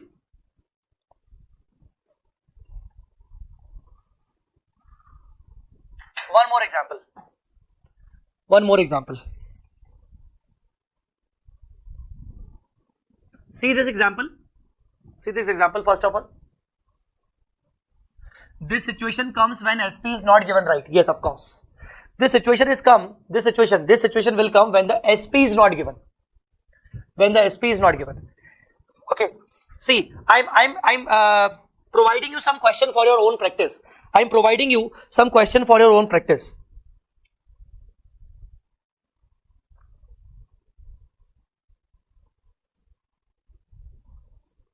See, you can try question number 22. You can try question number 22. Now see this. See this. In the branch stock account. See this. Surplus in stock. What is surplus? Surplus means branch adjustment, loading. Surplus. This could be the balancing figure. Surplus. This could be the balancing figure. Okay. So you can try question number 22. Please make sure you are writing everything. Question number 22 you can try after the class. If I would tell you some more questions.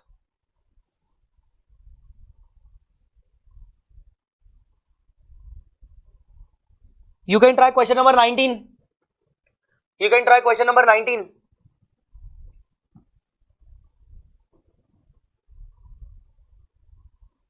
Oh wow, you can try question number stock and debtors method. It's a very good question.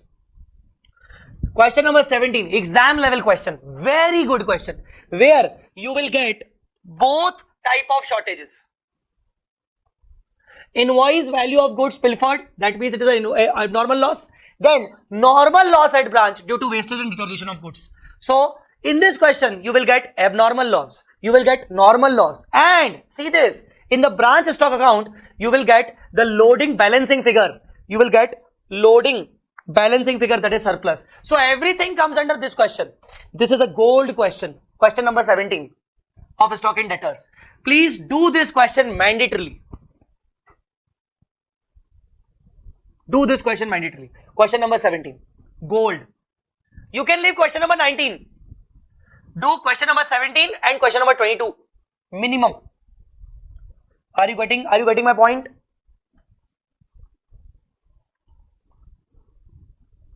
Okay, that's it. Now, one more example and then we'll discuss last method. We'll discuss last method. Done. After this example. One more example. Please look into this example first of all. We'll discuss it.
All right.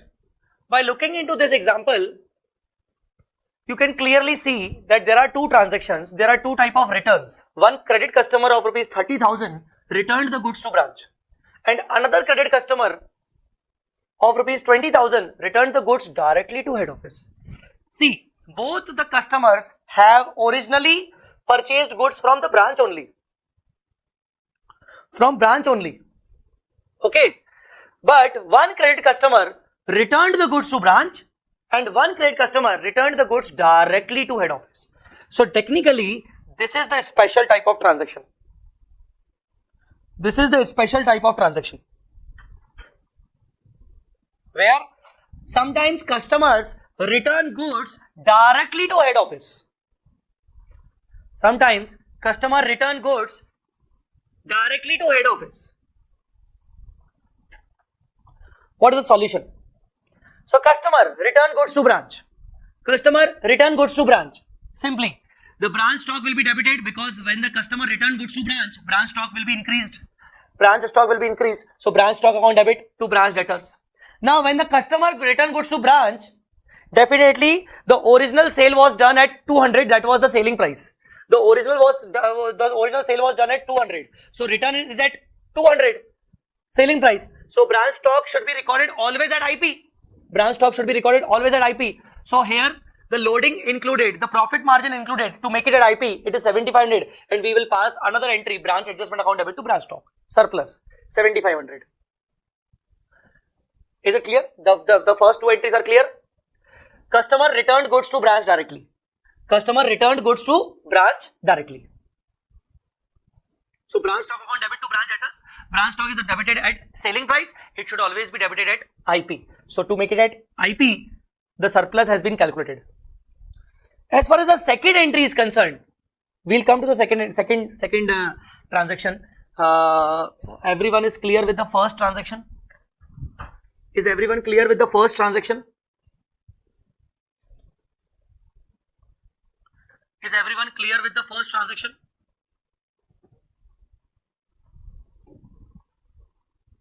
Okay.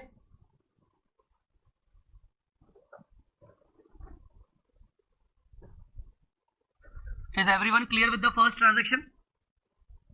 Now second, customer returned goods directly to head office. Now to pass the journal entry and to make it very simple, what we did, see, customer directly return goods to head office. Now to make it simple, please, the branch has been interrupted between them. Suppose the branch is being interrupted between these two. Now if you assume, instead of directly transferring to head office, if you assume that customer first returned the goods to branch and then branch returned the goods to head office. See, ultimately the goods are returned to head office now. So for understanding the entry, make it simple that customer first returned the goods to branch and then branch returned the goods to head office. In this way, what is the funda? Basically, when the customer returned goods to branch, this is the entry. Branch stock to branch debtors. Customer returned the goods to branch. Branch stock to branch debtors. Branch got the goods returned. So branch stock will be increased. Debtors are created. Then branch again returned the goods to head office. Branch again returned the goods to head office. So entry would be goods sent to branch account debit to branch stock. To branch stock. Goods sent to branch account debit to branch stock. Now in this way, branch stock was cut. Branch stock is offset. So final entry should be what? Branch stock should be offset. So for just for simply understanding the entry, what we did, we assume customer return goods to branch first and branch then return the goods to head office. So there are the two entries for these two returns, in which branch stock will be offset, net off with the branch stock credit. So branch stock debit and branch stock credit cut off. So the remaining portion is goods sent to branch account debit to debtors. Now if you do this entry, so here the transaction was of 20,000. Credit customer 20,000, return goods directly to head office. So 20,000. The transaction should be recorded like this, 20,000. So now we all know that this 20,000 is at list price, but we know that what is our rule? The rule is goods sent to branch should always be at cost. This is the rule. So if this is at cost, if this should be at cost and right now it is at list price, so what is the loading?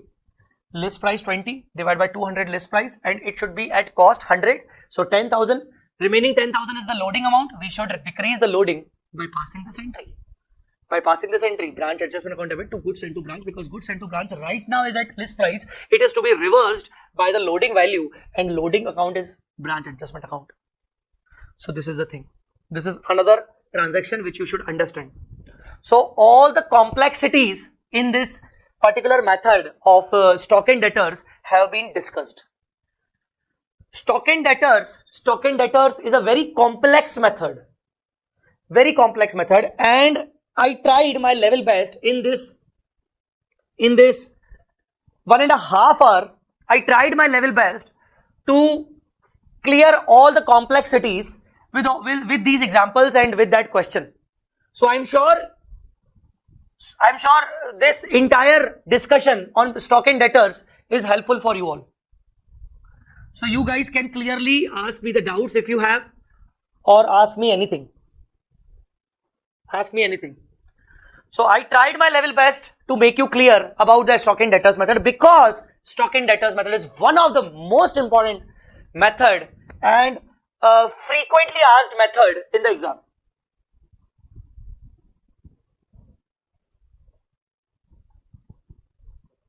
I hope you all are comfortable with this. Right?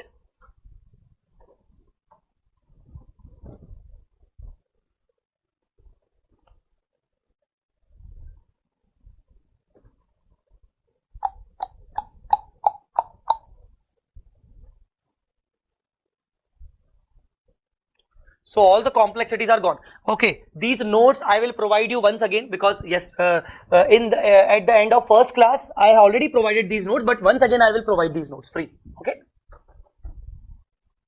So all the complexities are gone. Even question number 17, that question which is very important, this one, even the solution is also there. Solution of question number 17 is also there.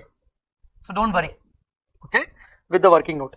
Now the last method, which method? Debtors method. Debtors method is also the important which institute used to ask.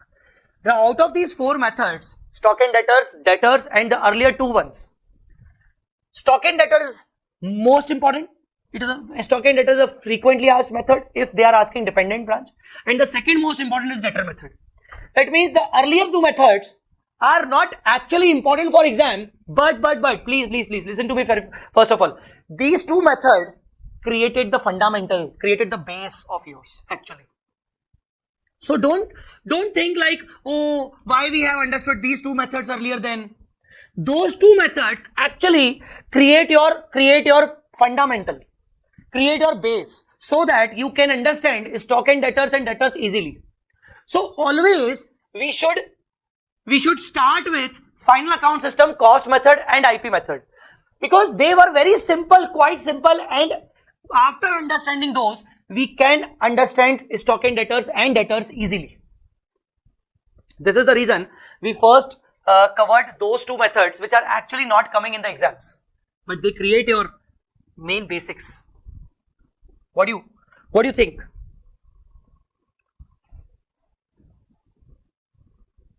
And yes, now the last method of dependent branch is debtors method.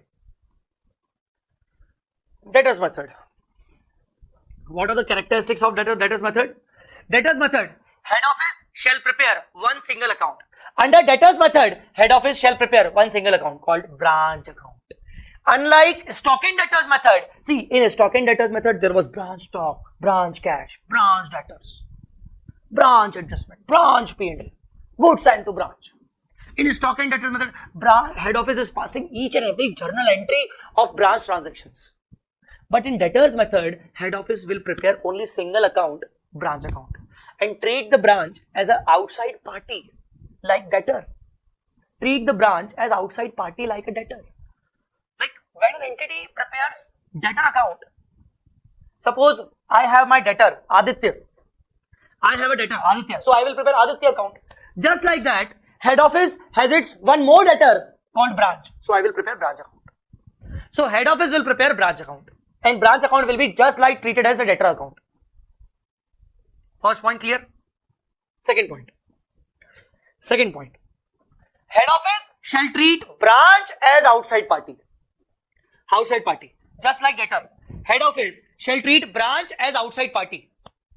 Head office treat branch like any other debtor. And record only the transactions between branch and head office. Now see, I am the head office, you are my branch. So I will record the transactions in branch account. Only the transactions between you and me. Like if I send you the goods, I will record it. If you return me the goods, I will record it. If I send you the cash, I will record it. If you send me the cash, I will record it. But if you sell the goods, why should I record? You are outside party for me. Why should I record? It is your transaction. You do something. I will record only the transaction between you and me. Understood? So if you are selling the goods to third party, I don't have any concern. I will not record. If you collected the cash from your party, it's not my concern. If you have incurred some expenses, it is not my concern. But yes, if I incurred expenses on your behalf, I will record it because I made it on your behalf. If I collected something, cash from your debtor, so I collected on your behalf, I will record it. Sales return by your customer to you. Why I should be concerned about this? But sales return by your customer directly to me. Yes, I should be concerned because I took the return on your behalf. Understood, guys? Tell me, understood or not?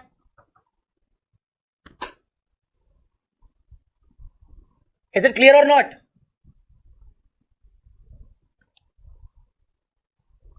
So, see this.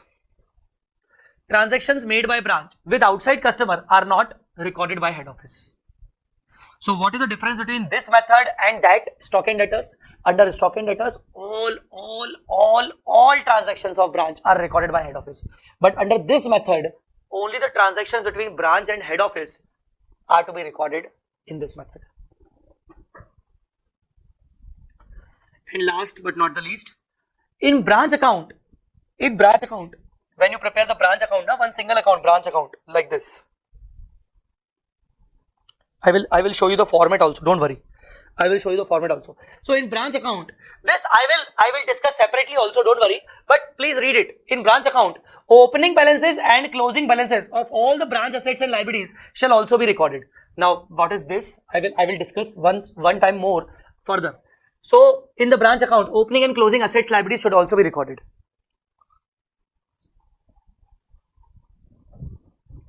Now this branch account, which is a single account prepared by head office, this branch account shall be maintained at IP and loading on the opposite side. Means when you record the goods sent to branch on the debit side, on the opposite side you record the loading.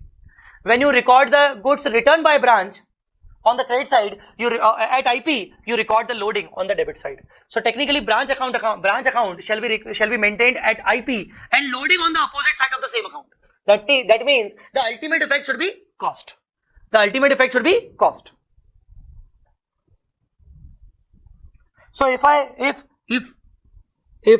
cost is 100 and IP is 120, so this is a branch account.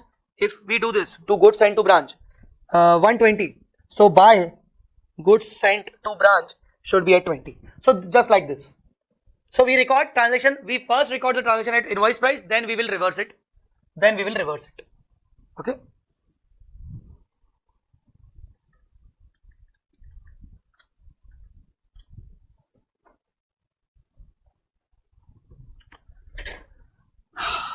This is very important. What are the transactions to be recorded? What are the transactions that not to be recorded? This is a summary. This is the summary of all the transactions. Sir, can I ask you for the food break now? Please give me some time. I will give you the break. Don't worry. I'll give the break. Don't worry. So transactions to be recorded, transactions not to be recorded. This is a very important thing. Okay. And see the note. Sometimes some transactions or opening closing balances may be missing in the question, or to find out these missing figures, please unmute, please mute yourself. When you find out these missing figures, we should always prepare the ledgers in the working note. These three ledgers you have to prepare, or you may prepare as a working note while solving the question on debtors method. So in the debtors method, you make a single account called branch account, but in the branch account itself, you have to show the opening and closing balances of assets and liabilities. Some opening and closing balances may be missing, like stock account opening closing may be missing, debtors opening or closing may be missing, cash opening closing may be missing. So to write these, to find out these missing figures, you have to prepare the three accounts as a working note. Okay. Anybody has any doubt? Because if anybody want to ask anything, you can ask the doubts on audio.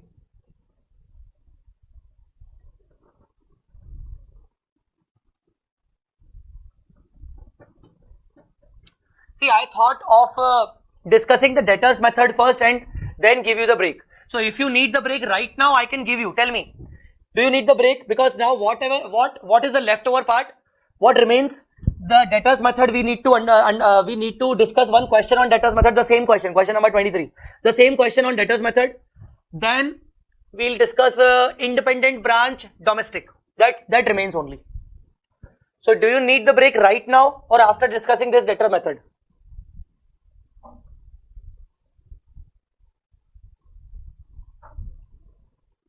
Nobody is replying. Please reply me fast. Please reply me fast. Right now. All right. Right now. Okay. So, okay, not an issue. Take a 10 minutes break. Just 10 minutes break. Okay, 10 to 12 minutes break. I will also have some food. So take a 10 minutes break and then we'll come back and then we'll discuss the question on debtors method and then we'll discuss the domestic branch. Okay. Thank you. Thank you guys.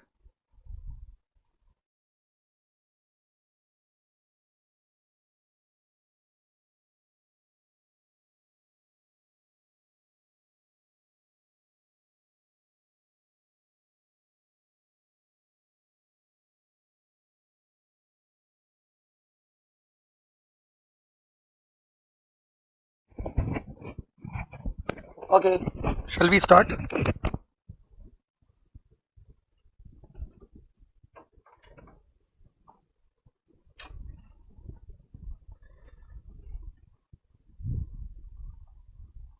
All right, shall we start?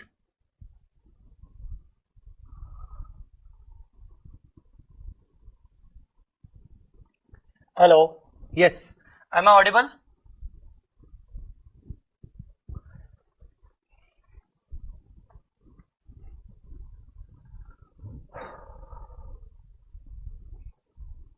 Okay, welcome back guys. So we were discussing the debtors method. It's quite simple. What are the things you need to record? What are the transactions you don't need to record? Simple. These are the things you need to record. These are the things you don't need to record. All right. All right. Okay. Once again, prepare only one account, branch account. Record only those transactions which occurred between head office and branch or on behalf of the branch. And keep posting opening and closing balances of branch assets and liabilities. That's it. Now, come to the same question, question number 23.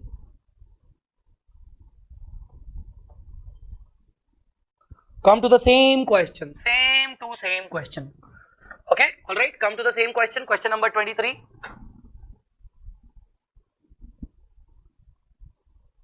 Now, see, we all know the question is. Why to discuss once again? Not we know all the facts of the figures. So since we are preparing debtors method, we are preparing debtor method. We need to prepare the branch account.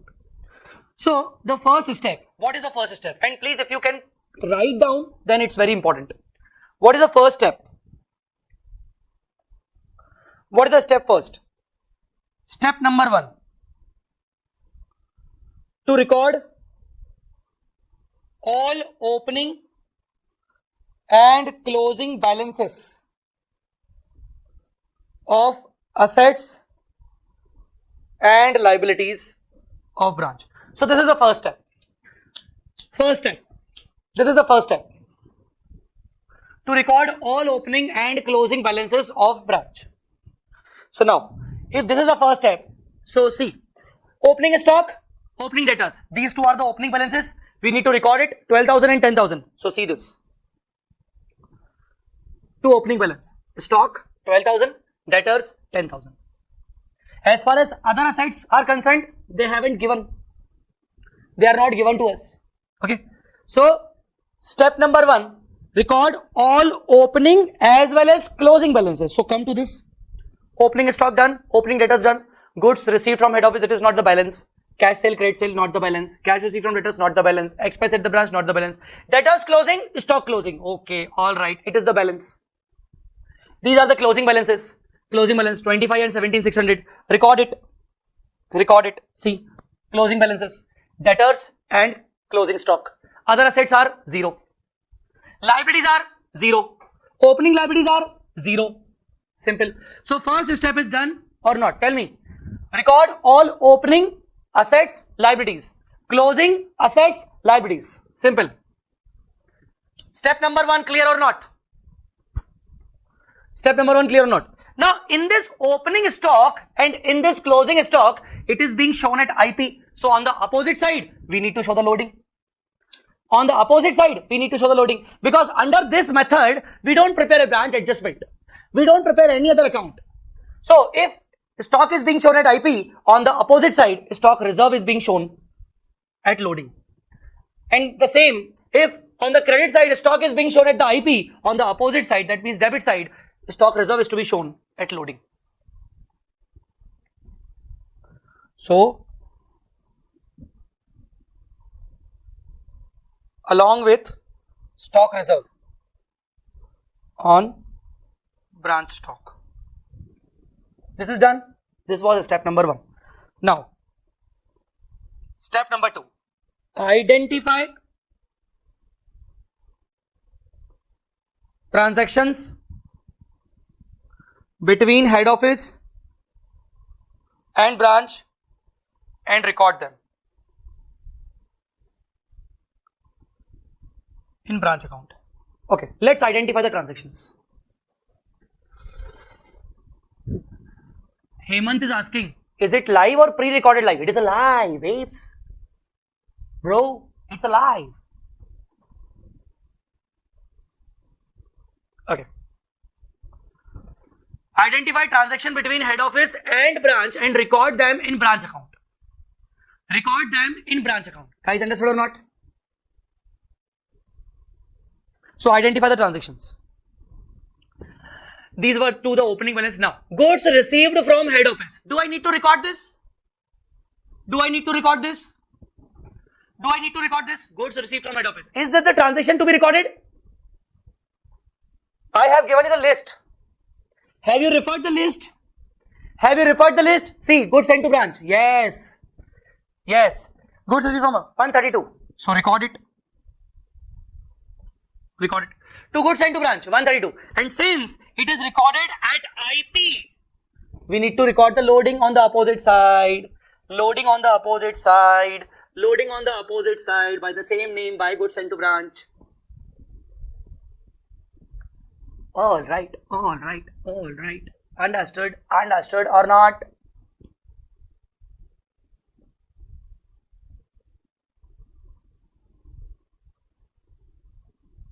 Okay. Some more transaction we need to identify. Sales. Cash sales by branch to customer. Credit sale by branch to customer. Is this the transaction do we need to record? Is this the transaction do we need to record? Is this the transaction do we need to record? No, we don't need to record this. Why? Because see, transaction is not to be recorded. Cash sale by branch, credit sale by branch, sales return to branch. No need to record. All right. So we don't record it. We haven't recorded it. Okay. No problem. Cash received from debtors. Do we need to record this? Do we need to record this? No problem. No, we don't need to record this. Not a transaction between branch and head office. Expense at branch. Expense at branch means expenses made by branch. Do we need to record this? Do we need to record this? No. No means no. Okay. Debtors closing already recorded. Stock closing already recorded in the step 1. Remittance to head office. Tell me. Remittance to head office. Do we need to record this? Do we need to record this? Yes. What should be the entry? Head office will pass the entry. What should be the entry? Cash account debit to branch.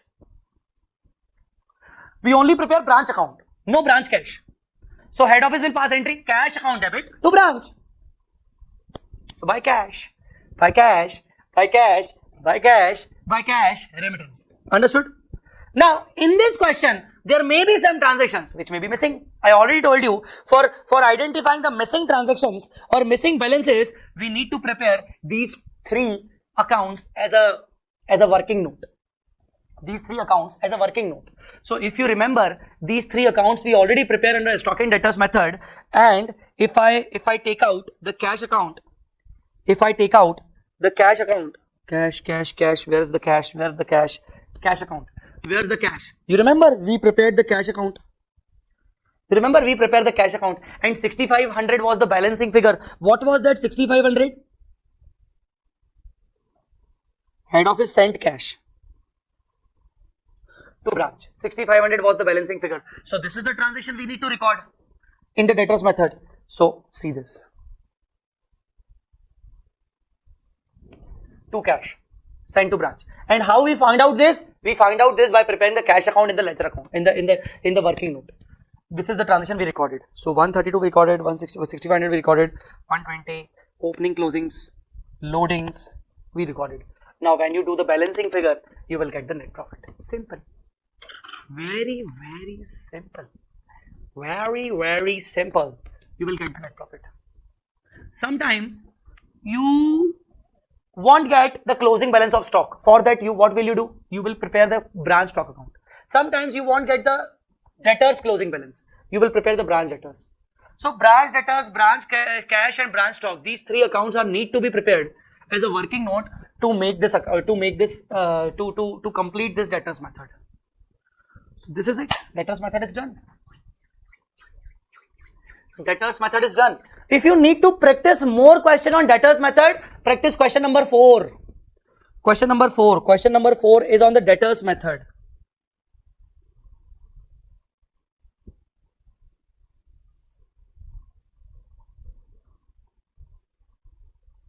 Question number 4 is on the debtors method. So if you need to do more practice, you can practice for debtors method, and for which I have already solved the question. Bit of it, even the branch account, even what is petty cash and all, I have already solved it. So don't worry. Chawla sir is there. He has solved all the questions. So don't worry. So your dependent branch is over. Dependent branch is over. Now what to do, sir? Come to the independent portion. Come to the independent branch portion. And in the independent branch, we have already covered the foreign branch. Okay, let us revise the foreign branch in short. Under foreign branch, the branches will maintain their own accounts, will maintain their own trial balance in the foreign currency. We need to convert those foreign currency items into reporting currency. Okay, 2 types of branches were there: EFO, NIFO, integral, non-integral. Integral means which is a integral part of the head office business. They don't take any kind of decisions. Head office controls them. Non-integral, technically head office controls them, but they don't depend on the head office decisions. They take their own small decisions. Okay, they have their own purchase, own funding and all. What were the rules of conversion? Integral foreign operation.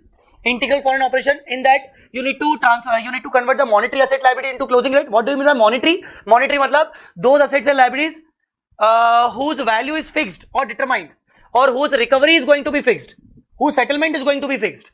So closing rate, closing exchange rate means the rate on the balance sheet date. Non-monetary asset liability like buildings, whose value is fluctuating always, building, inventory. So spot rate, rate on the prevailing on the date of transaction. Revenue items, remember one thing, revenue items are all the incomes and expenses. We need to convert it at average rate, opening items at opening rate, head office balance and goods received from head office at actual balance appearing in head office records. What is the difference? The exchange difference, if any, will be transferred to the branch P&L account. What are the rules of non-integral branch? What are the rules of non-integral branch? As far as non-integral branch are concerned, all assets, all means all, monetary, non-monetary, monetary, non-monetary, monetary, non-monetary. All assets are concerned. Closing exchange rate on balance sheet date, closing rate on balance sheet date. All revenue items means incomes and expenses.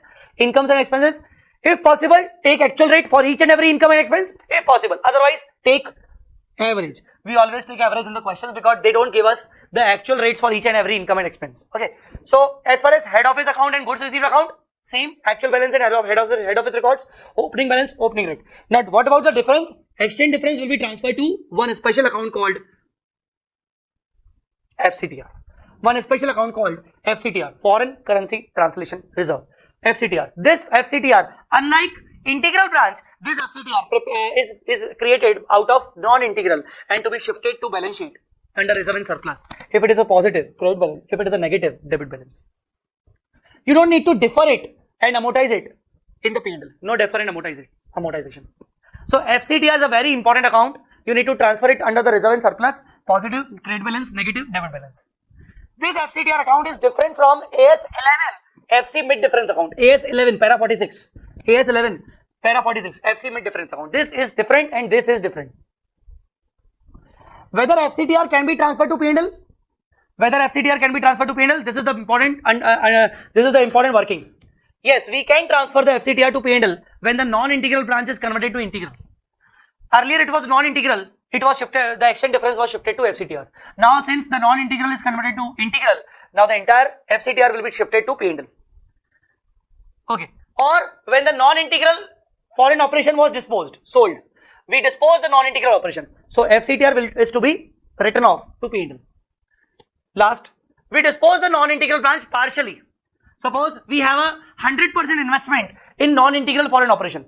Now we dispose 20% investment only. So 20% investment is disposed now. So 20% FCTR should be transferred to P&L. So yes, but partial transfer to P&L when partially sold. So these are the things. Guys, have you understood or not? So if someone asks you what are the uses of FCTR, you can tell them these things. Okay. Monetary, what is monetary, what is non-monetary, we have already discussed. What is monetary, non-monetary, we have already discussed. Okay.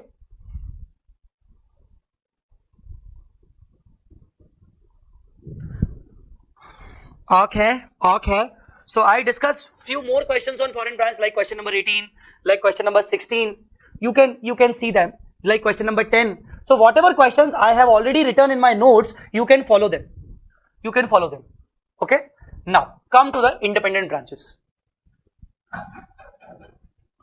Come to the independent branches.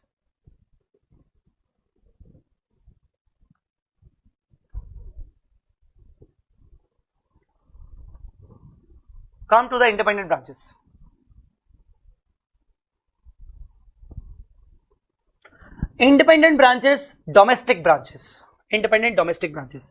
Branch is preparing its own books. That is, it has its own trial balance. Of course, it is independent branch. It is preparing its own books. Branch can debit head office account, credit head office account while transacting with the head office. Obviously, now since branch has its own books and when branch is doing transaction with head office, so branch can also do head office account debit, head office account credit. Wow, very good. So branch is an independent party. Branch can record its own transaction. While transaction with head office, branch can debit head office, branch can credit head office.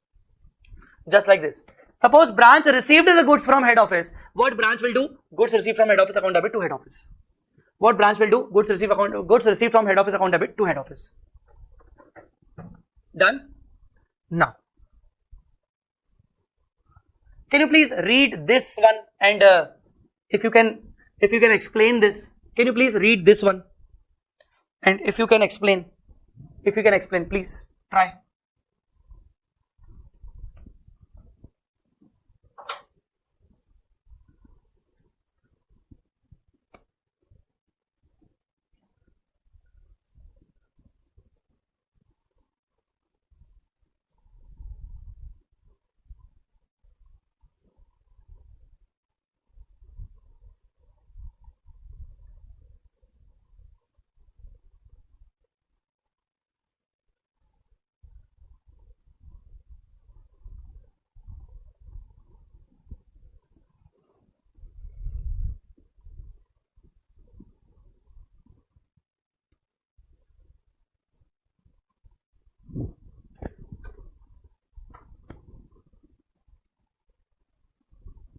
Okay, if you guys can please explain, I'll be very happy. Happy. Hello, sir. Yes. Sir, shall I explain? Yes, please proceed. Sir, the words mentioned means if there's an interbranch transaction, like accounting, we just consider it as the transactions being taking place between the head office and the branch, and that head office transfers it to the other branch. Very good. Between two branches. Very good. Yes, very good. So, as said, in case of inter-branch transaction, suppose head office has two branch. Suppose head office is situated in Mumbai, and it has two branches. One is in Pune, and the other one is in Kerala, Calicut, Kozhikode. Okay, it is not Kozhikode, it is Kozhikode. You told me earlier. So one branch is in Pune and one branch is in Kozhikode. So if Pune branch is transacting with Kozhikode branch, if Pune branch is transaction with Kozhikode branch, so Pune branch will record the transaction considering transaction with head office only. So Pune branch will debit head office or credit head office. Pune branch will never debit credit Kozhikode. Similarly, Kozhikode branch will not debit credit Pune. It will debit credit head office only. Understood? So, branch shall not debit credit another branch name. All inter-branch transactions shall be recorded in the name of head office. Example. See the example. Mumbai branch sent goods to Pune branch of rupees 10,000. There's a branch. Now the example is getting changed. Mumbai is a branch. Pune is the branch. Mumbai is the branch. Pune is the branch. And suppose Delhi is head office. So Mumbai branch sent goods to Pune. Mumbai will not do Pune debit credit. What Mumbai will think? Mumbai will think I sent goods to head office. So head office account debit to goods sent.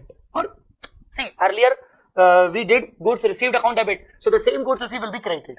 So head office account debit to goods received, or you can say goods sent. Pune, what Pune will do? Pune will say I received the goods, but not from Mumbai. I received the goods from head office. So goods received account debit to head office. But now what head office will do? Head office will pass also some entries. Why? Because head office will say that Mumbai has debited him. So head office will credit the Mumbai. Head office will say Pune has credited the head office. So head office will debit the Pune, so that it could be reconciled. So why head office is doing the entries? For the reconciliation purpose. Otherwise, branch account in the books of head office and head office account in the books of branch will never be reconciled. We need to reconcile both the accounts. So see, it is very necessary, very important to reconcile head office account of branch books with branch accounts of head office books. It is very important to reconcile. It is very much important to reconcile head office account in the branch books and branch account in the head office books. Refer question number 2 of question bank. Come to the question. Come to the question.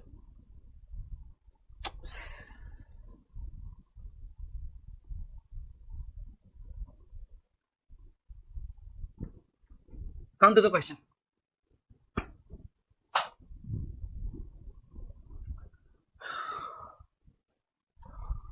Are you guys live?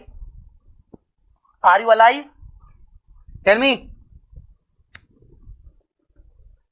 Okay. Question number 2. Prepare necessary journal entries in the books of independent branch of Messrs. TPL Sons whenever required to rectify or to adjust the transaction. This is the question number 2 of independent branch. Okay. Now before discussing this question, once again come to the notes.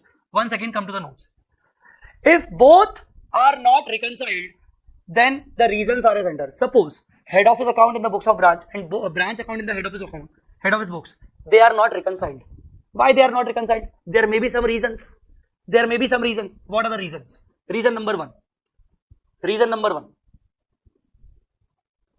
Head office sent goods to branch, 100 rupees, but branch did not receive the same till the year end. Suppose head office sent the goods to branch on 31st of March, year ending, but branch did not receive the goods on the same day.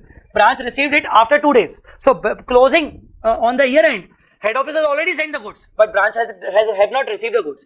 So when the head office has sent the goods, head office must have passed the entry already. But since branch has not received the goods till now, so branch has not passed any entry. And since branch has not passed any entry, head office has already passed the entry while sending the goods. Both the accounts in both the books are not reconciled. So who should make the adjustment entry? Branch should pass the entry because the goods are ultimately to be received by the branch only. So branch will do goods in transit account debit to head office at year end. Goods and transit account debit to head office. Branch should pass the entry. Now see the second reason why head office account and branch account both are not reconciled. This is second reason. Branch sent cash to head office, but head office did not receive it till year end. Now who has sent the cash? Branch. Since branch has already sent the cash, branch has already passed the entry. Who has not received the cash till now? Head office. So if head office has not received the cash, head office has to pass entry at year end. Cash in transit account debit to branch. Cash in transit account debit to branch. Cash in transit account debit to branch.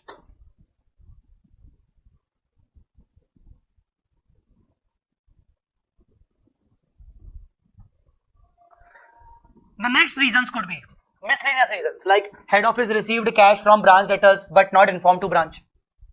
Next reasons could be the miscellaneous reasons, like head office received the cash on behalf of branch from branch debtors, but branch has not been informed. So if branch has not been informed, branch has not passed any entry till now. So branch should pass the entry that okay, its debtor has been reduced and branch needs to receive the cash from the head office. So head office account debit to debtors. So for these kind of reasons, we have one question, that question number 2. Question number 2. Can you please tell me, in question number 2, they are asking you the books of the branch, the adjustment or rectifications in branch books only. Adjustments or rectification in the branch books only. Adjustment, rectification in head office, no. So please tell me, what will be the journal entry for the first transaction in the branch books? What will be the first entry? What will be the entry, the first transaction?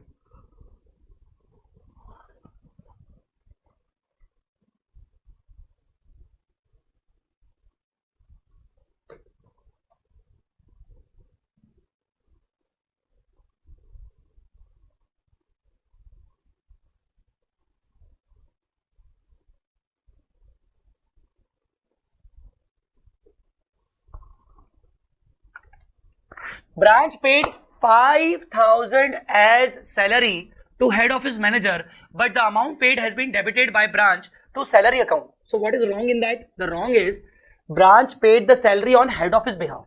Branch paid the salary of head office manager. So branch should not debit the salary. Branch should debit the head office account. It has wrongly debited the salary. So what entry should the branch pass?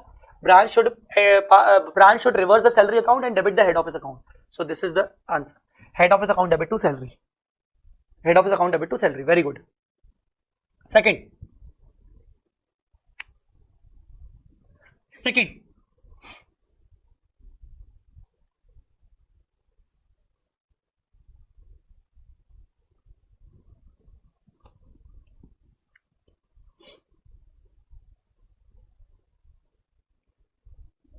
A remittance of 150 sent by branch has not been received by head office. So if head office has not received, why the branch should pass the entry? There is no entry. There is no entry in the books of the branch. No entry in the books of the branch. Very good. You guys are awesome. I love you. Okay. Third number.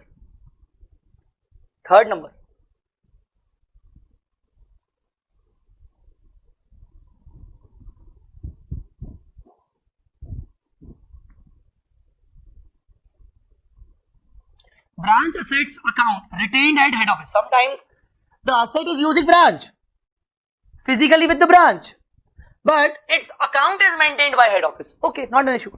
Depreciation charge of rupees 15,000 not recorded by branch. See, who is using the asset? Branch is using the asset. So who will record depreciation? Branch will record depreciation. What should be the entry of depreciation? Depreciation account debit to asset. But asset account is not being maintained by branch. Asset account is being maintained by head office. So branch will pass the entry depreciation account debit to head office.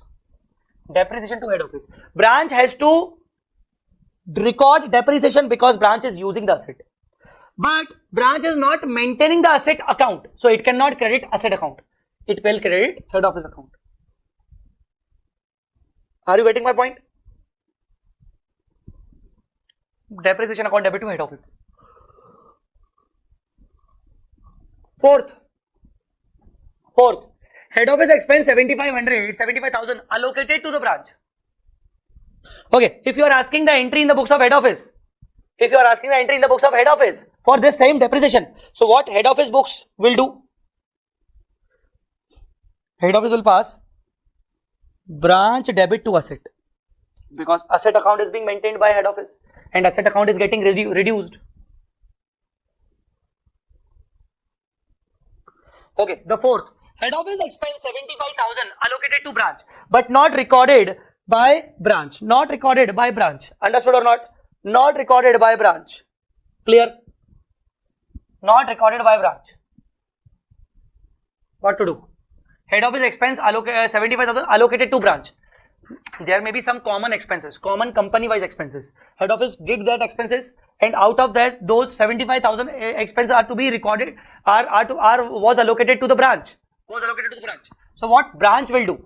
Branch will pass the expense account on behalf of head office. So entry is expense account debit to head office. Expense to head office. So please look into other transactions also, and if you have any doubt, you can ask me the doubts. If you feel like to ask anything, you can ask me the doubts. So look into this for 2-3 minutes.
Guys, have you done?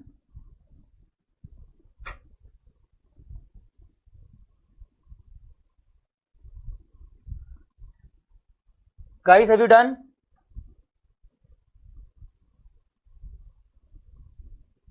Okay, any doubt? Any doubt?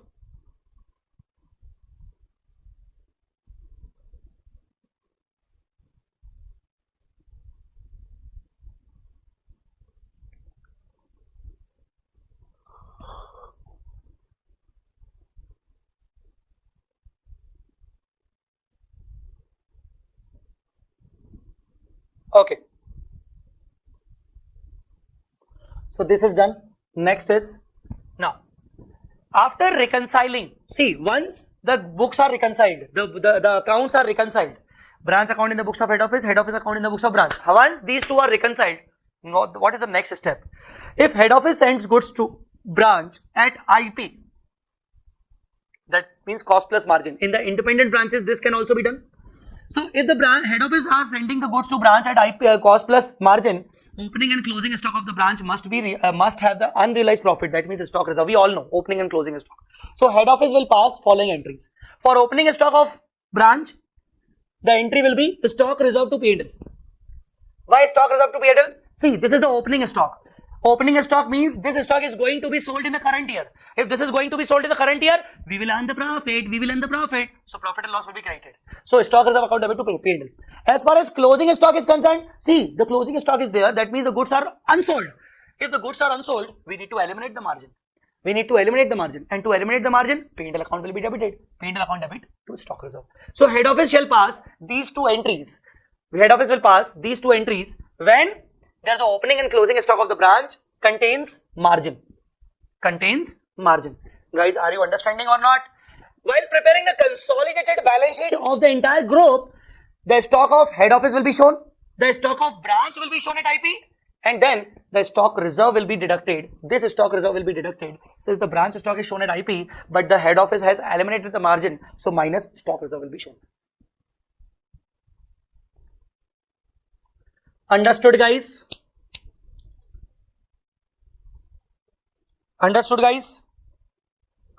Once the branch account and head office account are reconciled, all the accounts are reconciled, all rectification and adjustment. What do you say, Aditya? Balance sheet once more, sir. See, as far as balance sheet is concerned, in the balance sheet, assets and liabilities of branch and head office will be shown. So stock of head office will be shown, stock of branch will be shown at IP. At IP of course. So why it is being shown at IP? We should eliminate the profit now. So this stock reserve which is credited is just to be deducted from the branch stock. So that the stock should be shown at the cost only. Okay. Now the branch account and head office account in both the books has been reconciled. Okay, now what to do now? All incomes, expenses of branch, all assets, liabilities of branch are transferred to head office. Now what is this? Once these accounts are reconciled, branch and head office both are reconciled, to prepare the consolidated balance sheet, to prepare the consolidated P&L, head office will take out all the incomes of the branch, all the expense of the branch, all the assets of the branch, all the liabilities of the branch, so that it can prepare all consolidated financial statements. Oh, understood or not? So head office will pass the entries for taking out expenses, for taking out incomes from the branch. What is the entry? As far as expense are concerned, branch expense debit, because expense is to be debited now to branch. Branch expense debit to branch. Incomes are being credited, so branch account debit to branch incomes. See, incomes are always being credited. So when I record the income of the branch, I should credit the income. When I record the expense of the branch, I should debit the expense. When I record the assets of the branch, I should debit the asset of the branch. When I need to record the liability of the branch, I should credit the liability. And opposite side, branch account. Sometimes all the incomes and expenses are clubbed into one account called P&L account, and only P&L account, the representative of all incomes and expenses, is to be transferred to the branch, is to be transferred to the head office. So what head office will do? Head office will take P&L account only, which is the representative of incomes and expenses. So if there's a net profit of the branch, to record the net profit, I should credit this net profit because it is a net profit, na? It should have a credit balance. So to branch P&L, branch account debit. So to record the asset, branch asset debit. To record the liability, to branch liability. To record the income, to branch income. To record the P&L, to branch P&L. To record the expense, branch expense debit. The difference is transferred to branch account. Guys, that's it. This is basically the whole scenario, the whole understanding of independent branch. So which type of question they will ask you? Which type of question they will ask you? Just like question number 5, we have, yes, we have question number 5. So in question number 5, what are they asking? They just are asking that these accounts are not reconciled. See, this is the trial balance of branch. In the branch trial balance, head office account is being shown at 80, which is not reconciled with head office. So there are some adjustment we need to pass, like goods in transit, cash in transit, and after reconciling it, the revised balance of head office account becomes 91, and then they are asking you to prepare the trading and profit and loss account and balance sheet of the branch itself. So this item, furniture and fixture, will be transferred to balance sheet, depreciation will be transferred to P&L, salary will be transferred to P&L, rent will be transferred to P&L. They are asking you to prepare the P&L of the branch and head of balance sheet of the branch. Simple. So once you are done with these kind of things, these adjustments, the question will become very much simple, very much simple. It will be like what I should say. It will be like a water, crystal clear. Understood? So this was the independent branch. If you want me to give you some important question on independent branch, then yes, you can try question number 5. You can try question number 21. Okay, now you can try question number 5 and 21. These two questions are very important.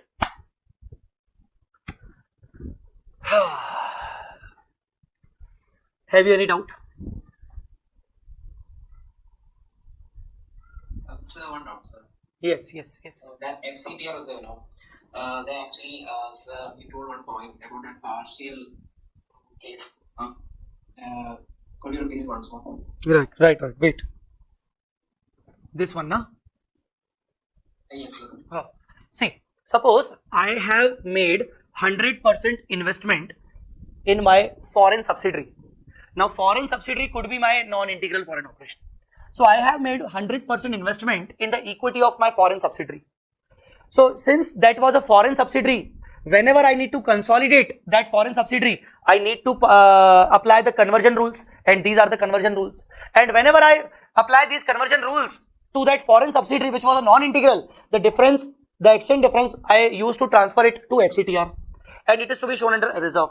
Now suppose after few years, after some years, I sold out of 100% investment in my foreign subsidiary, I sold 30% investment to outsiders. Now still I am controlling my foreign subsidiary with 70%. Out of 100% investment, I disposed of the 30% investment to the outsider. I sold the 30% portion of my foreign subsidiary to someone else, but still it is my subsidiary because it is more than 50%. So it is called partial transfer. So basically, when I created FCTR, that time that subsidiary is my 100% subsidiary. Now since I sold 30% portion, the subsidiary becomes 70% subsidiary. So the FCTR should be proportionately reduced. So out of total FCTR, 30% FCTR should be transferred to P&L. So the entry will be FCTR to P&L? Yes, if FCTR has credit balance, so the entry would be FCTR to P&L. If FCTR has a debit balance, so the entry would be P&L to FCTR. Okay, sir. Yes, sir. Thank you. Anyone else? Any doubt?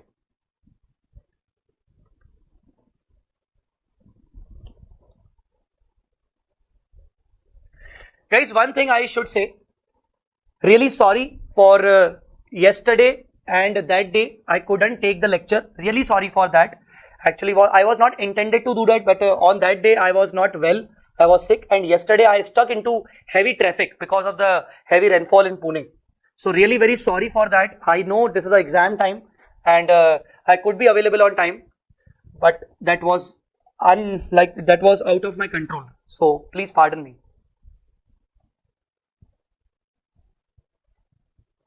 and I hope that today I covered all the things, and I hope you must have liked my teaching. So I need your feedback also. This is my number. This is my WhatsApp number. Okay, if possible, please, I need the feedback. So as a consideration against this lecture, you can give me your feedback, please. I request you everyone to give me your feedback on my WhatsApp number, right? On my WhatsApp number. So actually, I was very excited to teach you because, frankly speaking, I'm teaching CA Inter level in English language very first time. So this is my first English revision batch in CA Inter. I used to take English revision batches of CA Final. Even this month only, I am coming to Kerala, Kozhikode. I am coming to Kerala, Kozhikode for CA Final students at Lakshya Institute. So if you want to meet me, you can definitely meet me. I'm coming. I'll be there from 24th of September to 28th of September. I'll be there. So I'm coming to Kozhikode this month only for CA Final revision. I took CA Final revision few times back also. So this is my first English revision batch for CA Inter student, and I hope I did pretty well. I did pretty well. So if anything you feel like I need to improve on some things, please do tell me. Do tell me. If there is any area for improvement, please send me your feedback on my number. If you want to give your any feedback, positive or negative, please do message me, do WhatsApp me on this number.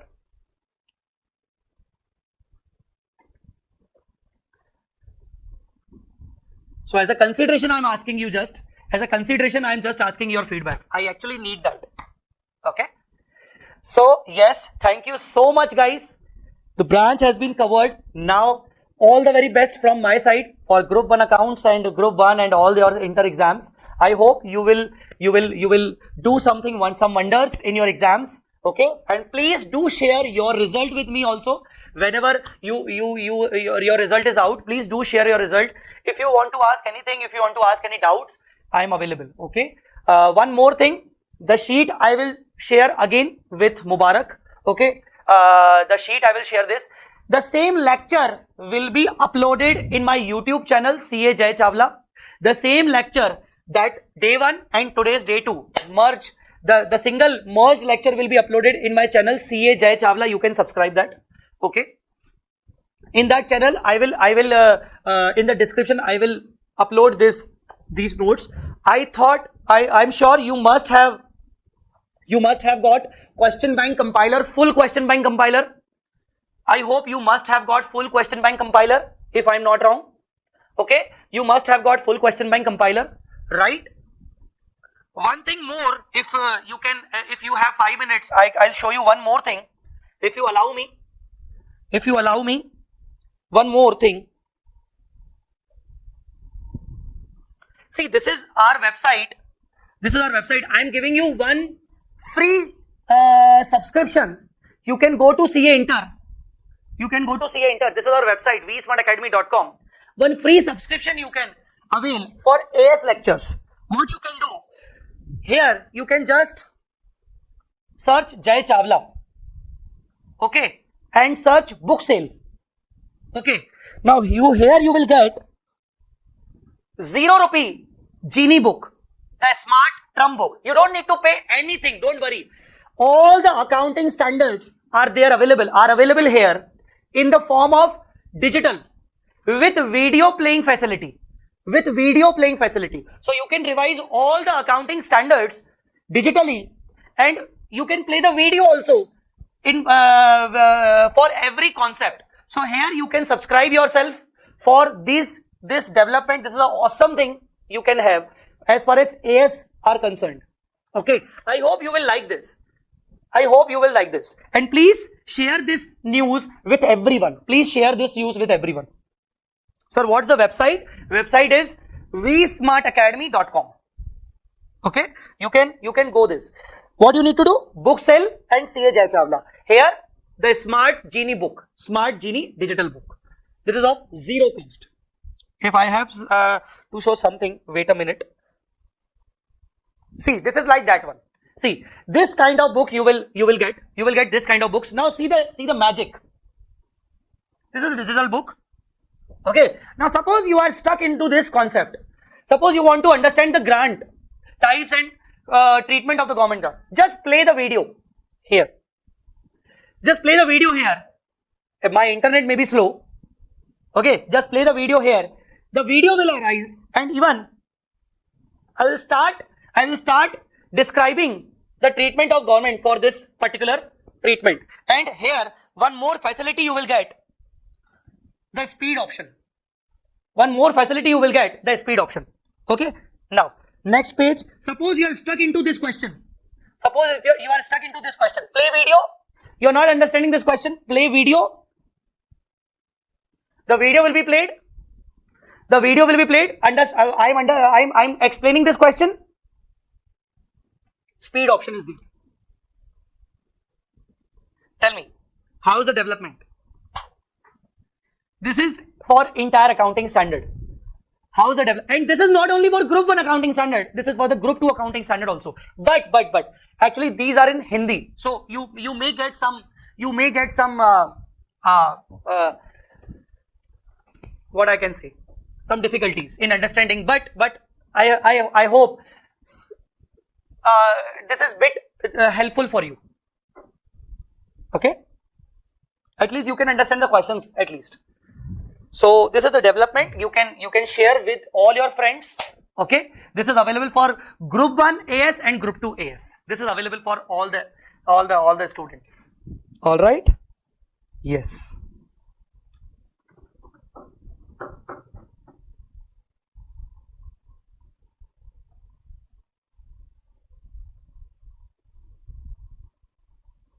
Even the same development is there for your GST also.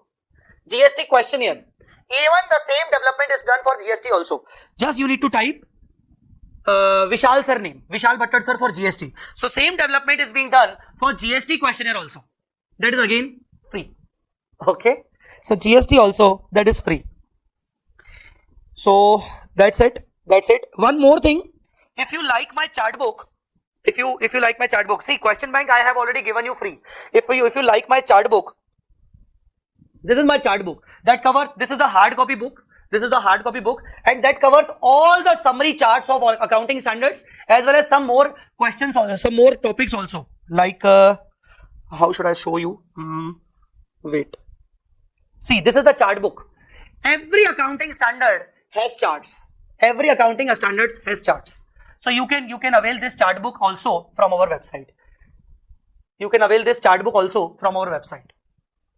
Okay, and for these charts, I have already recorded few sessions in my YouTube channel CA Jai Chawla. So that's all for the day. That's all for the day. If you want to ask something, anything else, then you can ask. Otherwise, we should close our session.